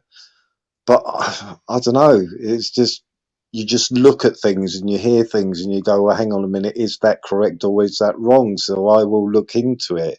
You know, I'll find a web page and go, right, let me look into what's just been said. And I go, right.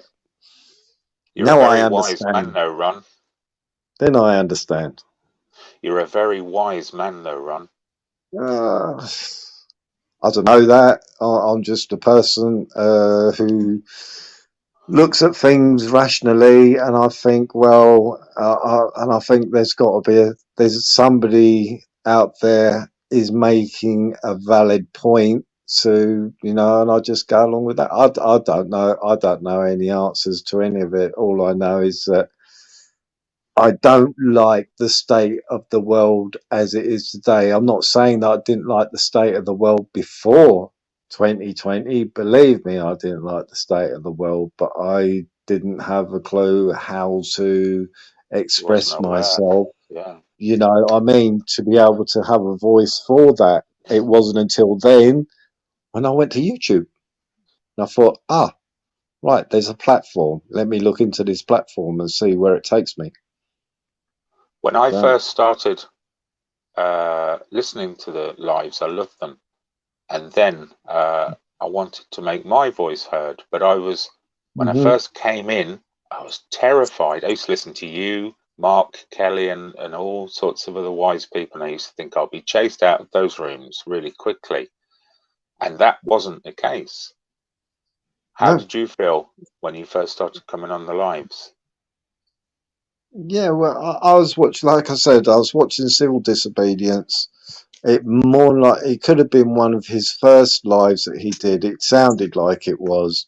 And he was pissed off. I was pissed off because of the hospital thing. And that's why I tuned in and I saw that live. That was the very first live. And that was the very first time that I come across Crinkle. And it was all about the test, what they were using to show. So I looked into what they were talking about. You know what I mean? Because I didn't know PCR. I've had a DNA test. You know what I mean? Because I've been a naughty boy, so I knew what it was used for. But to actually use it for anything more than that, I didn't know. So I thought, right, I'll look into this and everything. I thought, hang on a minute, Jamie's got a point here. Fluke has got a point here, Papa's got a point here, and all the rest of the people, but the one guy who didn't have a point was Wiggle. You know, and when you've got 10 people saying the opposite to one person, I'm always going to go with the 10 people. Always. So I But think, he's the educated one. He's the one with the yes, most scientific knowledge. He's the yeah, one that reputedly has read all the reports, which we know is not quite true. yeah, He's the one that understands it better than we, Ron. Maybe we're 10 idiots. yeah, 10 idiots and he's the only one. And it's like, hang on a minute. And I also, like you, I was watching Dino's and watching a few other lives. So I was just sit there in the background, just like you, and listen and what have you, taking what was being said, listening to Fluke, what he had to say and everything. So then I think, hang on a minute, who has got a good, valid point and everything? So then I'd look into it, I go, right, he's got more of a valid point than he's got. You know, so that gave me, in the end, gave me a reason to say, hang on a minute, I've got grandchildren. Okay, all my kids are grown up and we're being kept away from each other. And then I thought, well, what about our grandchildren? What is it doing to them? And that's another reason why I thought, well, I have to have a voice But because it's going also to as affect well, them. one of the reasons why I listened is because I would research some of the things that people were talking about, and I would hope Exactly. there are other people listening on these lives and then doing their own research. But one of the things I contested before I even came on the lives was how some people elected to present their opinion or information or data because they were doing it in a bad way for me. And a lot of people will be put off by that because the television does it in a very, very comfortable way, a very easy to listen to. It's all very well presented, very well scripted, and people Yes. prefer that approach. And until the alternative information is done in that way, nobody will really process or listen to it. No, I don't know. Like I said, I am new at this game of taking in information. Really, I am new at this game. SG, he's been a great help to come to understand what's going on, because we'd go on Dino's and I'm sitting there, I'm listening to the conversation. I'd have little bits and pieces which I could add to it and what have you, but then SG started a live, so then could dissect what we've just heard, you know, so that then it was a one-on-one and SG would read out things, so my brain could compute all the information of what I've just listened to and what have you, to be able to put it so I could understand it. And this is it. So I'm always trying to gain some knowledge of what the hell is going on. Always knew that there was something suspicious, but you know what I mean, I never had anything foundations and of to be able to express what I'm talking about. You know, it's like one incident was Fluke went into talking about this place in Canada, but I think Crinkle was on that night and disrupted the conversation and what have you. So SG said, you know, let's go and have a look at this in depth and what have you with this paperwork. What's just come out on September the 13th, it was last year. So SG found the paper and everything, and we dissected it. So I could understand it. I'm not sure if SG knew, but that's what I mean. It was so disrupted, the conversation by Crinkle, that it never got down to the grassroots of it. So when we come on there and we had this Canadian guy, though he couldn't get a very good connection. But he's got his own got his own lives and everything, and he's called something Canadian. And Sasquatch or he something. come on, yeah, that place. That's Yeah, correct. I've And spotted him. well, no, he isn't called. He's called something Canadian. Disgraced. In other words, he had his flag upside down. Right. This Canadian did, because he's so disgusted of what's going on in Canada. Because I was watching Rebel News, so I did have a sort of idea of what was happening in Canada before I started to look at Australia, and that was with the camps to put people into which had come from abroad and things like that, with the religious places that said no, we're going to stay open, and these priests or whatever clergy, whatever they are called in their parishes, were being arrested and things like this because they didn't close their doors. You know what I mean? So when that happened in Canada to do with that name, I could never fucking say it. So Yeah, I know. place, then then I start thinking this is just complete and absolute tyranny. But because of Crinkle, the conversation couldn't happen on Dino, so we had to go over to SG's to be able to get to what the conversation actually was, because it's completely and absolutely destroyed to have that conversation. But I saw those so videos. this was helped. What's I that? saw those videos at the time. It was Saskatchewan, I think it is, isn't it? Yeah, If I've said it that's right the there. word.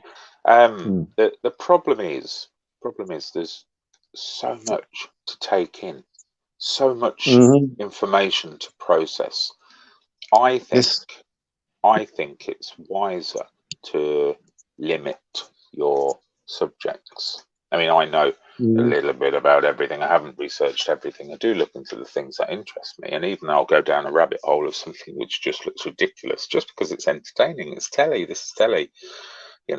This has replaced my telly. I stopped watching television 25 years ago, but effectively it's a bit of entertainment.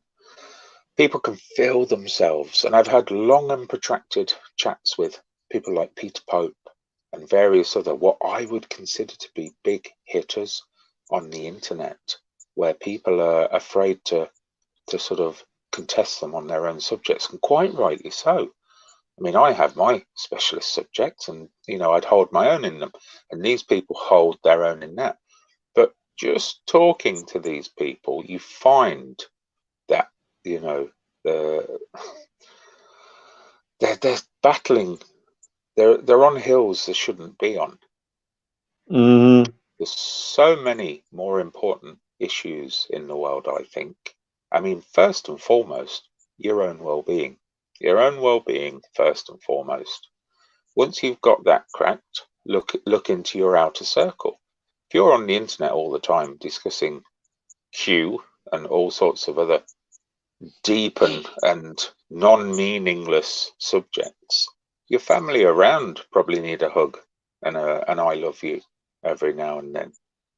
You can be distracted by it all, and I think that's what a lot of it is. But there are some real issues going on in the world that I think do need attention. I think some of them need ignoring. Yeah, exactly. You know what I mean? And they need to be. Yeah. The other thing which sort of converted me as well was how much the censorship kept on coming in harder and harder and harder, where you're not allowed to talk about it, and debates are not allowed on the other side. If they allow us to talk about QAnon all day long, but you're not allowed to talk about something else, the clues are there. Yeah, and what was it? I said it on Indies. I was on there yesterday, wasn't I? And I turned around and said to Indy, the one thing which we all would like is an open debate where you got a scientist on one side, which I know that there's many of them, on one side saying, hang on a minute, these scientists are wrong. So it's transparency. Transparency is not there. That makes me question it again. That's another good reason why I question it. I think, well, every single time you have an election or something goes on, you've always had debates. You know, you had the Gulf War, you had a debate person who was saying, no, it's not a good reason. You had somebody on the other side saying they're a point and everything. But on this certain subject, you've never seen debates on either side's views on this. Why? Another reason why I thought there's got to be something wrong here, because it's all one-sided. Why are they censoring that information? It's, I don't know. They're doing exactly what they did with television. Yeah. They're guiding us. Yeah. They're giving us the influences in all the areas. For me personally, I don't think there's enough TV programs or social media influence on health, well-being, exercise, healthy eating. You know, and I understand why, because there's no money in that.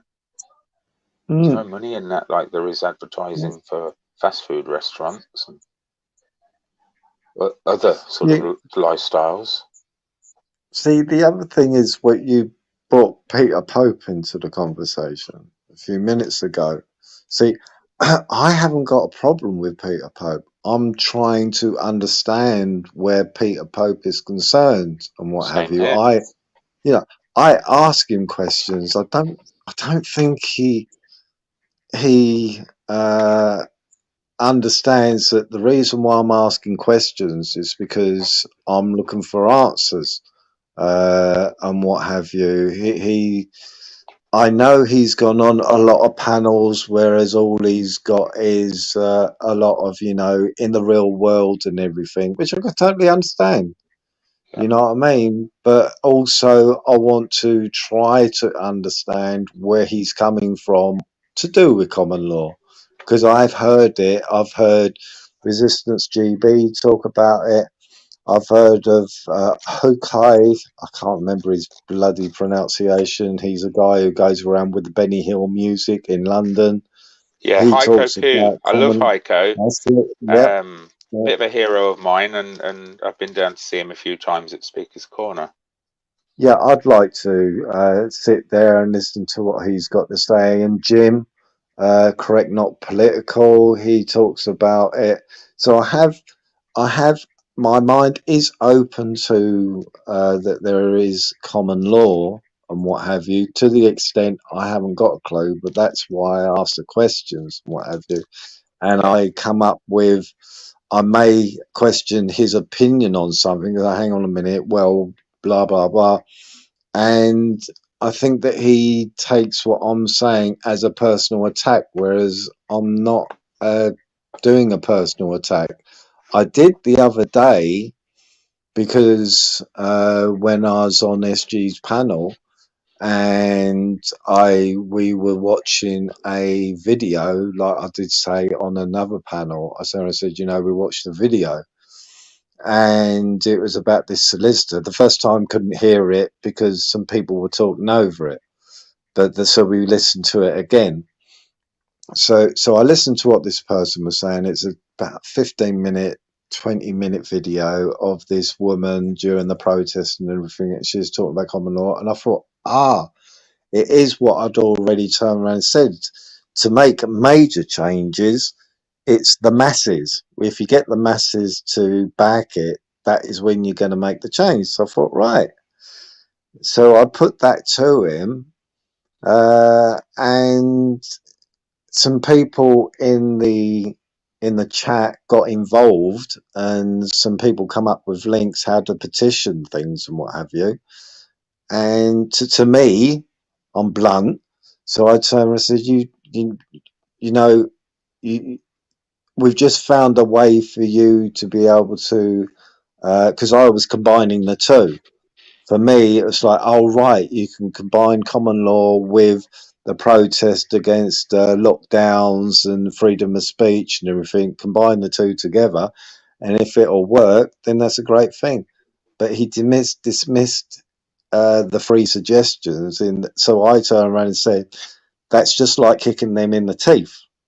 Yeah. You know, because they've actually been listening to what the conversation is, so they've got involved and engaged in the conversation. And he's gone, no, I'm gonna. And I thought, hang on a minute, we're having a debate on here. An audience has actually got involved because they've come up with links, and you decided to dismiss that. Yeah. I thought that's, to me, it's rude. It's just Well, out and out rude, because yeah. that's the whole point of having a debate, and hopefully Of course it draw is. the chat into it, you know, and want to Yes. engage and get involved. And I Well, thought with that's Peter just Pope, completely rude. with Peter Pope, I heard him before I started talking, and I found him quite outspoken, controversial, sometimes a little bit aggressive. With respect, Peter, if you're listening, but I'm Yes. getting to a good point here. So I wanted to speak to him because he'll jump in a room, and generally he'll come in with the common law thing, which, with respect, not many people understand, or are maybe interested, or do know something about it and dismiss it.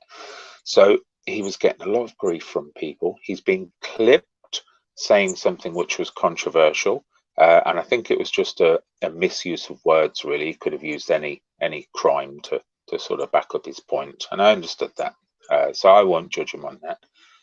So when I spoke to him, I wanted to see just a little bit more of him.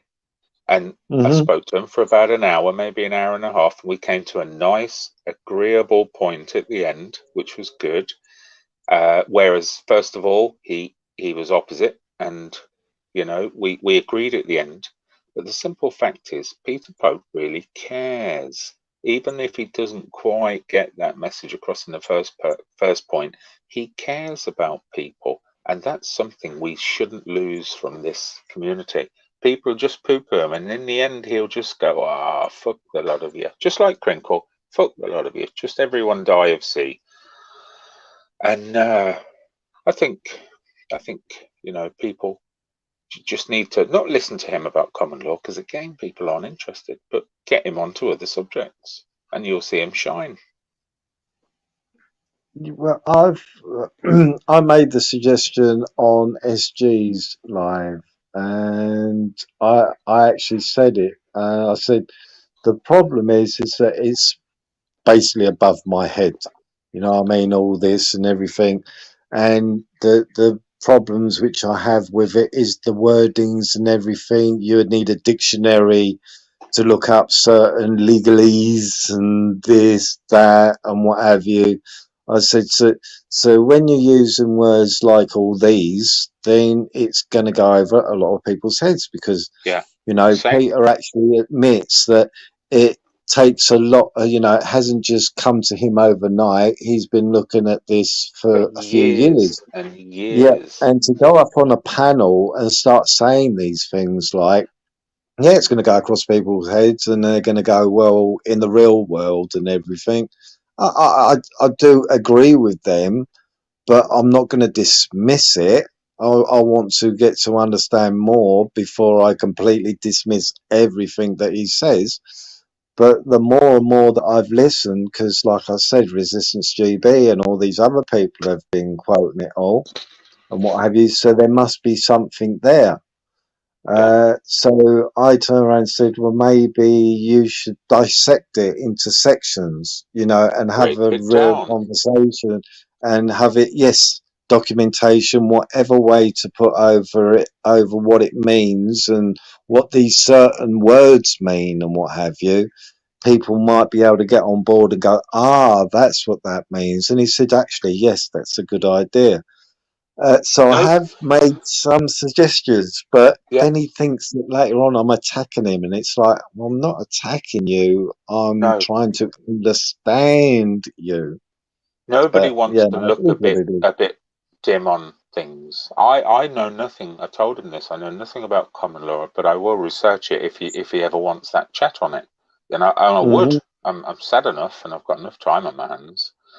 But so nobody wants to look stupid. So when somebody comes in with unknown knowledge for everyone else, people will get the backup. People will be quite dismissive. They just don't want to chat about it because they've got nothing on it. I'm the Hmm. same. that's one of the things I was terrified about coming into these rooms. You know, I that somebody would hit me with something and I'd look stupid. Well, I've since found it's dead easy to say, I know fuck all about that. And people accept that. Yeah. And then that makes them hopefully and break it down into bite-sized pieces for me. You know, I'm not the most dexterous minded of people, so break it down, I'll start to understand it, and I'll you know, we'll go from there. And Yes. that's what Peter Yes. needs to do, Yes. possibly. Yes. Hello, Peter, if you're listening. Love you, man. Yeah. Yeah. Hopefully you're listening to me as well again, because he did go up on Smokey's again yesterday and brought my name into it and sort of apology and everything because of what happened the day before and what have you. You know, and hopefully it's going to happen again. He's going to take me the wrong way and what have you, because, you know, because I said after his rant and abuse and insults and everything, you know what I mean? I turned around and said, you know, I've got nothing against you, Peter. Yeah. You know what I mean? There's only one person that I cannot stand, and I will confront him every possible time that I feel like confronting the person. Now, if I don't want to confront the person, then I will do what I did last night. I didn't want to get into a debate with him. I just thought I'd come on, say hello, listen a bit, and then shoot off. And back out. It's the polite thing Yeah. to do. Yeah, It's the you polite know, thing not to even do. acknowledge that the person is on, you know, because I think, well, I'm not even going to acknowledge you. You've already said that you want people locked up and you want people dead and everything. So, you know, I'm not going to make you centre stage. Well, just didn't has feel he like it. stated his entire position by doing that, or are you halfway through the chat like you were with SG?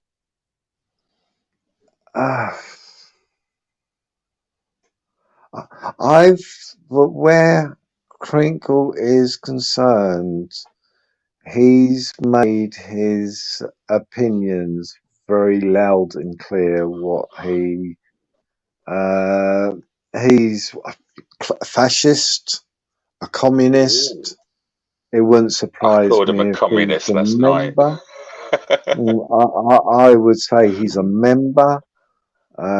Because of some of the rhetoric which he's come out with, he's either got shares or he's paid to come out with some of the stuff that he comes out with to do with, and that's what I think is laughable, is that he states his channel is freedom of speech, but as soon as somebody starts speaking after he's gone and said a whole load of dribble for about 10 minutes, and as soon as somebody starts questioning it or come out with a different point of view, and he can't speak over you because you're still on your rant, he kicks you to the back.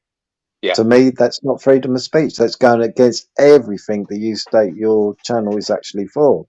Yeah, he's a big ball of contradictions. Is Crinkle? Yeah, exactly. I called him a communist last night for one thing that he said. I don't believe he's a communist because some of his views are far from socialist, if that's the kind of way to describe a communist. Far from socialist, you know. But you can have those two positions.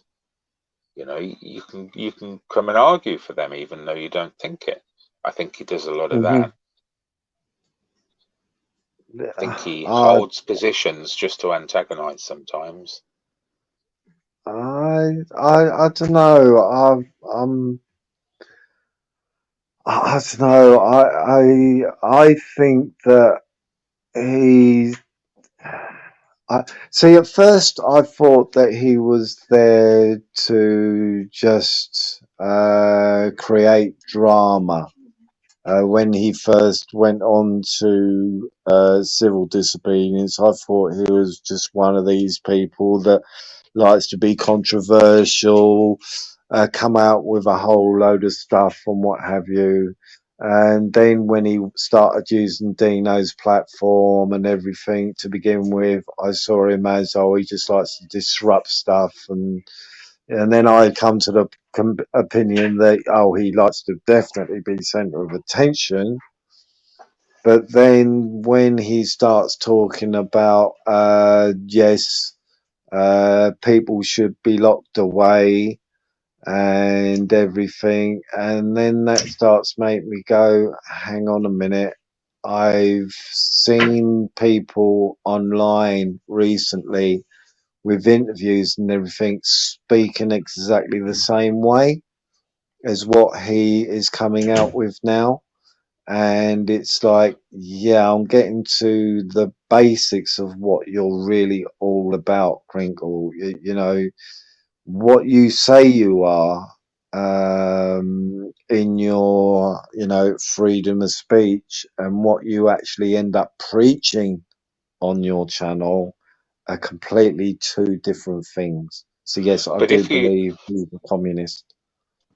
picture his sort of overriding rhetoric is that people should have the Jabberwoony, and if he is passionate enough, what he's saying is, I want people pushed to the point where they will accept that, and if them having the threat of being jailed pushes them to that, then he finds that a worthy response, a worthy sort of force to push them to that point. Well, no, I put the question to him on Blackburns, and the question was, I went on there twice to ask him a question. I can't remember off the top of my head what the first question was.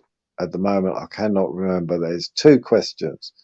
And the second question was to him, and I thought, right, I'm going to ask you something, Crinkle, and let's see what answer you come out with.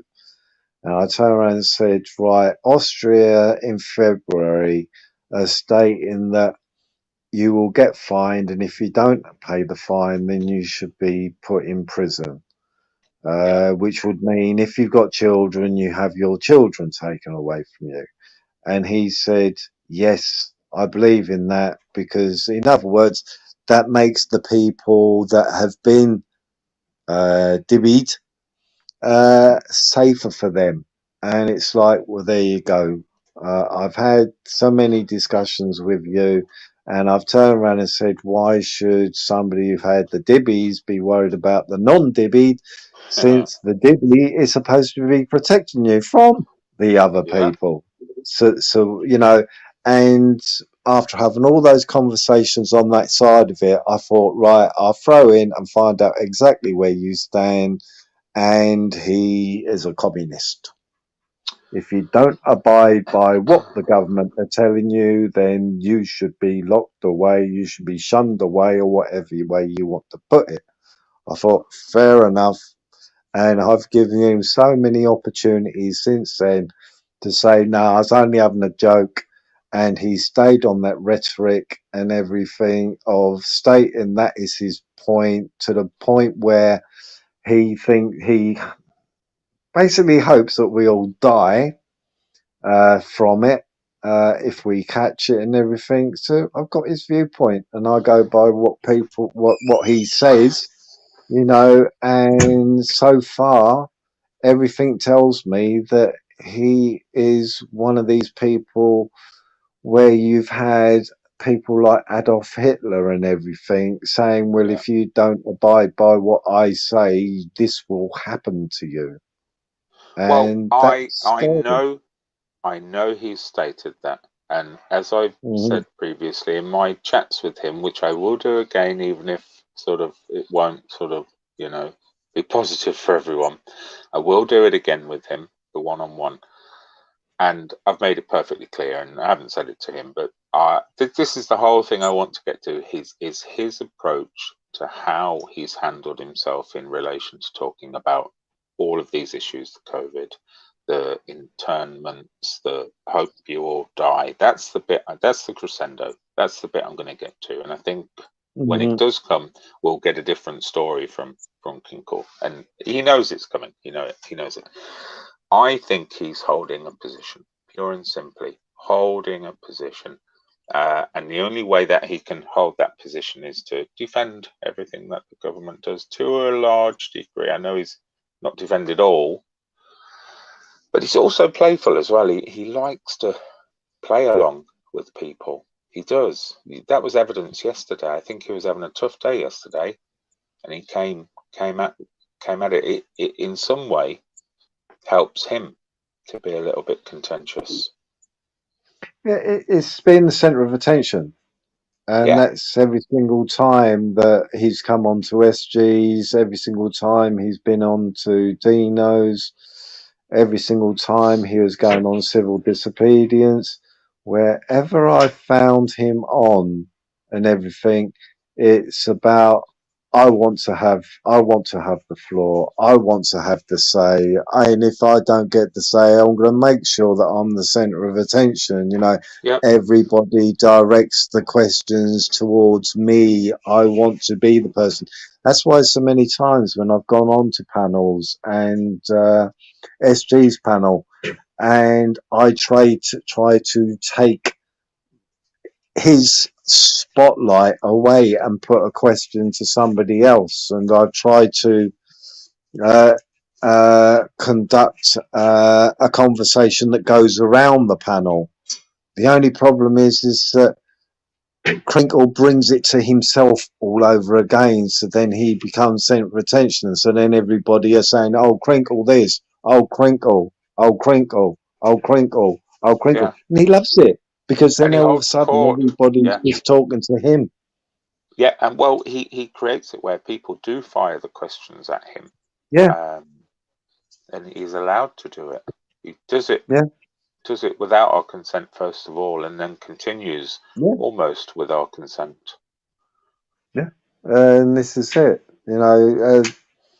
And the other night when I was on SGs and Crinkle and Horace were on there, and I've noticed it before, but I thought, okay then. And I think I asked a question, and in the end, Horace, with his with his whatever he had to say, and he would mention Crinkle, so that left the doorway for Crinkle.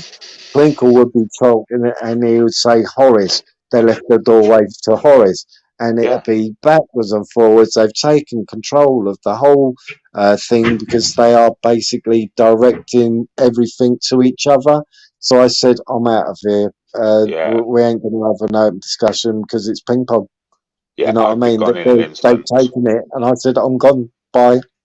Yeah, I wouldn't hang around for that. It's no point. I'm not looking for an echo chamber. I'm definitely not looking for that. But I wouldn't want a bombardment.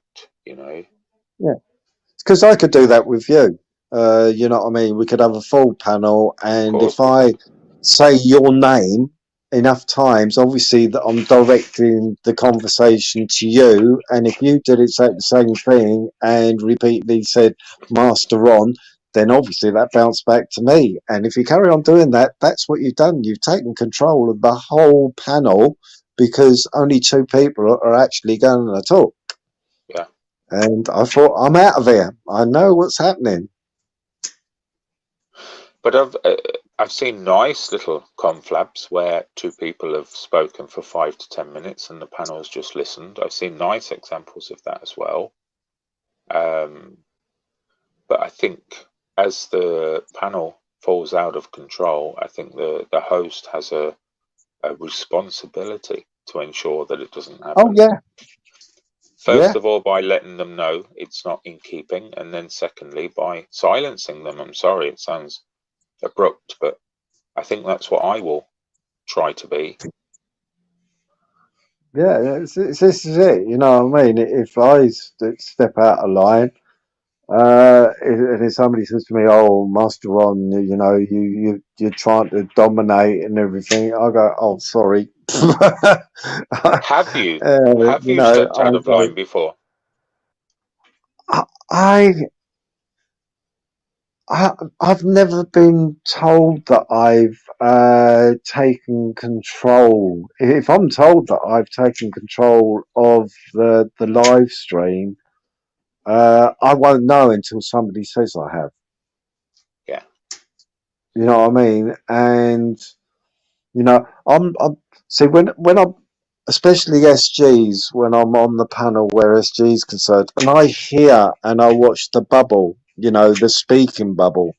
Yeah. Around the person, and I can see SG speaking, and I can hear him, and I say, "Be quiet." SG's trying to talk and everything, because especially when it is, and that's when Crinkle is on, because he will talk over everybody, and I say, you know, I don't say shut the fuck up. I'm saying, look, SG's trying to speak here. You know, let SG speak and what have you.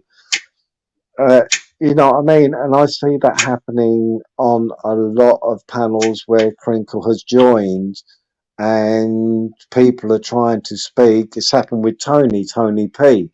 You know what I mean? And I've had to turn around and say, Tony P is trying to say something, you know, give him a chance to actually say something, you know. And I don't know, if I have taken over the channel, I hope I haven't. But if somebody pointed out and turned around and said to me, if SG turned around and said, "Oh, fucking hell, Master Ron, you've really taken over my channel," I'd turn around and say, "I'm really sorry. That wasn't my intention." You know what I mean? And he hasn't said it yet, so I can't be doing nothing wrong. And Dino's never said I've been doing that. So far I haven't been told. Until Sorry then, about that. that's Welcome all back, right. SG. Hello there. I couldn't get a word in So, for yeah. Master Ron. Same here. I'm just kidding. Same here. I've been on the phone to Cop for ages. But that's my answer to you, Vincent. Until I'm told, I hope I don't. You know what I mean? I don't know. I really don't know. Did you ever get angry on a live? I wouldn't say that I've got angry, but what I have done, I SG knows. have on Film Boys once, but I did what he does. But I did apologise to Film Boy. But Film Boy understood once I explained what I was doing. Because Bear said, "God bloody hell, I've never heard Master Ron come out like that." But because I knew how Crinkle was going to be, that he would talk over me, I thought, no, bugger it. I've been on enough panels to What know I what you're remember. about. And if I try to say something, you're just going to be bah, bah, bah, bah, bah, bah, bah, overtop me. So I just thought, here you go, have some of what you are constantly doing. So I just ran off on him, just went on one. And, you know, so I haven't actually lost my temper as such. No, it was But great. but the only person I've had to raise my voice to is Crinkle. Were you there, Twice. SG? I Twice. was watching, or I think I was there, yeah. Oh, I want to see this run. Yeah. It was Twice great. I don't know I've if it's done it. still up, but it was great. It really was. It was like, you know, if you could say a chewing out, a dressing down, Yeah, Master Ron did it. I'd See, love but to most see of the that. time, And Crinkle couldn't handle the truth. no. See, most of the time, it's like the other day, Wingnut just come out with some bad news and what have you, and it shows that that how much empathy Crinkle does not have He lacks. for people. We've had this discussion because SG was talking about a situation and bereavement in his family and everything. No empathy whatsoever. So when he did it the other day, Mark was actually he found it rather amusing. Mark did. So, Can I just put that he in was context going, before you go, Master Ron? On yes, that, Vincent. I had a family member die of cancer, and the point was that I was mentioning that to Crinkle because he said, "Oh, you're against the NHS." I said, "I'm not against the NHS. Yeah. It's because of a reason of medical negligence." Yeah. And the death of a family member due to that negligence from cancer, right? Yeah. and that was admitted, and we could have had a case against them, but we decided not to. So how are we against, or how am I against the NHS? We need the NHS. They've saved my life a couple of times or whatever, got like brain cyst that if I hadn't been treated could have killed me. So how am I against the NHS? And and I finished it with the whole death of my family member from cancer, and he goes, yeah, but You Mhm. haven't taken the jabberoonie. So Yeah, you're against anti-NHS, anti-everything. so yeah, but he just dispelled what, the death of my family member by a Yeah, just but. completely dismissed it. Yeah. Like a roller coaster, like a Yeah. And steamroller. that it actually affected Master Ron more than me, didn't it, Master Ron? Yeah. It's disgusting. It's It just was absolutely disgusting, mate. disgusting. Yes, it really was, and it You took know, me a lot longer that's- to get to the same place Yeah. as Master Ron. Yeah, it's just disgusting. That's what I mean. I do listen to what people have got to say and everything. And when Wingnut the other day was talking about his friend Ron, which had recently died and everything, and I was sitting there listening, and straight away, Crinkle had attitude, them poor cunts and everything. And I thought, poor motherfucking cunts. I'm thinking, you can say, oh, I feel sorry, poor people, and there's not poor motherfucking cunts. So my response was, you know what? There's a certain word I very rarely use, and Maria Moon hates this word, but seems to use it a lot. You know what I mean? But I only use this word for special occasions, and you are one of these special occasions. You are a, Yeah. and Does he? I thought, right, and I did it calmly. You know what I mean? I wasn't outraged or nothing. I didn't raise my voice and everything. I thought, otherwise, it's just an outburst of something. So I thought, no, I'm going to take my time to get to the point, and here you go, bang. This is what I think of you. Does he Did you do got it no other thing? knowingly? Yeah, Nice, you know and what I mean? expertly, beautifully done, and I wish I'd have recorded it, Master Ron. Yeah, because I think that sometimes You win Man of that's the Year last year for that. that's when you make the best impact, is if you're calmly and everything, and you put it over in a certain way. I was pissed off and everything, yes, when that happened with SG, when he completely dismissed everything that SG had just said about a family member. And how, I was pissed off. I thought, you nasty piece of work. You know what I mean? You just completely didn't care, no empathy at It all. was worse than I made out, wasn't it? Mm-hmm. The way he did It was disgusting, and that's what I mean. It's disgusting when people just completely brush it to one side. Oh, that's nothing. I don't care. It doesn't bother me. It's not part of my life. Who cares what you just? Yeah, That's you what say I right there. get. He said to himself, I've never had anything like that affect my life. Mm-hmm. No, it doesn't exist. I even went through quite a lengthy explanation of, like, serial killers in the NHS and doctors and nurses have passed all around the world through history. Oh no, they're special cases. There was one the next day came up, some nurse killing babies. It's something I will address with him. I will bring it up. That's kind of part of where I'm going as well with him. I don't want him to just be able to get away with saying that's what I say about people, You just want to you want to watch out for that shit, really. That's all you want to do. Well, he doesn't temper himself, does he? He's got no filter when he comes on. He's got no filter. Well, he has what he wants. Yeah. Yeah. I'd say Andrew's got no filter. Crinkle has got a designed filter. Yeah. It's either hardly any filter, or it's I made it sound like this fucking way filter, which he didn't have to do, which was harsher. Or he sometimes he's actually quite nice, which is I don't know. I think it's maybe just a neurological, artificially induced kind of philosophy or emotion. If you Well, know we're what I all mean. complicated, aren't we, SG? Hmm. You would know Well, this. we're I know certainly this. less complicated when we take something that can make us have a certain reaction that we aren't used to, and it seemed more positive than normal, but really it's not him, it's what he's taken. Under a Blood Red Sky has just commented, can we beat SG record? Yes, we're heading for 64 hours. Yes, please do, We're gonna do 64. because I'll have to wipe that one's off straight after. Would you?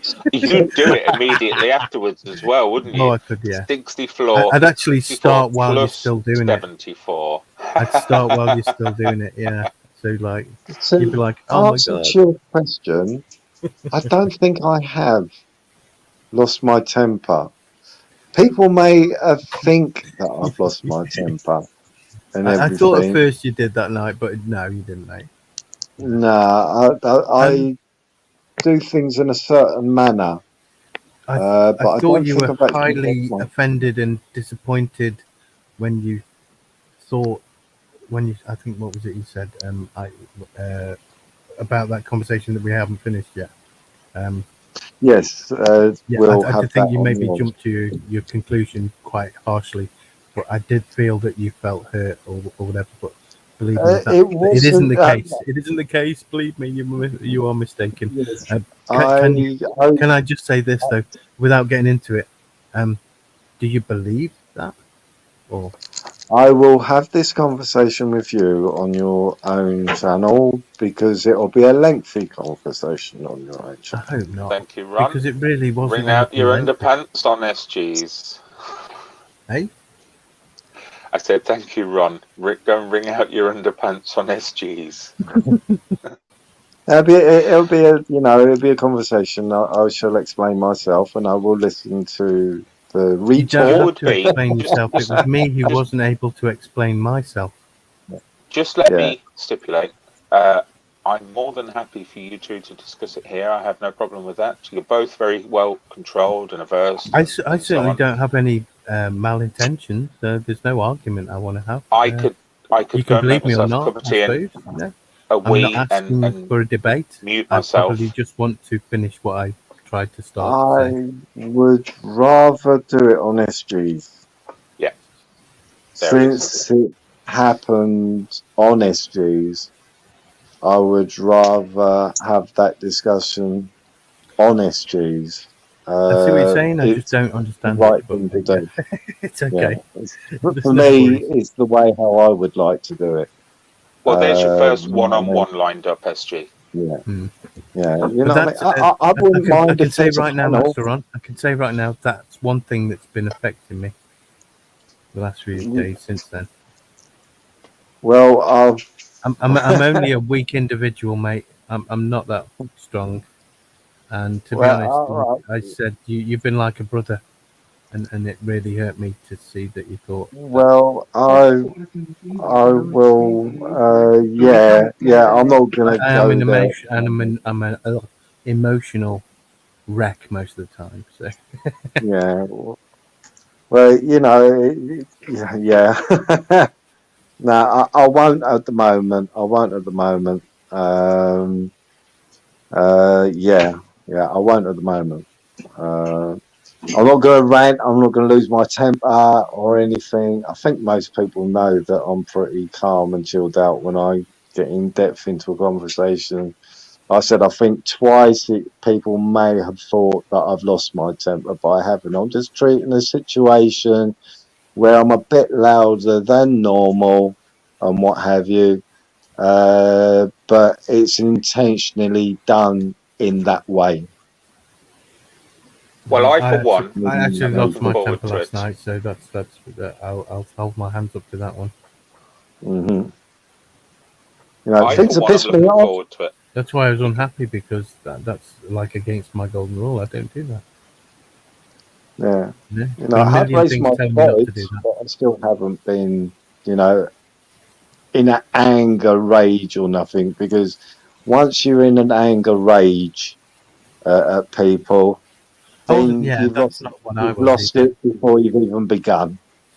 I You know got what I pissed mean? off. And it's- I shut my stream down, and then I went and I was actually really unhappy then, as in like sad, you know, Mhm.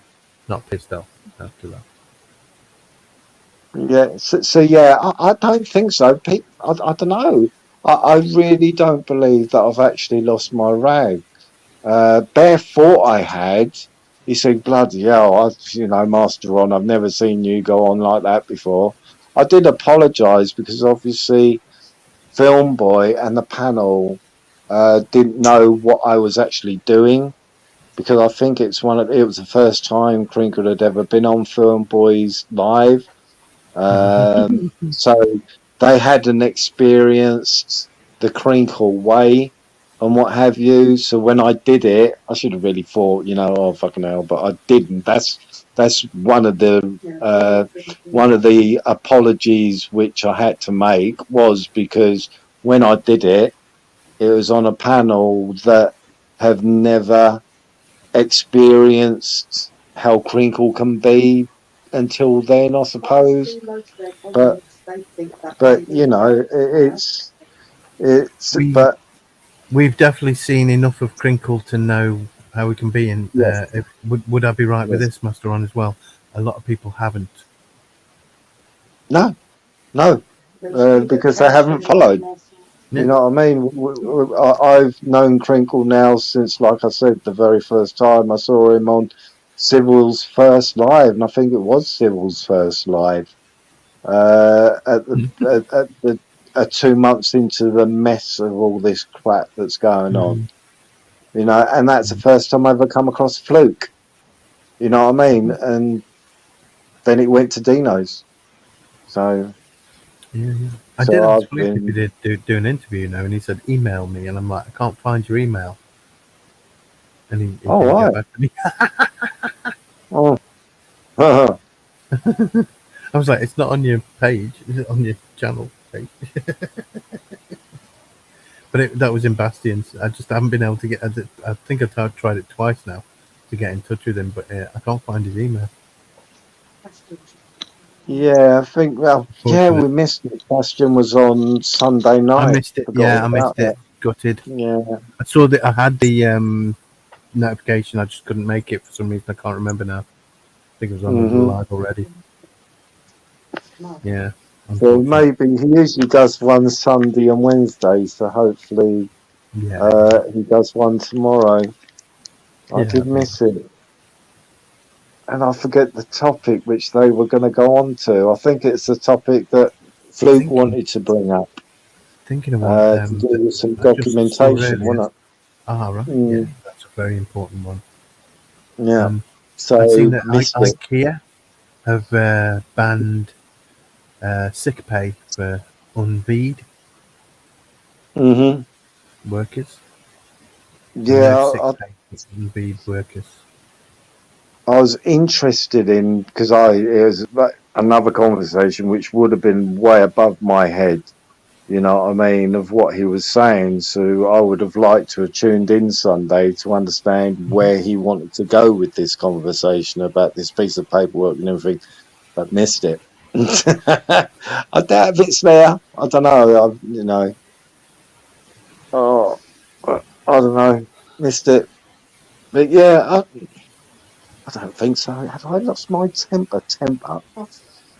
Oh, Maria Moon says I have. I don't think so. But Well, there was that one time, Master Ron. Which one? That one that Maria says happened. Oh, right. Yeah, she'd have to remind me which one she's on about. I don't know. I don't know the time, to be honest. I don't know when she's saying about. Oh no, see, this is it.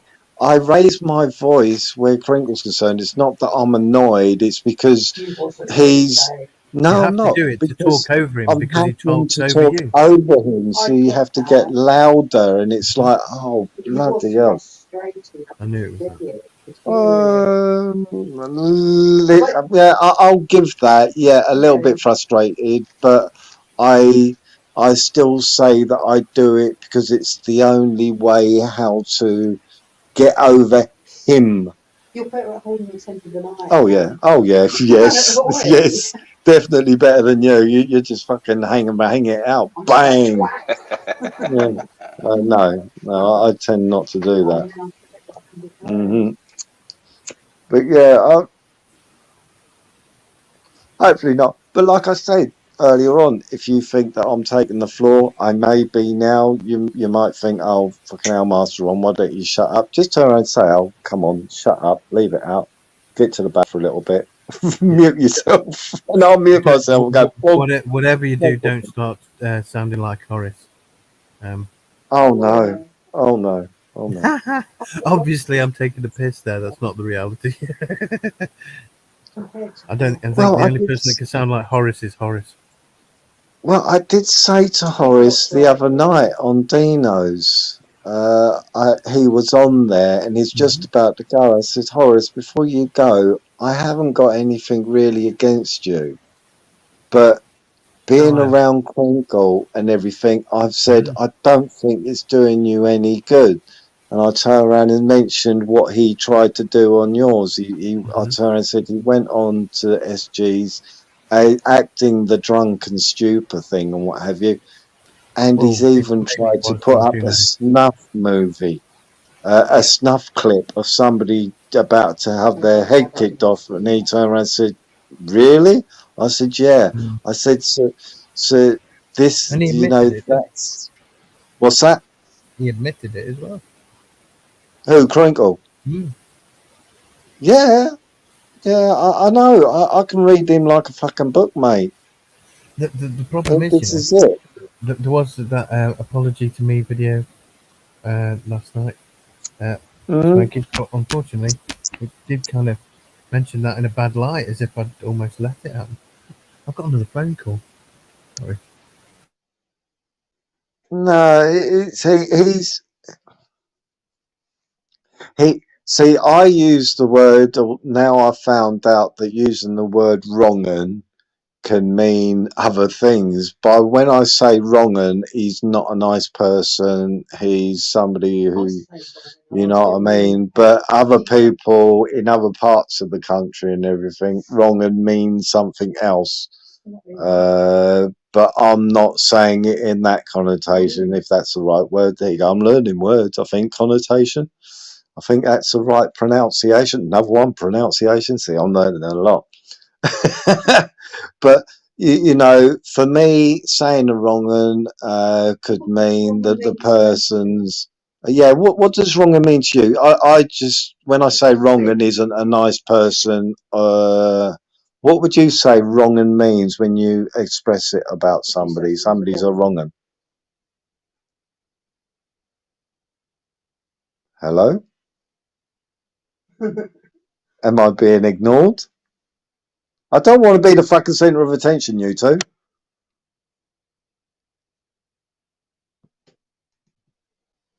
They've both muted themselves. Excuse me, chat. They've muted themselves. So don't think that I'm trying to take the centre of attention. Oi, SG, Vincent. Until yesterday, I've never heard wrong'un used. Yeah, I'm still here, Ron. I just made a cup of tea and went to the boys' room. Ah, right. If you said the word wrong'un about somebody, what would you mean by calling somebody a wrong'un? Well, this is something that was highlighted to me the other day from Smokey. Bless him. Yes. He's had a tough weekend. My definition of wrong'un is not what he described. A wrong'un is just somebody who'll steal an apple because he's hungry, as far as I'm aware. That's my thinking on that. Yeah, for me, a wrong'un means not to be trusted, arsehole, dickhead. Mainly not to be trusted. You know, be careful. You know, Smokey, listen. Smokey presented it as somebody who is a bit of a paedophile or nonce or however he Yes, described it. I yes. don't In remember. Wales, it seems to be that way. I Yeah. don't have that thought. No. But then they're my thoughts. His are his, you know. Hmm. Yeah. Well, But- I think JB said that also, and so did Cop say that. So I suppose in that part of the country, is what it means to them. Mm. I Yeah. thought, no, it doesn't mean that to me. No, me neither. No. But you can No. use an interpretation of a word to strengthen your position. Hmm. And I don't know if that was the intention, but you can do that, and as long as you explain yourself around it, maybe it's worthwhile. You know, maybe it's worthy in the conversation. But yeah, a wrong-un is not a bad word. Well, it is a bad word. I wouldn't want to be called a wrong-un, you know, because then you've got to say, well, why am I a fucking wrong-un? Can you explain? And if they present you with the, well, we think you're a nonce or a pedo, then it's offensive. So you have to look at how Smokey interprets the word. It's you know. Yeah. Yeah. Well, like I said, until they said that to them, wrong-un means in their part of England or Wales, it seems to be. I'd never thought of that. See, to me, a wrong-un is be wary, not to be trusted. Yeah, that's I'd go with that. from my neck of the woods is what wrong-un means that be wary of this person. You know what I mean? But can't a mother? Oh, dropping everything here. Can't a mother shout that at her child who's had a pattern of misbehaviour, and eventually get to the point where she'll shout at him, "You're a wrong-un"? I don't know. I've never used it. Oh, you have? Yeah. For that sort of thing? To our youngest girl, I've Oh, said it. to our youngest girl, Yeah, she I'm like, you has. little wrong-un, but it's So- only because she didn't do something she shouldn't have done. Only Yeah. because she's And done something wrong. So therefore, it can be a flyaway comment. Mhm. Yeah, I think so. But if I say wrong-un, to me, it means that the person, I don't trust the person. There's something about the person that just ain't right. And that doesn't mean that so the person is the worst scum of all. And for me, it doesn't mean that. It just means be wary of how the person is and what have you. And And then let's you come to remember as your own well, assumptions. when Smokey used that word, he was in an angry place. He was looking for maximum impact, Mm-hmm. and he was looking for a person to give that word to. Well, that's see, I don't know. I don't know if anybody knows what led up to that. I don't see. I don't either. Yeah, There's some history between them somewhere. Yeah. See, I know that the Live Free and JB thing has been thrown up in his face many times, and I think, well, this JB and Live Free thing is, I see, not wrong-un, but things done on both sides. So if you want to break it all down, that on both sides there was something that occurred which was out of order. Responsibility needs to be taken by all. By all, exactly. You know what I mean? There's a lot of things that went on to get to the point which it ended up being in. It could have been avoided. You know what I mean? One avoidance is not to have gone there in the fucking first place. That's the obvious one, man.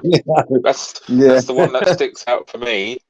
Yeah, shouldn't have gone there. Words over the internet are just bloody words, and that's where it should stay. But for Smokey when everybody was questioning him and saying you was there, because Oh, I think and we were in one of the chats when he was being questioned, and me and Maria Moon were going, hang on a minute, you know what I mean, this is wrong, you know what I mean, this shouldn't be happening. So I know that Natural Born still stays on that line and everything. He does bring that up a lot where Smokey is concerned. So obviously that's one thing that's up Smokey's nose, which I can understand. But what the rest of it was about, I haven't a clue. There's obviously more stuff going on apart from that one. I haven't got a clue. No, I have not same got a here. clue, but obviously there is more to this than we all know. I think it was mentioned in the chat that they had. But yeah, I still don't know any more. No. And they are just words. And I don't know, we're all adults, Ron. We're all of a certain age adults as well, generally. I know there's a few young bucks. Well, there's a lot of young bucks, but you know, the ones who tend to be having these conversations are the older ones. I don't get it. Yeah. So it's the same with the Southampton drone and this Miss Emma thing, and people are getting in-depthly involved and what have you. It's I nothing ain't to on do with either any of person's us. side. Exactly. Nothing to I'm do not with on any of either us. person's side. I wasn't there before. What happened, an argument or whatever happened before. I was not there during, how it ended up the way it was. And I wasn't there afterwards to know how they ended up going their own different ways. So I'm not going to judge the two. I let the judge do that for me. Exactly. I do not know the full facts, so I'm not going to take sides. I'm not really interested either. No, you know, it's exactly. unfortunate what happened. Two people had a relationship, didn't work out, they fell apart. I'm sorry, Ron, I've had that quite a few times myself. I'm not coming on here to talk about it, and everyone else has. Yeah, you know, this is just daily life now. Yeah, It's not EastEnders. We've had our arguments and everything, me and Maria Moon and what have you, but not going to bring it onto this stage. Just You know mention what I one, mean? Ron. Just give us the worst one. Come on, give us the worst one. The worst one. No, don't. Please don't. Maria Moon. Waking her up because I'm on here early hours in the morning do that chatting. for? I know, that's why now I tend to say, right, and I'll sit there and not be saying anything because I try to be quiet. But obviously I'm I think I'm talking at this loud how I am right now. I don't know if you can hear me clearly enough, but I'm talking this loud. But she can hear it upstairs, but this house has got no filtering in it at all. You know what I mean? There's no insulation. So you know what I mean? I don't know. So I think I was talking quietly, but because there's no other noise around, obviously you can hear me. And going back to what you said about Southampton Drone, he is an unusual dichotomy. He is somebody who wants the attention, but also is willing to take the measures. Extreme measure that he went to last night. Usually, you can be confident that somebody who says something or threatens will, by and large, not do it. And I think somebody put in the comments last night of SGs that one of the people, I can't remember who it was, God bless them, 2 of their family members just took their lives without telling anyone. Nobody saw it coming. Yes. So do you call Southampton an attention seeker, or do you call him, you know, somebody who's in real danger and needs helping? Well, that didn't require an answer. I wasn't asking you. I was thinking out loud, you know, and I feel for him, but I feel that he's struggling. He's a human being and he's struggling. You know. See, people have to take the whole thing in as well of the past 2 years on the strain on the mind at the moment. You know what I mean? Yeah. There's a lot of things that the past 2 years of what nobody has experienced before. And Unprecedented. yeah, exactly. You know what I mean? I think the last time people have had this sort of pressure on them was if you lived in London in the Second World War and you didn't know if the bomb was going to land on you. Yeah. You know what I mean? That's the closest I can think that anything like this has happened. But this is happening all around the world, and so it's a worldwide situation we're all in. So every single person in their own way is suffering mentally, even from childbirth. I would say that children, especially the first few months, if you was born during that time and you was growing up with the and you more likely sense something there with the parents because their brain was overloading and what have you. A lot of people, like I said, I was in my own bubble and everything, and then certain things awoke me. But you know, you've got to look at everything now, everything that's gone on, and it's tipped people over. You know, in the very first lockdown, we know of somebody. We didn't personally know the person, but somebody, family, I suppose, is what we class them now as, family member, knew the person, and the person took their life. And you know, maybe it's a situation of the first lockdown, and we've heard of many since then have hung themselves. And is this because of the mental torture people have been going through in the past 2 years, and it has increased? So I don't know.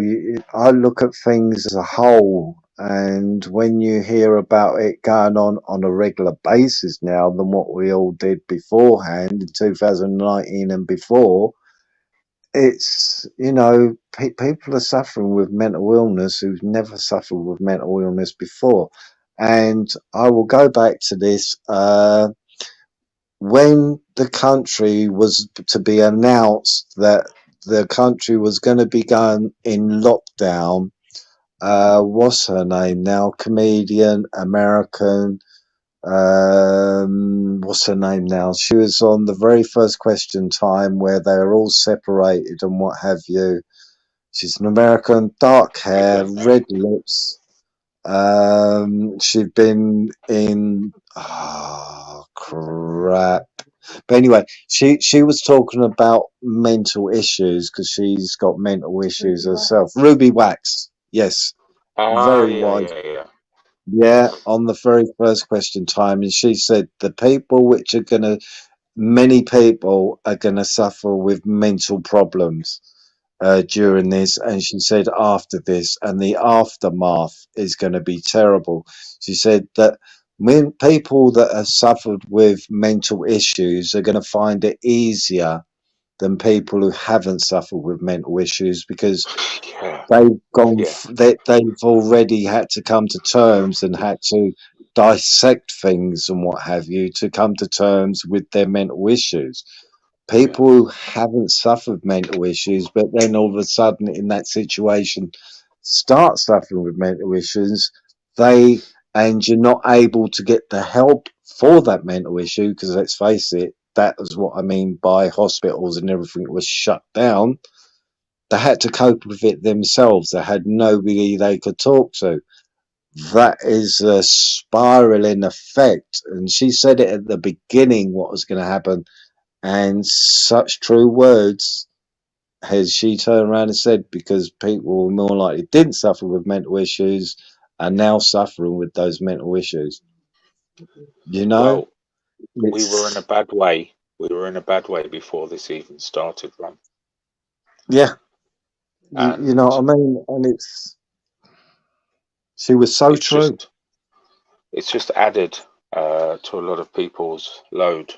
so to speak. Yeah. You know, Yeah. I have seen some strong people in all of this. Some people who I know that are going through real adversity, and they've thrived. So I should always point out, you know, the positives as well. I will never dwell on the negatives. But yeah, some people have taken an extra hit. Mm. It's something that occurred to me quite early on as well, that even those who don't suffer from mental health, like the children, really, Yes. the impact on them going forward through their lives is going to be massive. And as a father of a 10-year-old, it concerns me. I do talk to my son a lot. His one complaint with me is I don't shut up. I don't shut up. I just talk. Mm. And, you know, it's something that I try to explain to him. And I think it's something that all parents should be on with their children. Yeah. To get them through it. It's when we're walking through the village and we was walking past this house, and this was the very first lockdown, around about March, and April, May, and we walked past this house, and it's got happy 10th, 11th birthday of this child, and straight away me and Maria Moon were saying, you know, that child is having its birthday and cannot be around his or her friends on that birthday. And it's sort of those sort of little things that we noticed sort of made us think, didn't it? You know, that child is going through an experience, and many children in the world were going through that experience, not being able to do what they normally would do. You know, they'd have their friends around. You know, the child might have been an only child, couldn't have the cousins around, couldn't have the grandparents around, couldn't have the uncle. Those little things which were taken from that child. And when you walk past something hanging out somebody's house saying happy birthday to a child, that makes you think, fucking hell, you know, how does that child think at this present time? And it made us sad walking past that house. It really did. It really sort of, whoa, you know what I mean? That's deep. That's deep, you know, and we've got grandchildren, you know what I mean? But it's, yeah. But you know, and this is how I put things in perspective. You walk past these places since day one, and you see these things, and it's like, you know, this is going to affect a lot of people, and especially the children, which would normally be out there playing with all their friends and what have you, and it was stopped overnight. Well, that child will remember that birthday for the rest of his or her life. Yes. They'll remember it, Yes, but there's exactly. 2 ways to remember it. Do you compare that to all the good birthdays you have afterwards, or do you just concentrate on that one birthday? Well, hopefully the child has got a strong mind and it had a good parents there and everything, the stability and everything. I really don't know. Hopefully it hasn't affected the child. I mean, burping in any way, but it still made myself and Maria Moon sad when we walked past that house, and it does hit home how something, kids, we'd be walking in the countryside and we'd have to walk down this little lane, a little pathway where you got trees on each side, and then you got houses behind the trees and everything. So we're talking about walking down a little pathway of a field, and these children stood back into the brush and everything, well into the brush, to allow us to walk past because they were scared, terrified. you know. Yeah. And this is it. And these are the things which, see, I take notice, and Maria takes notice of near enough everything that that goes on, and those little things of how children were. Were they scared that they, because obviously we're older and everything, were they scared that they were may put something onto us and what have you? Because at that time they were saying, oh, you got to be careful of the elderly and this, that, and the rest of it drummed in their head. But well, to a child, a 30-year-old can be old to a very young child, and this is it. To them, it just means that, oh, an adult, oh, I got to be worried about the adult. You know what I mean? So you've got to put your own mindset, because I can remember a child and thinking, oh, that person's old, when now they're 30 years old. That's how old the person was. But to me, Yes, being a child, exactly. So you I have remember to, that. yeah, exactly. We've all had it. So you have to think of yourself as a child and how you was. Children's minds haven't changed. It might be easier for them to take knowledge in and what have you. I don't know. But your child's mind will not change on that aspect of thinking, well, I'm a child and that's an adult. And you know what I mean? I don't know. And it made us feel sort of sad for the child doing what they did. And that was literally got 6 foot away from us. And they were in all the leaves and the trees and stinging nettles behind them and everything to allow us to pass. And it's Yeah. like where normally they would just walk directly past. It's it just those little things. And this was the first lockdown which we was I noticing. I You know. experienced this a couple of times, and I laughed at it. I laughed at it at the time, and a lot of people can just think, "Well, it's a bit of an overreaction," but I appreciate your sort of effort. Unfortunately, there's a lot of people as well out there who will take it as they'll process it differently. It's almost an ostracization from society. For people who don't feel as though they're in or within or part of the human race anyway, it just is extra sort of indicators for them, and that's really harmful. Yeah. It's on the human psyche. Your Yes. mind. You know what I mean? And everything that affects your mind affects the rest of your body. Yeah. And that's scientifically proven. Yeah. That is scientifically Yeah. Oh my proven without God. a doubt. Something I was speaking to Muggles about, first of all. And I do believe, and I'm no expert, and I fortunately haven't got much experience with mental health, but I know that the human mind is conditionable. And I think over Yeah. time, that's what CBT tries to do, cognitive behavioral therapy. I think it fails on many areas. God bless my best mate who worked within the CBT unit in Exeter, if he's listening, which he won't be. But I think people can do. Yes, your bath's running, SG. Oh shit! Oh, it's overflowing. You always I catch think me what when we I'm have taking a most. piss. Stark naked.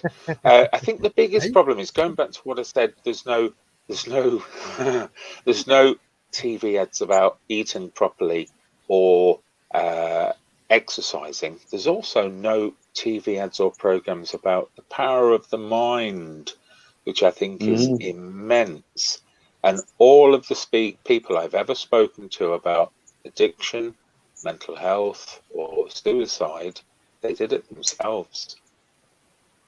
By and large, say 99% of the time, there's maybe that one that did it with a bit of professional help, but they did it themselves. And this is something people need to harness. I look at some people on here, and I had a chat with somebody the other day. I can't remember, and he forever goes on about how bad stuff is, and it's not. He's got everything he needs. Just the Mhm. idea of his view on it needs to change. Yeah. Who are we Yeah. talking about here? Fauci. No, I was talking about one of our lot on one of you lot on YouTube, as Okay. Crinkle likes to put it. One of you lot. See, the problem with you lot. Crinkle. That's how Crinkle speaks, isn't it? Yeah, you lot. Are you okay, SG? Have you just woken up? Did I pull you out of a No, slumber there or I something? just well before I spoke to Cop for ages, and then I just spoke to Smokies. So How's Smokey Oh, doing? fine. We Good. agreed to under duress accept each other's apology. Because I was like, no, Yeah. I'm not accepting an apology. Yeah, You I need to give know. me an apology. And he was like, and it's like, I'm the one who needs to apologize. And he's like, no, you don't. It's me. And I'm like, okay, this isn't good. It is Good what ground. it is. Yeah, it is what it is. You know, if we could all turn back time, I'm sure we could. Buy a different watch. My life would be perfect, Ron, if I could do that. It's what I used to My- say with that whole share track. Yeah. Nah, But yeah. it is what it is. You know, and that's what I say to Maria Moon. You know what I mean? You know, if you could turn back time of what you just turned around and said and everything, that'd be a glorious thing. But you can't, so you have to go by what happens after that. It's I know, one of 'cause, those things. I'm It's not a saying I fact. would have gotten any sleep, but I might have got some sleep. Mm. But it's more like a whole domino of things that actually ended up doing that. It wasn't smoking. Just the last domino, you know. Can't blame Decent idea blame and one done. person for multiple things, you know. Hello, John I Walker, think- Muggles, and Lucy, and yeah, I'm sorry I've not been here. I do apologise. It's okay, SG. Don't Important apologise, phone please. calls, as you know. I think Marie is talking in relation to what I said about how people don't quite realise the power that they have. And I understand that, Marie. I know that. I'm not that sort of unaware, but I think that people can do a lot for themselves in and around what other mediums they choose to find. It's a really simple sort of adage, but you just don't know how powerful you are. And you can use that same thing for good, you know, for fighting bad and for good as well. Oh, and can I say this as well while I can?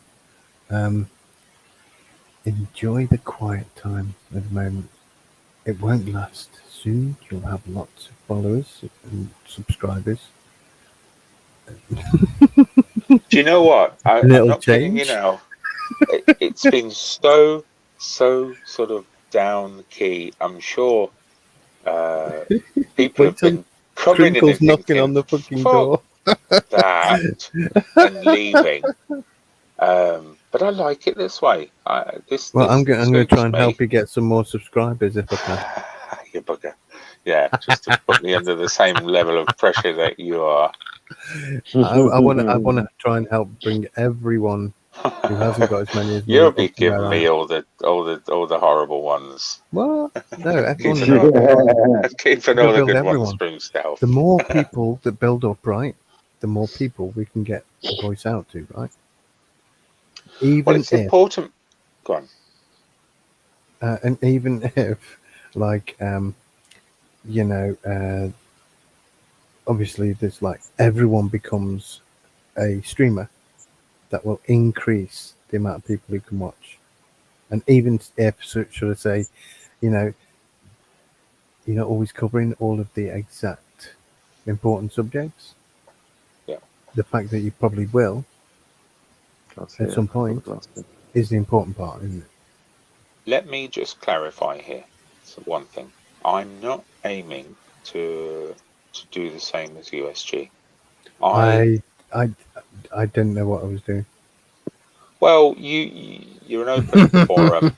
You're an open forum with, there's no doorman on the door apart from Wingnut, who's now Well, started that is position last yeah, night. he is, yeah. I'm not aiming to do that. What I want to do is keep it at this level, and that's probably going to be unsustainable. I know that, but I want to do I suppose largely that's what I was saying, one-on-ones, just maybe a couple of hours every couple of days. I like coming on the panels, and I like being a bit contentious and trying to be humorous as well. I don't wish to just Thank you, replicate the same thing. So Hey, yeah, no, I mean you can duplicate it, man, if you wanted. I don't care. yeah, no, I'm not saying this to make you feel, No, but you could do. any better or I whatever wouldn't else, mind. because I know how more attractive I am than yourself. Yeah, But- yeah. Kind of looking like John Travolta. I really couldn't But, say that pretty convincingly. Sorry, could I? Yeah. yeah.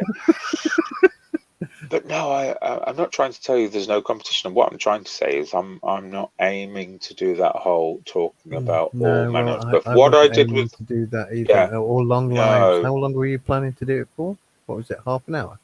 maybe It a says couple of 5 hours tops. 16 minutes. Yeah. See, yeah, Ah, well, look at exactly. I know, but it's been with such good company. If that. somebody Now had you came see in that the wasn't, problem. yeah, It's it does not become easy to addictive. stop, is it? But if you heard any of the chat I had with Moggles, that's all I want to do. And I don't want to pinch and poke people about the worst aspects of the life, but that's what Moggles want to talk about, and I enjoyed it, That's pretty cool. That's the long and the short of it. Sorry. I'll shut up now. But enjoy it. Well, For now. only 59 hours to go, SG, Mhm. to beat your record. Oh, the giggles, sorry. Just realising what I've done. To bring a Moggles is, positive, On his bike. to bring a positive out of The negative. the past 2 years Oh, out well, yeah. of this, That's to more me- more than the negative, yeah. yeah, is that I think that a lot of people have now come to the conclusion money, not having money, and what have you makes no difference because we're all in the same boat. And we're all experiencing the exact same thing in one way or another.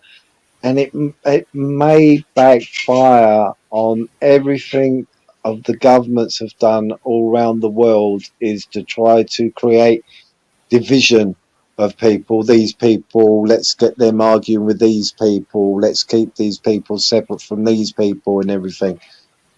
It may bite them in the arse because people are now talking from all around the world, no matter what background you actually come from.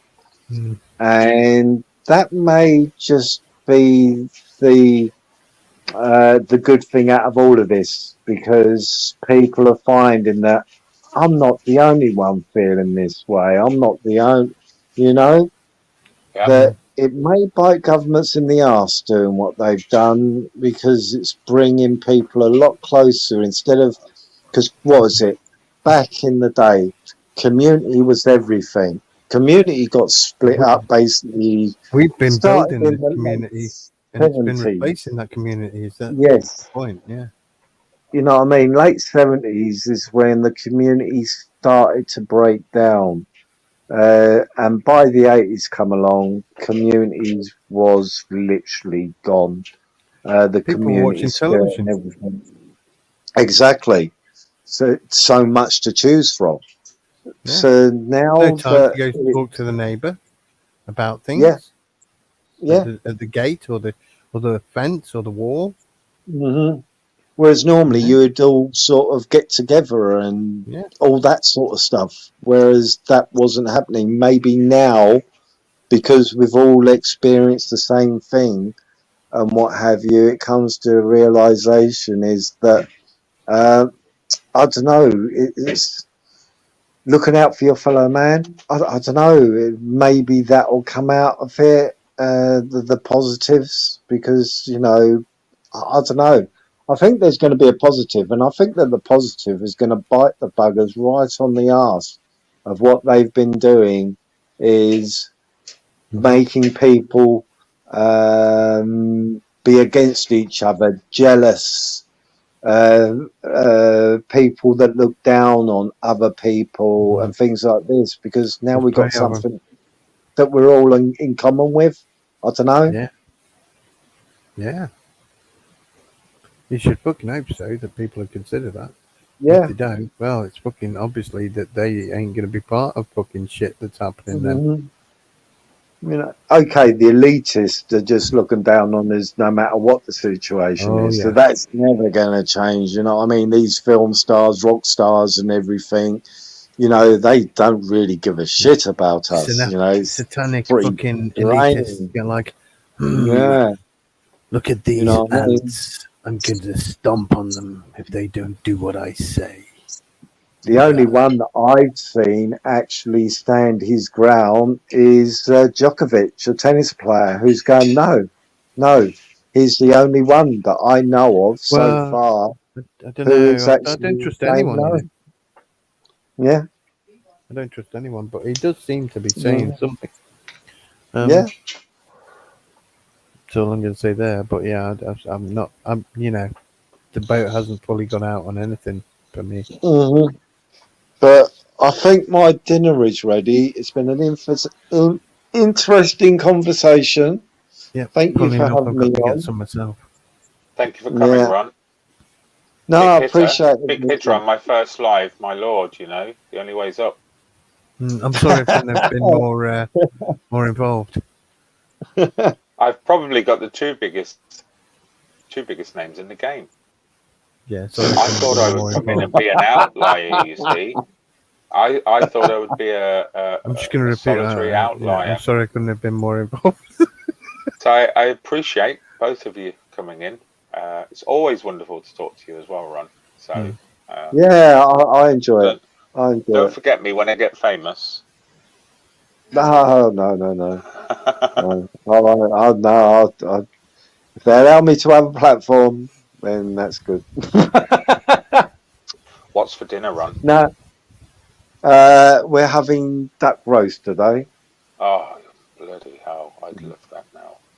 Yeah, I do like duck and things like that. But anyway, thank you very much for having me on and to chat. You know, hopefully, you know, you've enjoyed anything that I've said. But hey ho, I can't. Like I said, I can't turn the clock back to one of those things. But yeah, Vincent, SG, been lovely talking to you again. SG, we'll hit some topics on your channel at some point. But yeah, everybody take care. Ron, that's the main thing. Take care of each other. Before you go, Ron, yes. Can you be the first person I kick out the room, please? Just so I. Of course you can. Go ahead. Okay. Normally I do it myself. I'm going to do this nicely. Get out. Get out. Get out. He's still in the back. He can hear you. Is he? Oh, sorry, Ron. Sorry, you Ron. have to kick him out of there as well. That's not properly kicking. I can't do that. I can't do that. Enjoy your roast dinner, Ron. You're a lucky man.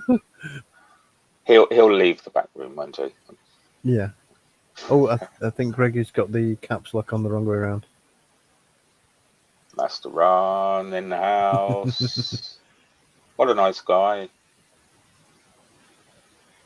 Yeah, if I think that's what you're talking about there, John Walker, that's the same with my family. They just tell me to shut up about actually everything. Anything that comes out of my mouth, I need to shut up about. But isn't that the old way? And you know everything that comes out of my mouth lately. Isn't that the old way, even before... you know nothing. You know nothing, Esther. You know There's nothing. A hierarchy within families. You may be 49 nearly, but that's because right. you're younger than me and you're my child. Language, Timothy. You know nothing. It's like, how does that work? Hold on, I could have been a scientist and I still know nothing. you And would I'll tell you still what, know nothing. just because Crinkle got some training doesn't mean he's a scientist. Does it? It's something we discussed at length on the last live we had. Is that together. one of the things we you, did? yeah. We did I cover think that yeah. subject. Okay, Yeah, that's a interesting. lot. Interesting. I'm the youngest so- in my family. I'm the baby I'm out me. of 4, and Yeah, I'm 3 considered the idiot. myself. And even at my age, I'm still. Well, how about this? Right. I was considered intelligent, intellectual. I was going to go somewhere. I was going to do something.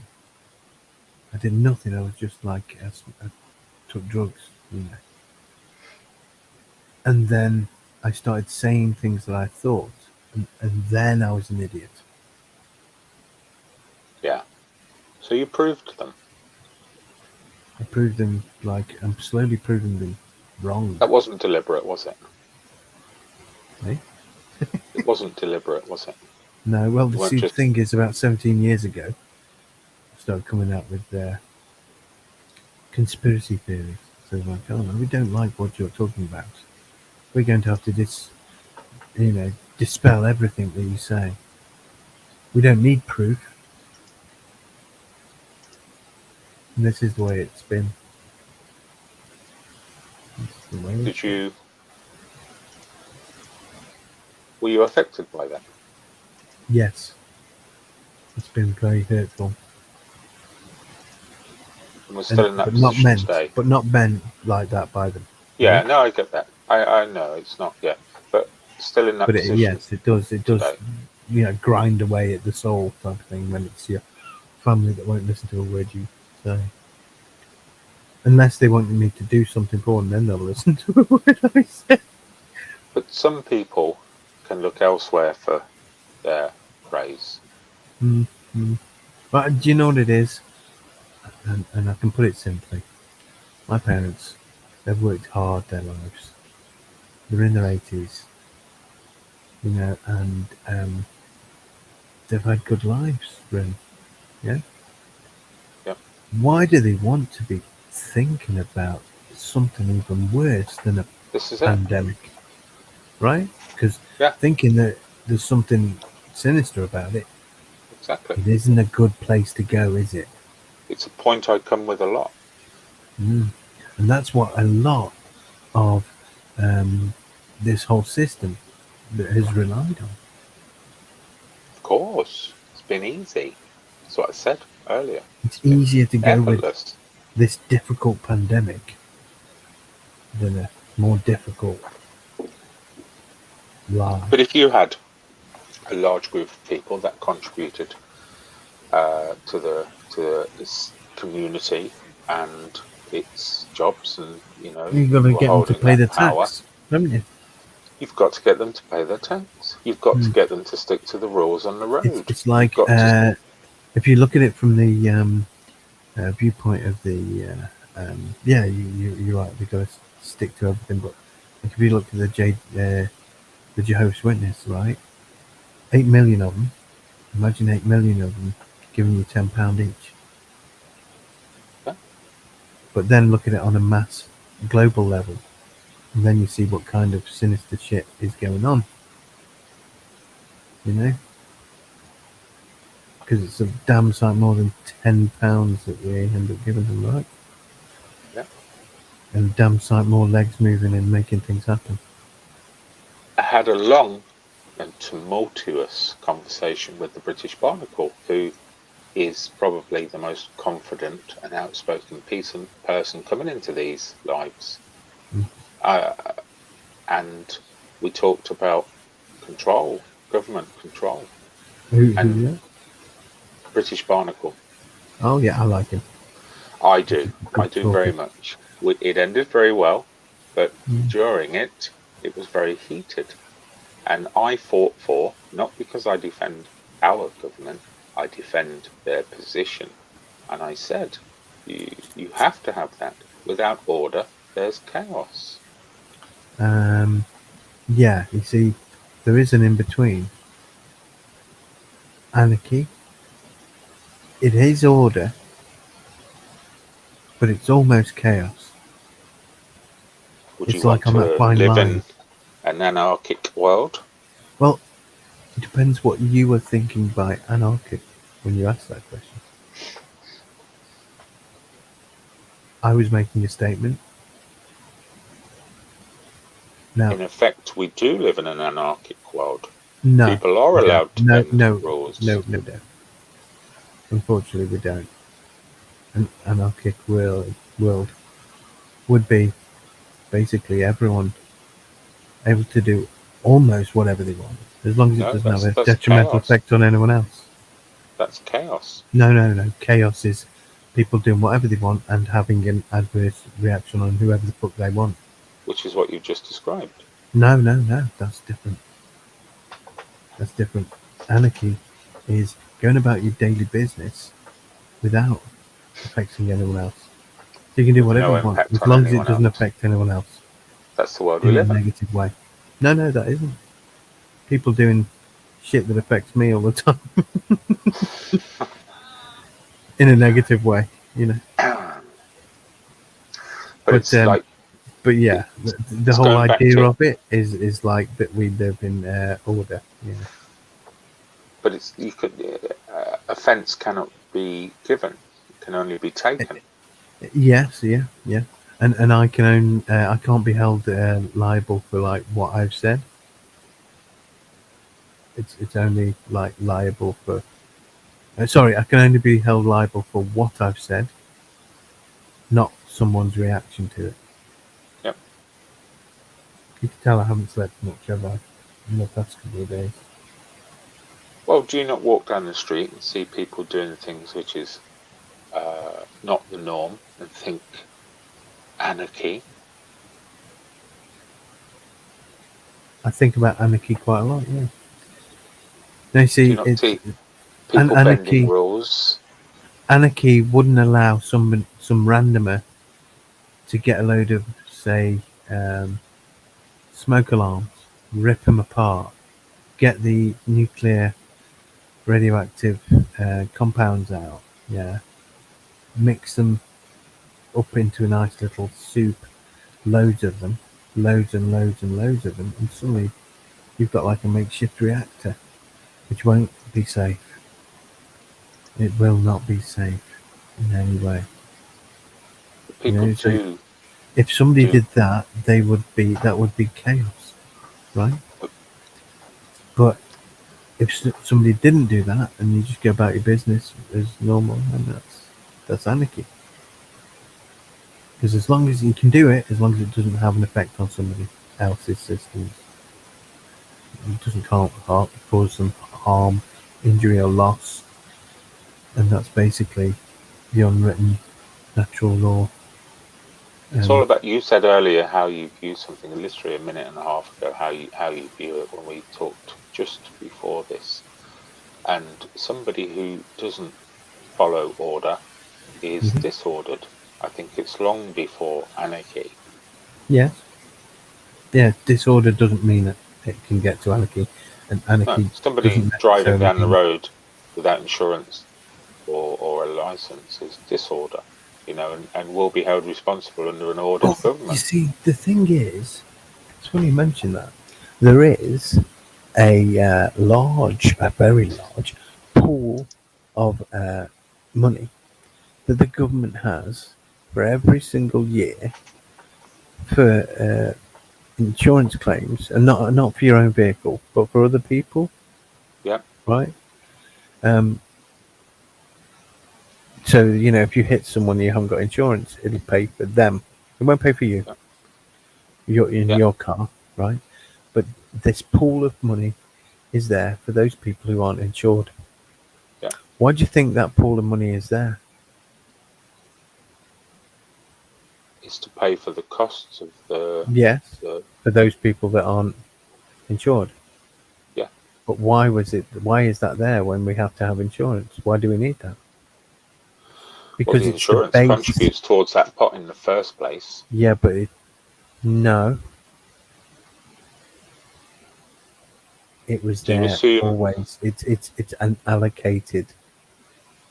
Do Set. you assume that the government insures us against accidents and takes those Yes, claims it's just to that there's cover the at costs. some point, the levels of cars went above what the money was there or allocated for. Therefore, they thought, you know what, some of these drivers, the businessmen, because that's, you know, if you drive, that means by statement you are earning money for doing so.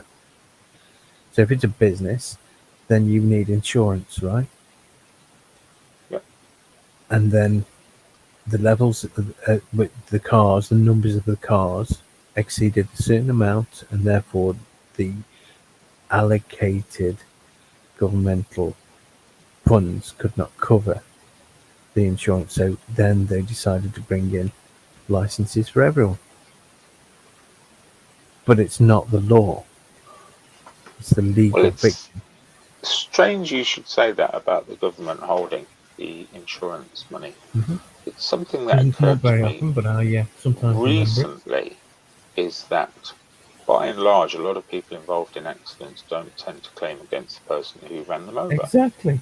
Weird, As isn't it? British people, we're very polite. We tend to get up off the ground. If you remember National Lampoon's European Vacation, Eric Idle plays a recurring character through that movie who keeps getting run over by Griswold, the dad in the movie. And every time he does, he apologises, as we British do, and walks off. And then by the third or fourth occasion it happens, the guy's walking in, he's got his leg in a cast, his arm in a cast, he's using crutches and still gets run over. And that's the British way, is to get up, push yourselves off and move on. It's different, And brother. it did occur to me, thinking, exactly as you said that, that's why I was puzzled at first, that the government surely must have a fund from the insurance companies to cover those costs of the hospitals, physiotherapy, and all sorts of things. It's odd you'd say that, You see, and I'm the sure it does governments- exist. Yeah, you see, the governments, right? The reason why you've got that whole birth certificate thing, the whole common law, blah, blah, blah, blah, blah. I know people don't always like talking about it, but you have the what the birth certificate was for, just so you could register yourself as a working, a working. I did have the word. You are a member of this country, each of the countries, yeah, and that's proof to the banks that you exist, and through that existence, you are allocated a certain amount of money. In the beginning, it was £250,000 per person, but that's so long ago that now, due to inflation, that's a potentially endless amount. Yeah, you've gone really muffled, SG, just to let you know. The what? You've gone really muffled. Oh, shit. This is so, part of the. Yeah.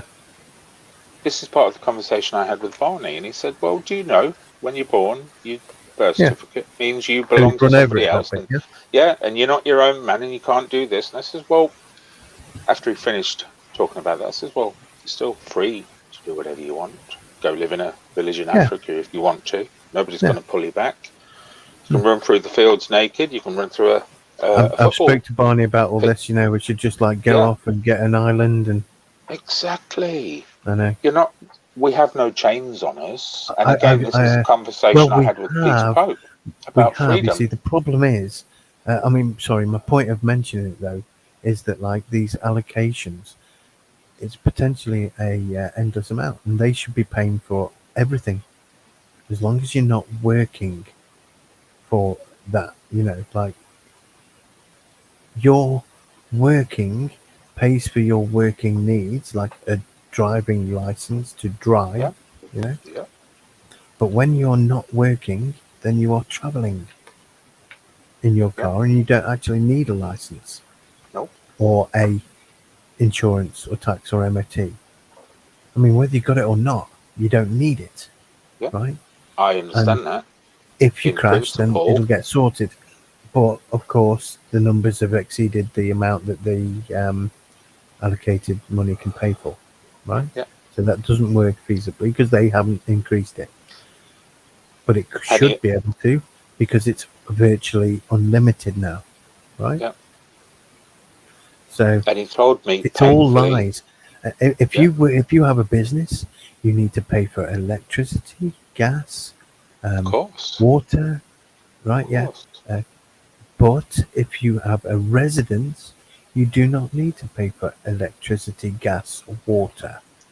It comes out of your allocated amount for you for these bills. And what do you get? You get a bill which has a gyro check on it, Yeah. which you will then take to the post office, sign, and it would come out of that amount. You don't take any money with you at all. That's all you take is the gyro check. It pays it. But Somewhere along the line, we decided to not bother. Whether or not people were like coerced into that or not, I don't know. I have no proof of what actually happened, but it's like somewhere along the line, somebody started deciding to pay for free drinks at the free bar, and eventually, everyone was paying for the drinks. You know. But it's as painful as Barnacle was putting across to me painfully. He says you have to wear these hats in life. You have to wear an electric bill hat, I a gas want my bill own hat, fucking hat. a water hat. And I said, well, they're merely just small My own hat. exchanges, small financial exchanges. Yeah, Once but you've now paid your fee, enough offers, aren't they? well, yes, they are, but some of They're them taking everything. are opt in and opt out. SG. You don't have to buy a TV license. You don't have to buy a driving license. You don't have to buy a scuba diver license. How are you going to work if how are you? Then it's a necessary financial exchange. This was the point I was saying to him. I don't feel like a caged animal just because I have a driving license. You know, it's until they decide to take it away, and then you suddenly can't even drive to go get a banana from the shop. You know. Then we're gonna have a discussion with. Well, that's the problem. It's like at one point, everyone was free.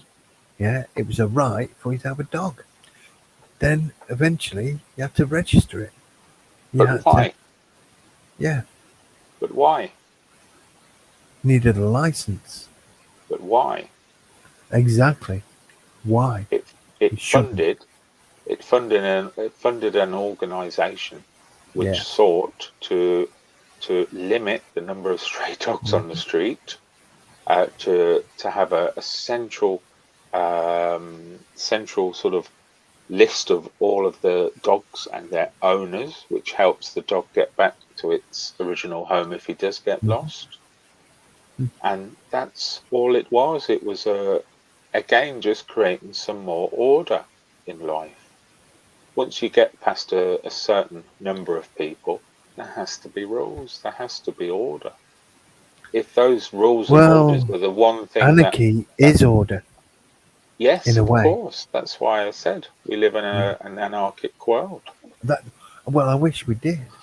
Well, from my perspective, it's somewhat anarchical, but it's not fully anarchical. You can be an anarchist and get away with it. Yeah, but the thing is, I'm not trying to force anyone to do anything.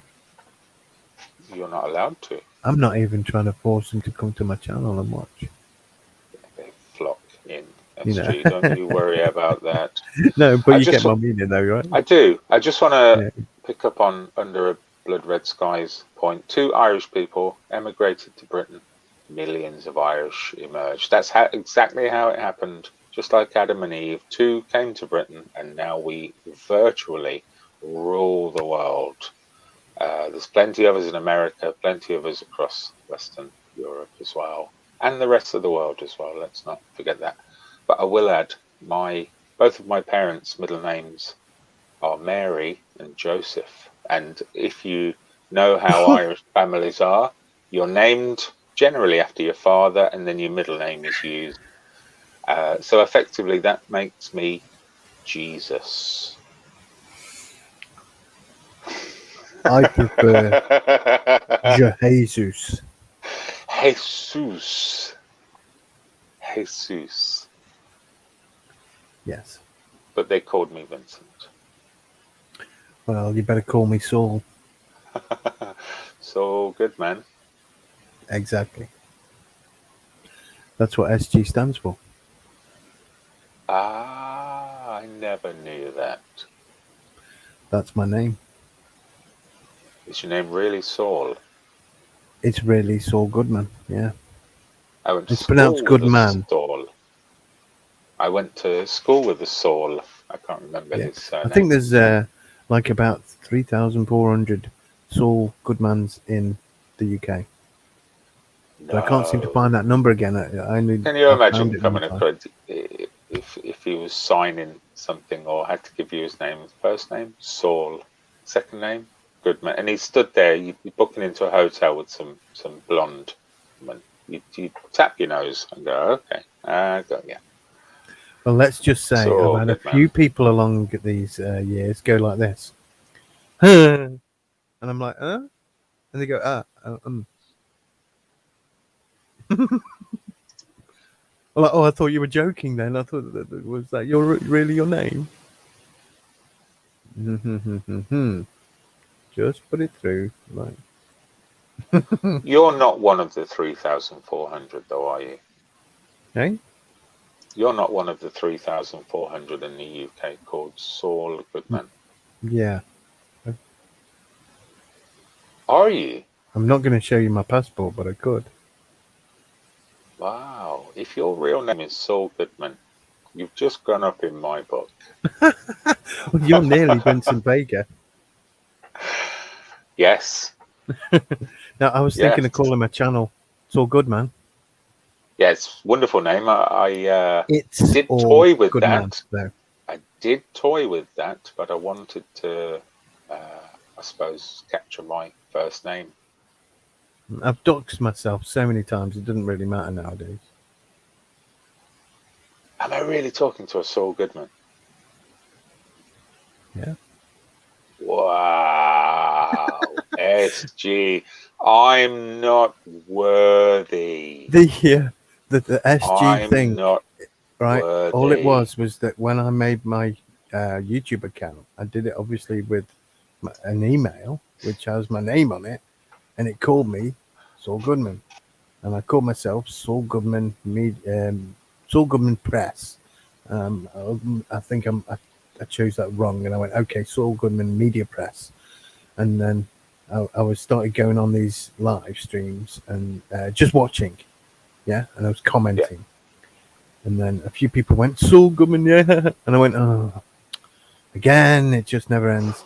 And like, you know, so then I just changed myself to SG Media Press, and then that seemed too long, right? And so then I just dropped it to SG. So did you spot him when he came along in Breaking Bad? Did he? I think he came in the second series, didn't he? Did it sort of? Did you see that straight away? Saul Goodman, as a fictional character, appeared in the Illuminatus trilogy. Oh, I and don't he know was not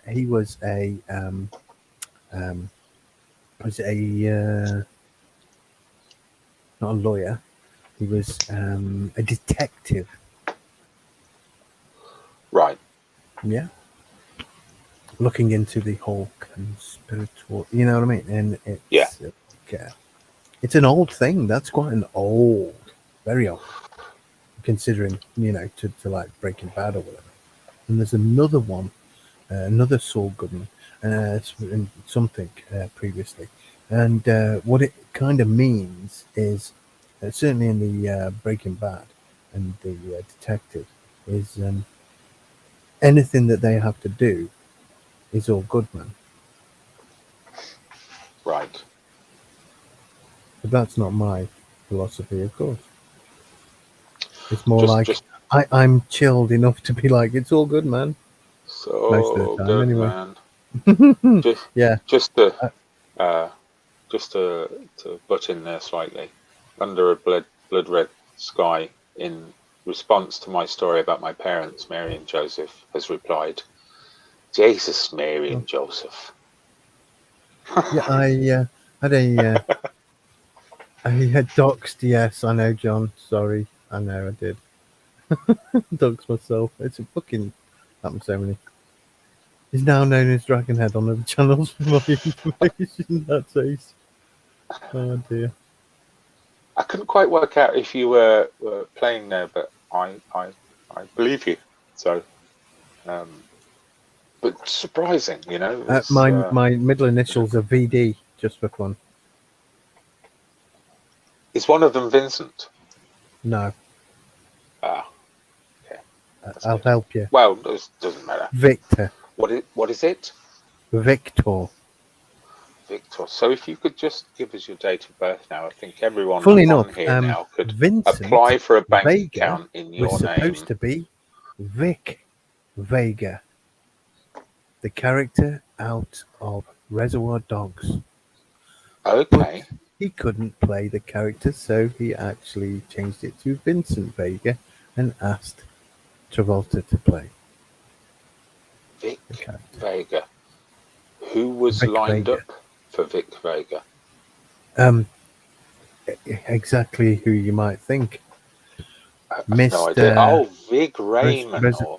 No, what is it? Ving I'm trying to Rhames. That's think. who I was thinking of. Michael No, it's Madsen. not. Ah, yeah. They were supposed to be like, obviously the same person, but they were kind of made out to be brothers or something. Yeah. Connecting one film to the next. Yes, Yeah. Ah, okay. exactly. Yeah, Okay. I actually obsessed over Pulp Fiction, one of my favorite films of all time. Why didn't you get the "There is no me and you" then question the other day? There isn't one. Do you remember when me, you, Mark Kelly, and I can't remember who else was in the room, maybe Henry Crinkle, and we were talking about film quotes, and I said, "There is no me and you." Don't be a square though as well, Don't remember that one. or a rectangle. You see, that is in the original cinema version, which I saw twice at the cinema. Right. It doesn't really appear much, but it does in the screenplay.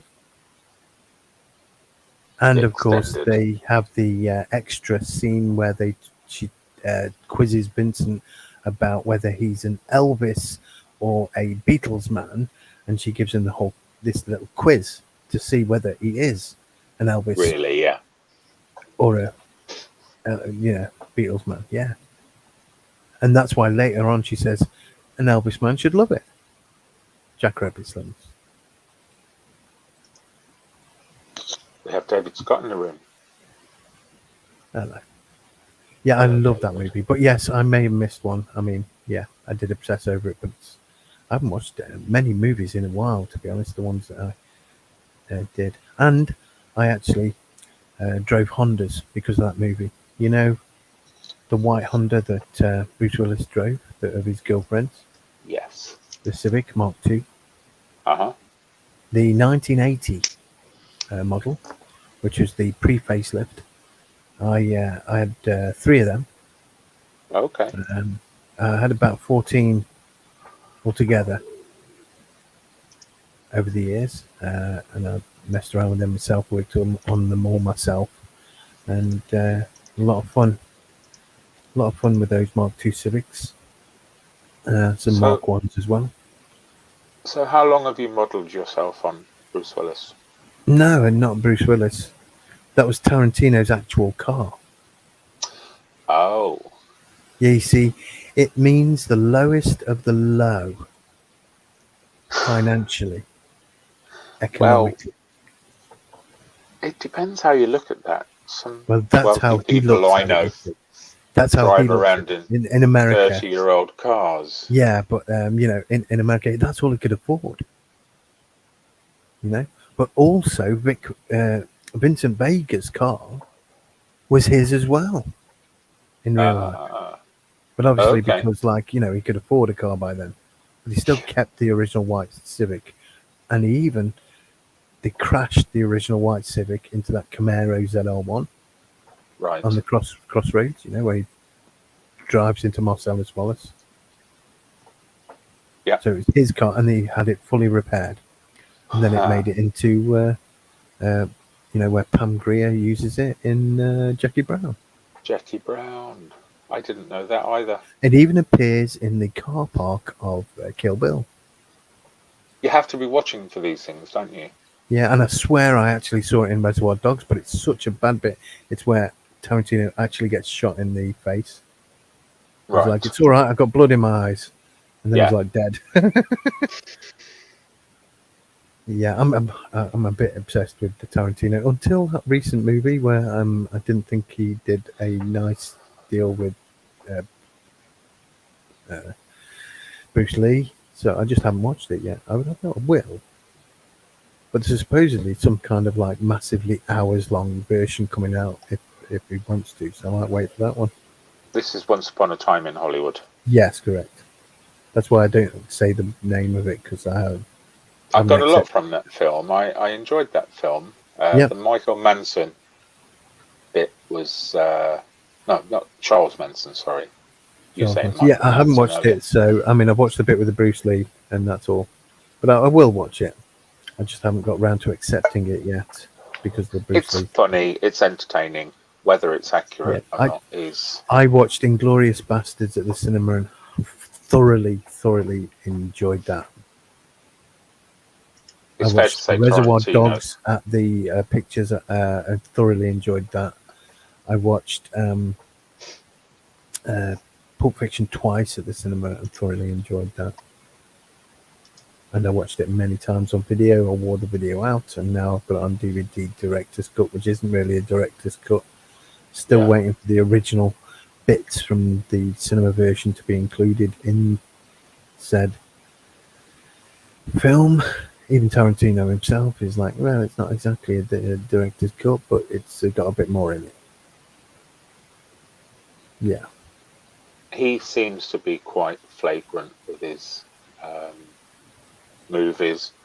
I would assume everything is exaggerated for the The violence. purpose of a. The violence. one- Even if you don't yeah. see the violence, which is half of the actual joy of a violent movie, not being too gory. You know, you don't need the gore necessarily. You need some gore, but not all of what you'd expect to see. You don't see every bit of gore. Now, The Second Wizard type of Gore, movie. that's a movie where they actually show all the gore. And they do what they call a trick, you know, they trick you. It's like the Wizard of Gore was like this magician who would kind of hypnotize the or half hypnotize the or whatever you want to call it, the audience into thinking that he hadn't killed somebody by showing them that he had, and then making them think that they were all right after, but really they were actually dead.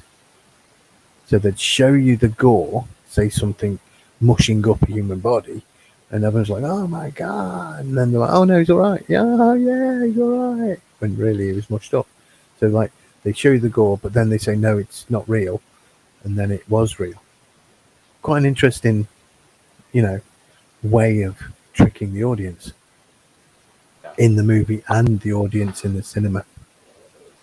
I prefer. Tarantino learned a lot from that movie.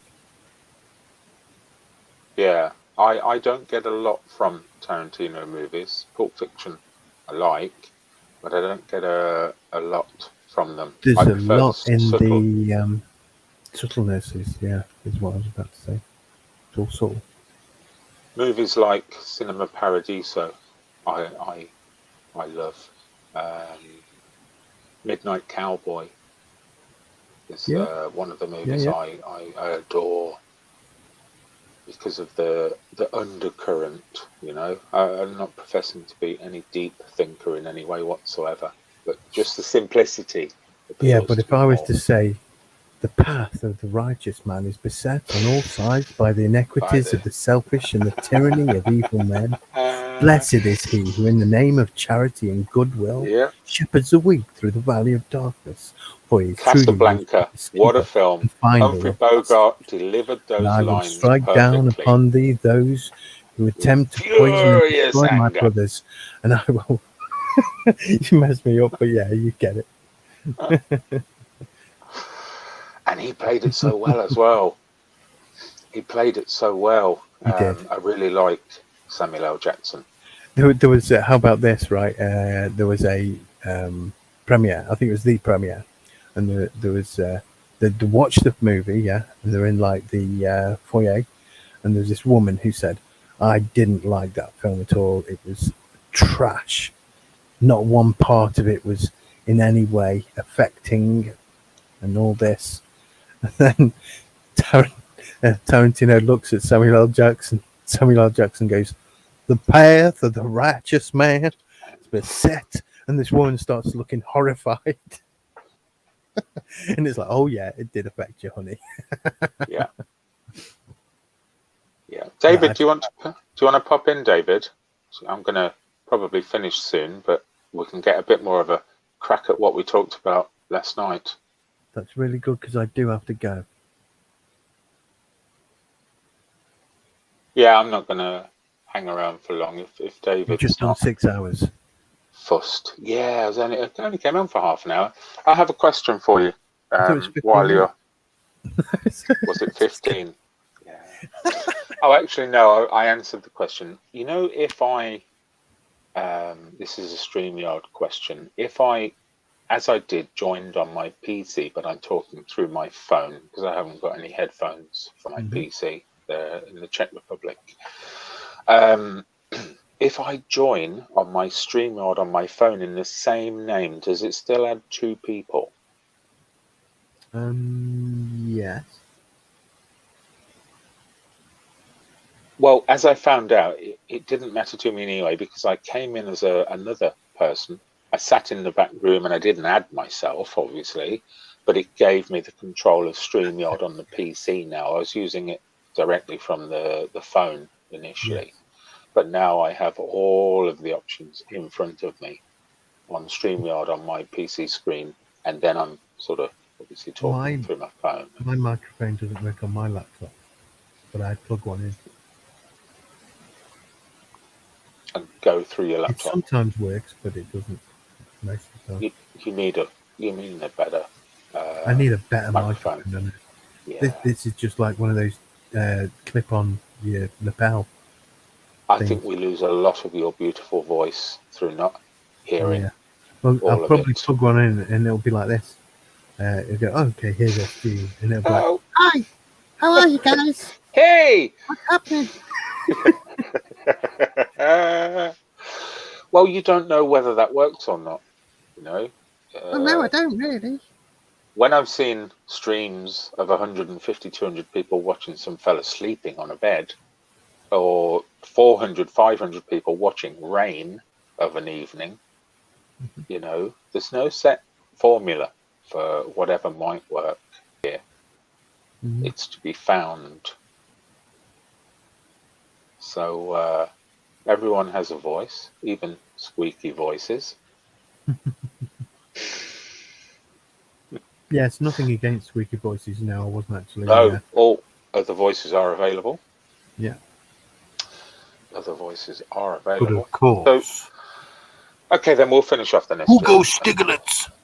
We'll release you back into the wild. What are your plans for this evening? And Please release me. Let me go. go. Are you living? Hey? Are you living? No, I haven't had any sleep. I've been wearing myself really down. I've Have been you had- worn out. Have you had I any can't sleep sleep the last day or so? I haven't had any sleep. No, Okay. You need to I get some didn't get to sleep last night. You need to be refreshed for when you come back for us. So I hope you get some. That's It's been the a hope. pleasure having you on. Oh, thank you. I'm sorry I wasn't here quite as much as I could have been, but it was a couple of No, important phone calls. Don't apologise. I had some nice time with Ron. So Yes, you know, it did it's sound good. good. I Well, heard thank you like for joining my I heard first Ron getting live. they're both muted. They're bloody buggered off. And I was like, sorry, I'm just having to turn you down there. I just want you to jump up too far. I'm gonna end the stream now. Yeah. Thank you for the participation, SG. Thank you to Ron. Thank you to Muggles, first of all. It was great. Muggles, you're welcome back anytime, man. Anytime you want. Thank you to the chat. I'm going to end Don't this. kick me. Don't kick me. Just end it, but don't leave. No. Tell you something. SG, I could never kick you. Thank you, everyone. I'm going to join in on Beautiful somebody's people. stream somewhere. I'm going to get myself something to eat. Is Kathy with me? No? What do you mean, is Kathy with me? Is she home yet? That's what they're asking. Is Kat got home yet? I don't know. What? Where's she been? What? I'm in bed. We'll see the first YouTube Live's wedding before too long. Really? Don't marry me off, crikey. You never know. But I've always wondered, like, you know, how can a Mrs. be Mrs. Goodman? Be Mrs. Goodwoman? Hmm? Mrs. Goodman sounds all right. No, it's not too bad, but you know, you get me. I assume you were never married. No. No, me neither. Me neither. I never got quite that far. No, I never quite got that far. I did say it would happen, but it didn't. Yeah, don't rule it out. You're only a young boy. Don't rule it out. As soon as you're up to 1 million subs, you'll have 1,000 offers a day. So, well, supposedly I've got some kind of harem the girls talk about, and I didn't know anything about it for about 3 weeks. you have some what? A harem. It's a joke. Harem. Yes. Harem. Harem. Yeah. You do. You do. Well, supposedly, you know. I'm like, when do I get access to this? Yeah. When did the privileges kick in? Yeah, you know, is it just a joke? Because you know, that's fun. I like that. I'm sure you wouldn't take advantage. I'm sure you wouldn't. Here's Anthony. Anthony, you're going to have to come on and chat to me soon, man. Oh, Honourable Ron's had British his guys, dinner Cops now. butter. Yeah, bye, Muggles. And thanks, everyone. I didn't hear that, SG. You went muffled again.